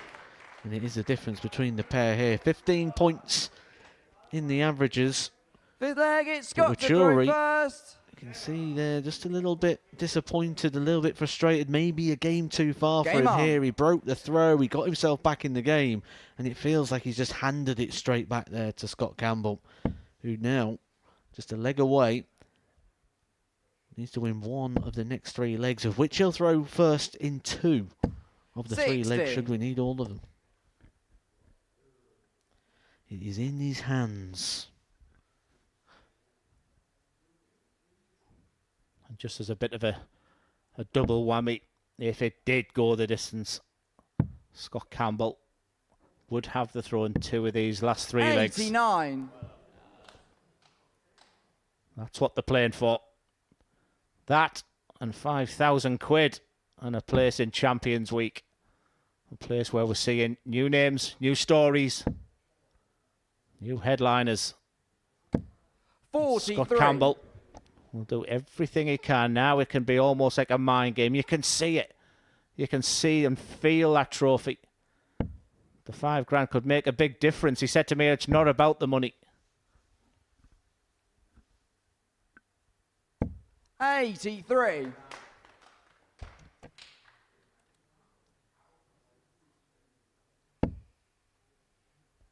That's inviting. 123. Just felt after dart 1 he was going to fill that one up, but what it has done, it's got himself back in the leg. WACHIURI hanging on by his fingertips. 46. 1-2-7-5. You want a dart in the treble with one of the 2 darts. That would then bring the bullseye. The frustration there, that's awkward. You don't want to leave the treble 20 bet because you knew what your plan was. He'll go downstairs. The treble will still make him big favourite. 1 dart at a time. 59.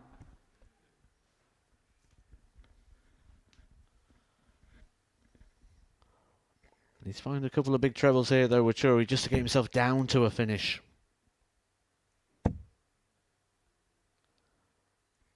He just feels 40. like he's not got much left in the locker here, Peter WACHIURI.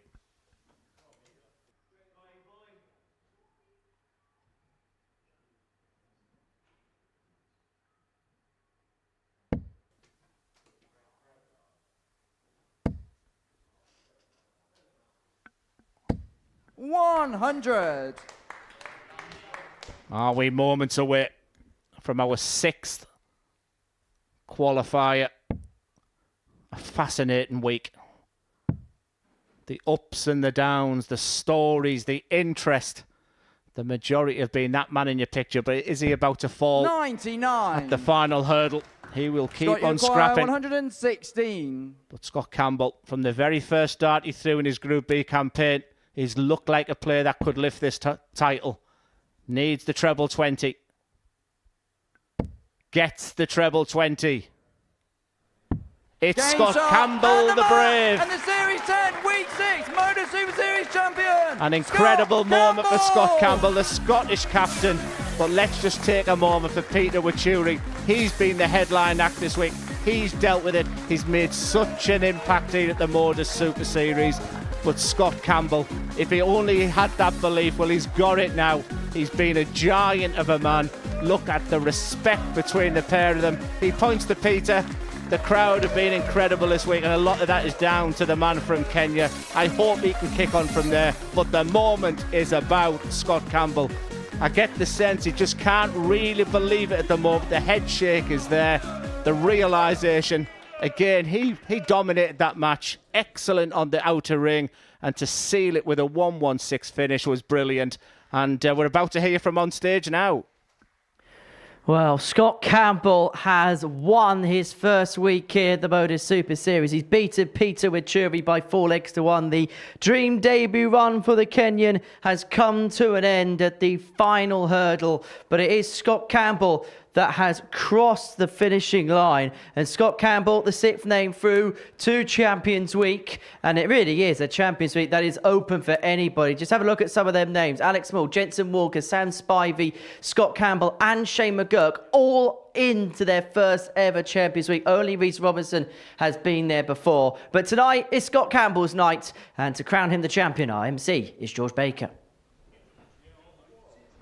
Ladies and gentlemen, after 6 days and 104 matches, it's now time to crown the Series 10 Week 6 Modus Super Series champion. And that player is Scott Campbell.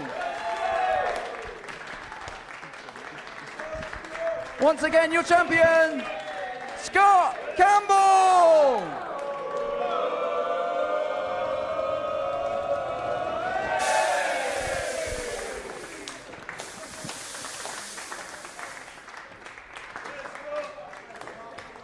Well, he was almost in disbelief when his name got called as the winner of Week 6 here at the Live Lounge in Portsmouth.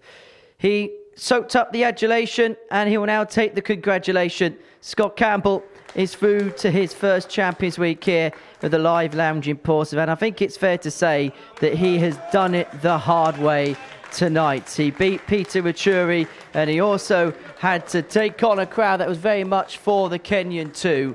But he will now take the congratulations of them that cheered on his opponent. Such is the spirit here at the Super Series. Scott Campbell, 3rd time is the charm. That's kind of been the story of the week for a lot of the players. He's going to make his way up to the studio to join us, where Glenn Durrant has joined me following that final. I'll tell you what, full credit to Scott Campbell, because that must not have been an easy game to have played in. No, he'll learn from that one there. They've been a good crowd tonight, a great crowd. Like I said, a lot of it was down to Peter WACHIURI. The Vuvuzela was everything we were waxing lyrical about early on, but just at the wrong time that was being played there. He dealt with the situation very well because he's very strong mentally. You don't get to be Scottish captain unless you're not just a good player. He was this precocious young player who sort of went quiet a little bit. We had good information from the likes of people like John Henderson that, you know, this boy can play. It's been a great week for him family-wise as well, and then to top it by winning this week as well. And the style it was done, good on the lad. He took advantage of maybe some nerves that Peter had in that final. That was quite bad. In fact, we can actually hear from Scott Taylor now because he's joined us in the studio. Scott, welcome along. Come in here, my friend. Many congratulations. Your first Super Series weekly win. There's a chair just down there. There's a microphone there for you. And pop that on Pride of Place. Yeah, it's been a while since I've seen a trophy, Scott, so... Wow. Scott, congratulations. You've done it, but goodness me, did you have to do it the hard way tonight? Oh, yeah, absolutely. It was like, obviously, before I played Peter in the group stages, I knew I was through. So relaxed a little bit, which I shouldn't have done. Should have just put him to bed early. Crowd was obviously way behind him, as everyone watching would have heard. So I just took a little bit more time in between throws and we took it from there. Was it something you anticipated? And also, you had the fact that you played him in the group stage. Was the fact that you played him once before as well give you an indication as to what you might be up against? Oh, absolutely. I was dying to play Colin. I was like, that'll go quiet it down a little bit. But we asked that question in comms, and we suggested you would rather play Peter because of the whole sort of situation, everything around it. Yeah, a little bit, but it wasn't until after I played Peter, and then obviously the little vuvuzelas. It's been the story of the week. But I was like, I've played Colin here before. I've beat Colin a couple of times, so it was almost just a trying to be positive in my own head. We spoke before the final. Obviously, you're Scottish international. You would be used to atmospheres like, particularly when you play in England, particularly when you play in Wales. How much did that experience come into play in that game? I'm not sure if it helped this time, but it'll certainly help in the future. Roll on at the end of the month, we've got British internationals again, and it'll definitely help me. I'd love to hear your thoughts on this moment here, Scott, because it's arguably your biggest moment in dart. And yeah, let's go over to you. You're going to be the commentator right now. Tell us how you were feeling. You know, someone I took it out earlier on in the week against Jamie Lewis, and I just thought, just do it again. Just don't give him a sniff. He took out the 154 in the group match. He took out so many big finishes during the week at crucial times, and I just thought, don't give him a shot. What a reaction. Then the outpouring. You're not someone that likes to let out a lot of emotion. You like to keep things within, but at that moment, was that just everything? Because it's been a big week for yourself, not just on the hockey, but off the hockey. That I can imagine there's been a lot of emotions going on. Yeah, huge. Like, it's even like prize money. Money doesn't bother me. It doesn't bother me, but just to win is huge. Is this the biggest thing you've ever done? Oh, huge, yeah. Between that and the Scotland captain. You still can't believe it, can you? No. I'll tell you what, we'll give you a second. Glenn, just what kind of achievement is this for Scott? This is almost like a mountain being climbed, isn't it? Yeah, again, I don't want to say we told you so, but myself and Matthew Edgar both picked him to win it tonight. We thought he was fantastic value at 11-2. And let's be honest, me and you sat there on Thursday night when he opened up against Barry Copeland. He raced into a 3-0, and the line we used was, he has all the attributes to not only get through this Group B, to win the week. I spoke with him just before the game started. He was practice on the stage with Kevin Burness, and it was a bit like, yeah, it's been whatever happens tonight. And if anything, I give him a little bit of a telling off, and I sort of said to him, no, that's not good enough for you, Scott. You're a proud Scottish captain now. You can win this tonight, and if you do, you can give me $2,500. And he said, no problem at all, Glenn. Be careful, because he does invoice heavy for that sort of stuff. It's fine. I'm sure I'll be seeing Glenn at his house soon. We'll go down and he'll give me a couple of lessons. Let's look a little bit forward then, because Champions Week's now going to be on the horizon. And looking at the field that's in Champions Week so far, there's a lot of players that are kind of in your position, your situation, where you're quality players, but this has been your breakthrough success. Do you look at that and think, what an unbelievable opportunity I've got ahead? Yeah, of course you do. Like another week down here again, absolutely brilliant. I know I can play darts, but it's just, if I can show up and play like that again, I've had the experience now, a finals night and a win, so I'll use that the next time and hopefully be even better. It's all about incremental progress, isn't it? Yeah, of course it is. It's just one of them. Like my A game, I know is very good, but it's all about improving the B game and making sure the B game just keeps increasing. Like what Luke Littler's done from his 13. His B game is now 90 plus, which is ridiculous to think.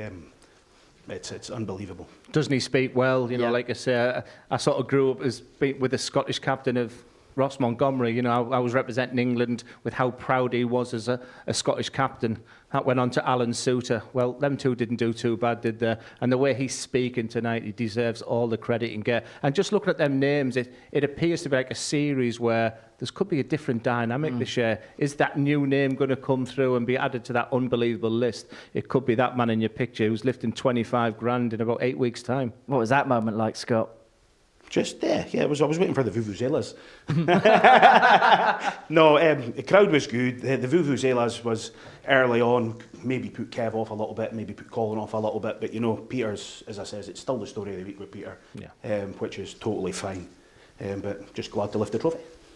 Was it about blanking that out then at points? Yeah, huge. Just as I opened up with saying, like, it was huge. Just me taking that extra step back and waiting for that to stop to approach the hockey. and just using the little bit of experience that I've got. We'll have another word with you in just a second, but I just want to get your synopsis of the weekend. I know Peter WACHIURI is going to take all the headlines, the fact he got to the final, the fact he played so well here, but we also saw Jamie Lewis as well come here after a long layoff and play well too. Yeah, first of all, I thoroughly enjoyed the week. When I saw the list of names, I thought opportunity knocks. You know, we've seen some weeks where the headline has been Steve Beaton, Simon Whitlock. I mean, you look at double trouble next week of the players who haven't qualified for Champions Week. And Scott Campbell was a name we looked at. Scott Campbell was someone that's interesting. Group B is going to be difficult. It's going to be tough. I was looking forward to watching him up close and personal. But he was magnificent from the first start. A deserved winner in the end. Peter WACHIURI will go down as the headline act. He was amazing. Players like Jamie Lewis, like you mentioned, will feel like they're getting over the problems they have. But the man sat next to me is the deserved winner. That is the Double Trouble free lineup. That's going to get underway Monday morning from 9:30 here on Pluto TV. But Scott, final word goes to you, because great week on the hockey, picking this up, and now you get to go back home and meet your grandson. Yeah, huge. Can't wait. Best week ever? Yeah, of course it is. Absolutely. As I says, 3 weeks down captain for Scotland, which is still huge, but this will top it, just like Ross Montgomery winning the seniors was huge, but just another 10 years, then it'll be me in the seniors. Scott, many congratulations. Yeah. Enjoy the trophy. Enjoy everything that's going to happen before Champions Week. Glenn, thank you for your company as well brilliant. over the last few days. Wonderful week. It's been good fun, all jokes aside. Right, that is it from us here from the live lounge reporter. Plenty coming up on Pluto TV. On the other side of the break, we'll be having a look at the best of Luke Littler. Funny enough, he's in another quarter-final at the UK Open tomorrow. His best moments from the live lounge will be with you on the other side of this break. And then we're going to be back Monday morning, 9:30, for the beginning of Double Trouble 3, where we've got some former champions and some big names in action. Robert Thornton looking to defend that title. Well, it's the end of week 6. We're at the halfway point of the series now, and it is Super Scott Campbell that has gone all the way to the end game. He's going to be in Champions Week. We shall see you Monday morning. Until then, thank you for watching. Bye-bye for now. Just about gets the 14, but gives him the dart at the tops, and he's up and running. He's hit a maximum in that leg. Uses the dart. Brilliance and finesse. He was magnificent. Treble 17 hit for double 16 again. Wonderful finishing and a reaction.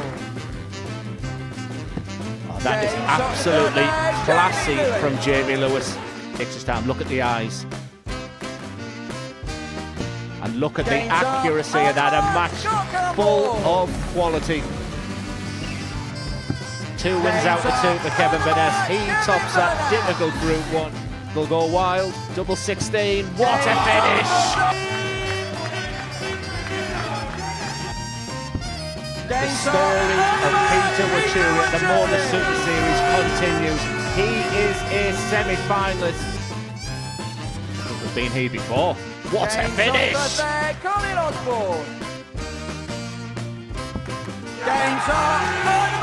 What a finish! What a player! And usually, with one dart in hand at tops, he's a magician. WACHIURI to top Group 2. The story continues. Tonight, the Scot is red hot. Scott Campbell is a finalist tonight. The drama. Peter WACHIURI is a finalist.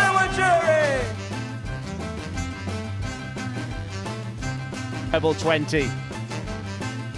It's Scott Campbell the Brave. And the Series 10, Week 6, Modus Super Series champion. An incredible moment for Scott Campbell. Once again, your champion, Scott Campbell.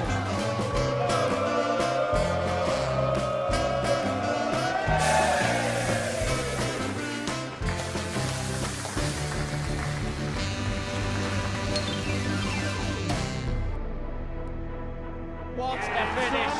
What a man! The drum roll finishes, and the target is